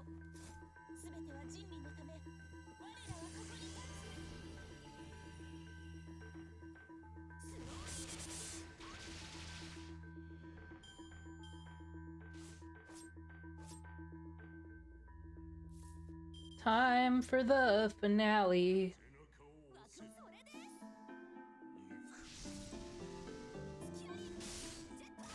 She's got pretty good hit though, in all honesty. I've been digging her.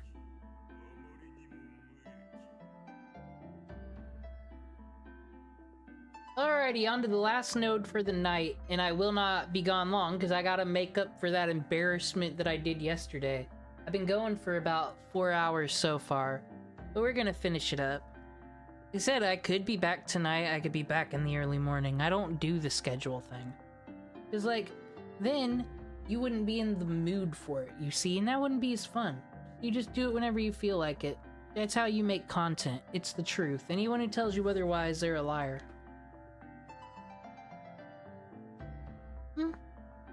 I'll bring Artoria with us this time. I wish I would have gotten Mordred earlier. I would have leveled her up instead of Tamlin. I don't know nothing about no Tamlin. Oh no, get out of here, Pokemon music. You always screw me. Just a little further. We'll be in the mountains soon. Once we're in the mountains, we can make our way to the village while staying out of sight. The eastern village is hidden, sheltered by the mountains. You can't reach it easily without a guide. It would all be more difficult for the knights from the plains, especially when there are wild beasts and thieves up there. I think we'll be fine, whatever. We've been through the ocean, did fucking Edward teach. Alright, I knew it. Of course there's no way it'd be that easy. Leonardo, no wait, magical energy signatures closing in quickly from the rear. I detect 4. They're enforcement knights, the quickest we've seen so far. Yep, they must be vanguard units on horseback. Worse is that, anyway. Look just a little further behind them, Romani. See that massive response? It's most likely a knight of the Round Table. Ah! Aw, indeed, damn it. You're so close. Anyway, you have time to intercept them, Demon Cringe. The enforcement knights will reach the rear of the refugee group within minutes. Hurry over there. I'm on it. Okay, I guess they're pincer movementing us. And then we're gonna be like, no. Last battle of the night.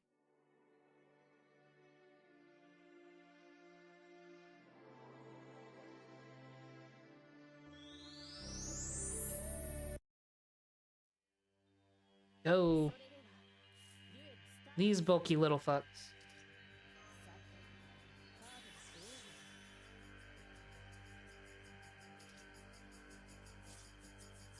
Oh! Sunlight on field. Can she put up a fight against Gawain with such abilities?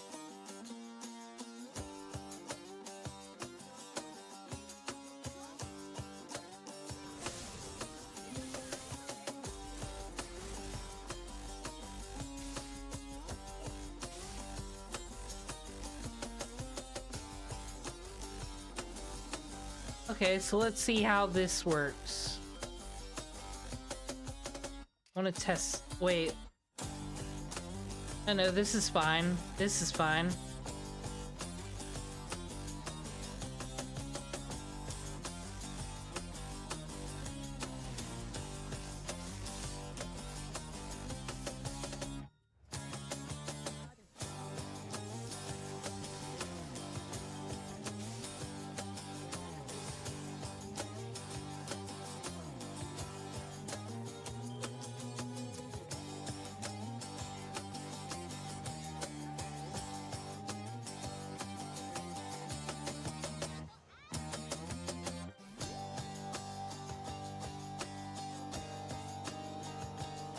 I mean, we are in sunlight.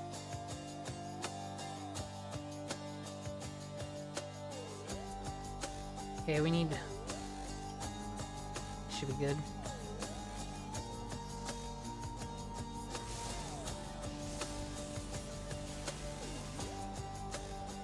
Okay, Tamlin, I'm digging it. I also dig this ascension of hers. I forgot how cool she is in that. True, Mordred could have been here and all, but you know. Tamlin never got to see Camelot, as far as I know, just fake fairy version.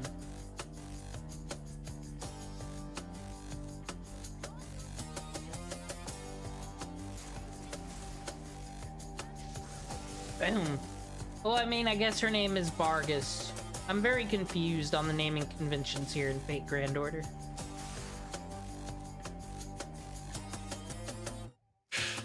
You ain't gonna hit us with no noble phantasm, sir.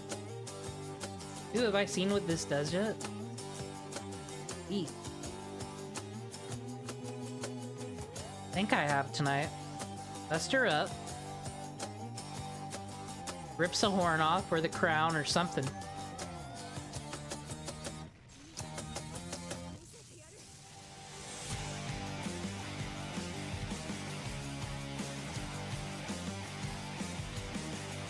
Okay, that works.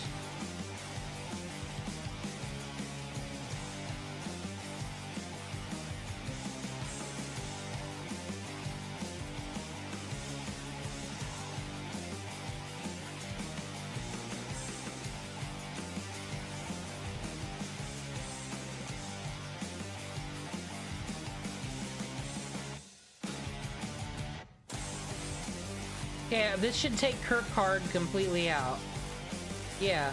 So she would be great to let, like, if I have, like, a berserker with me, like Hercules or something. That's what she'd be great for, is letting them do their thing. I know. Camelot, it's growing on me. I kind of don't have that character yet, though, you know, like, Nightingale was a surprise how much I'd like her on Revisit.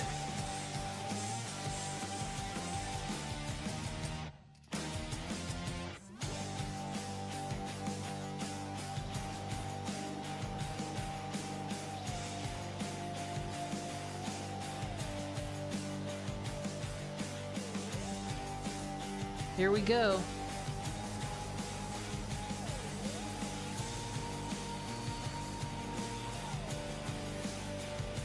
Whoa, man, these people are bulky. Must be that gosh dang sun like the Superman gets. Oh, and it could be a whole defense buff thing. And do I ever think to debuff them? No, because I'm a casual gamer.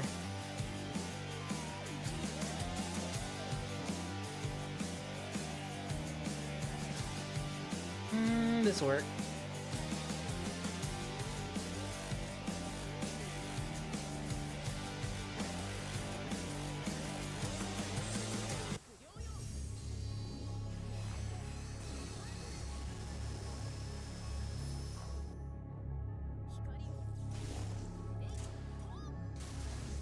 You know what? Devil Trigger here seems like a good Berserker song, just saying.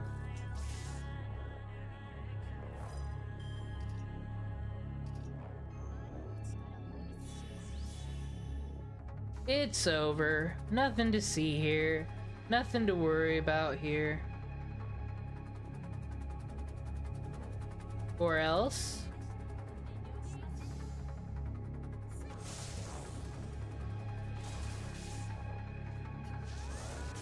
Dang. Bulky little motherfucker. Oh well. It's still Jover.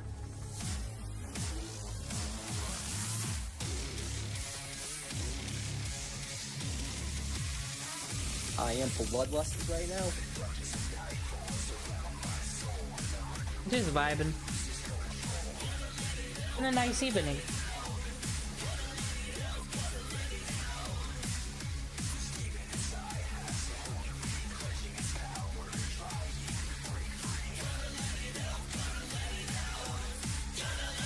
We gotta let it out.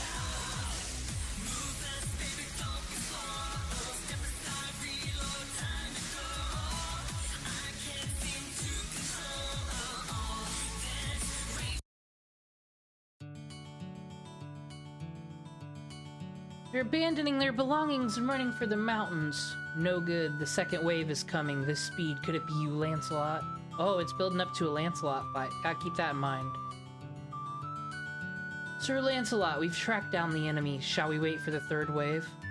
No, we attack.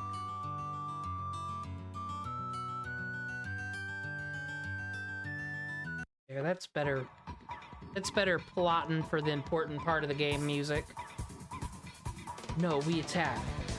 Split the third wave horizontally. Have them surround the refugees while we're in combat. Our orders are to capture the rebels. If they do not resist, there's no need to fight them. I know, I'm working on my DJ skills. That's really why I stream here. One day I'll figure out visual novel music and put the right thing in the right place. I need to make 70 playlist, basically mood. Do you understand? This is not the king's orders, but Agravain's. There's no need to work so hard.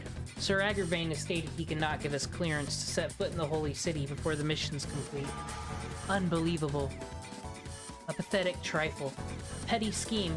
Let us quickly deal with this and return to the holy city. Understood. Let us flag bear the pride of the King of the Knights. King of the Knights. She's been getting very edgy lately, though, with this wall business, I've heard. Enemy units are moving faster. I count 40 total. They'll catch up to us, Master. If push comes to shove, then I'll... No, you can't possibly handle that many, Sir Bedivere. Pity. I'd have to let you deal with it if the Round Table Knights was alone. Da Vinci. Oh, is this where she sacrifices herself? This thing? The new and improved Orthometopter. Now with my magical energy collection device in its core, I call it Sphinx that attack from Persona. I think she's gonna sacrifice herself. Hold on.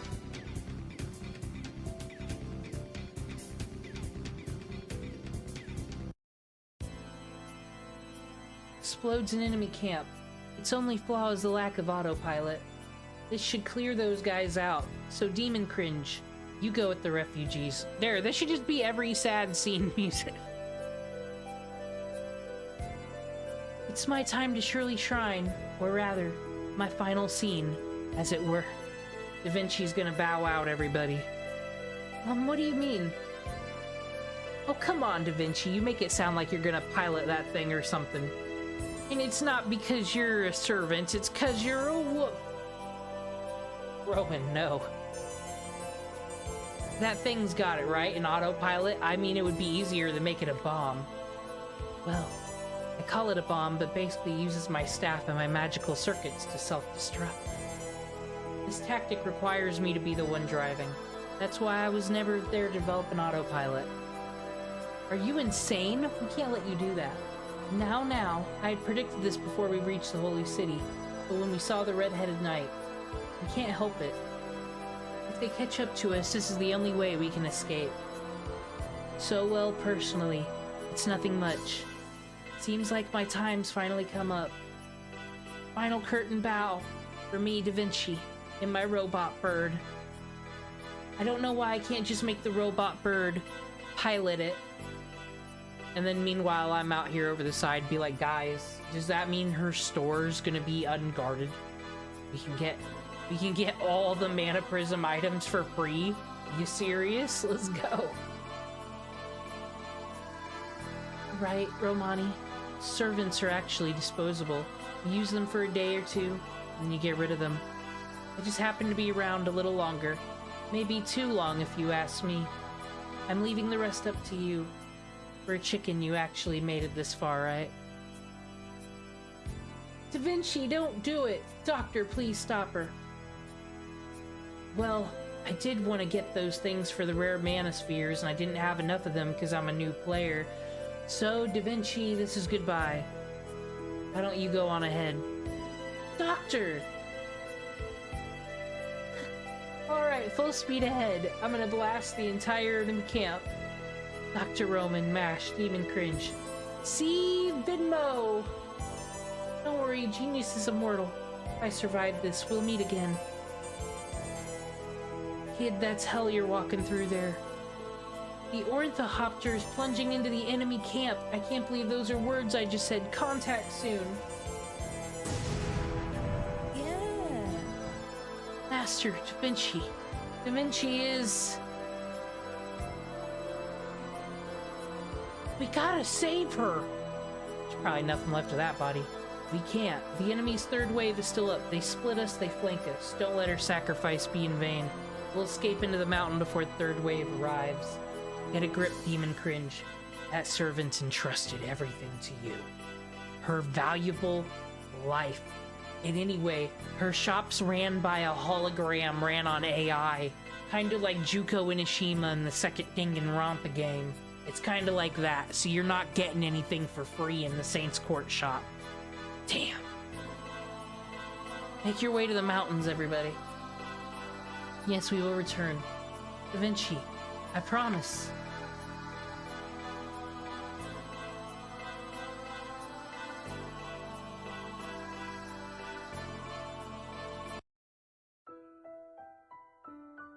Da Vinci, I promise. We'll come back for you.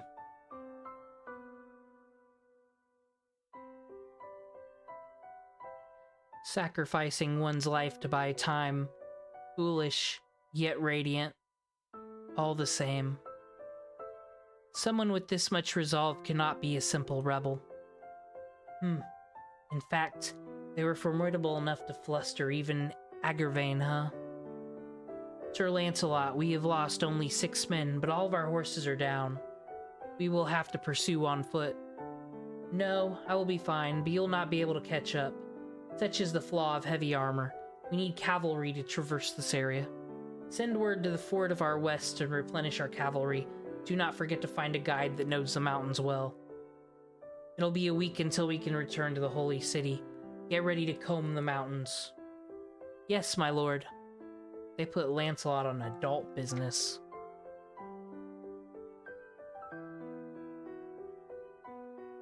Well... Are we saying goodbye?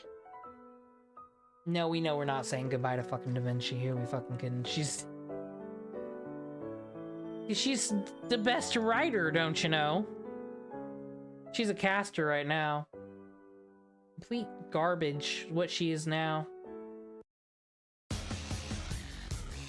Alright, we got to section 5 out of who knows how many. I'm not gonna look it up. I'm no cheater. Someone call it quits.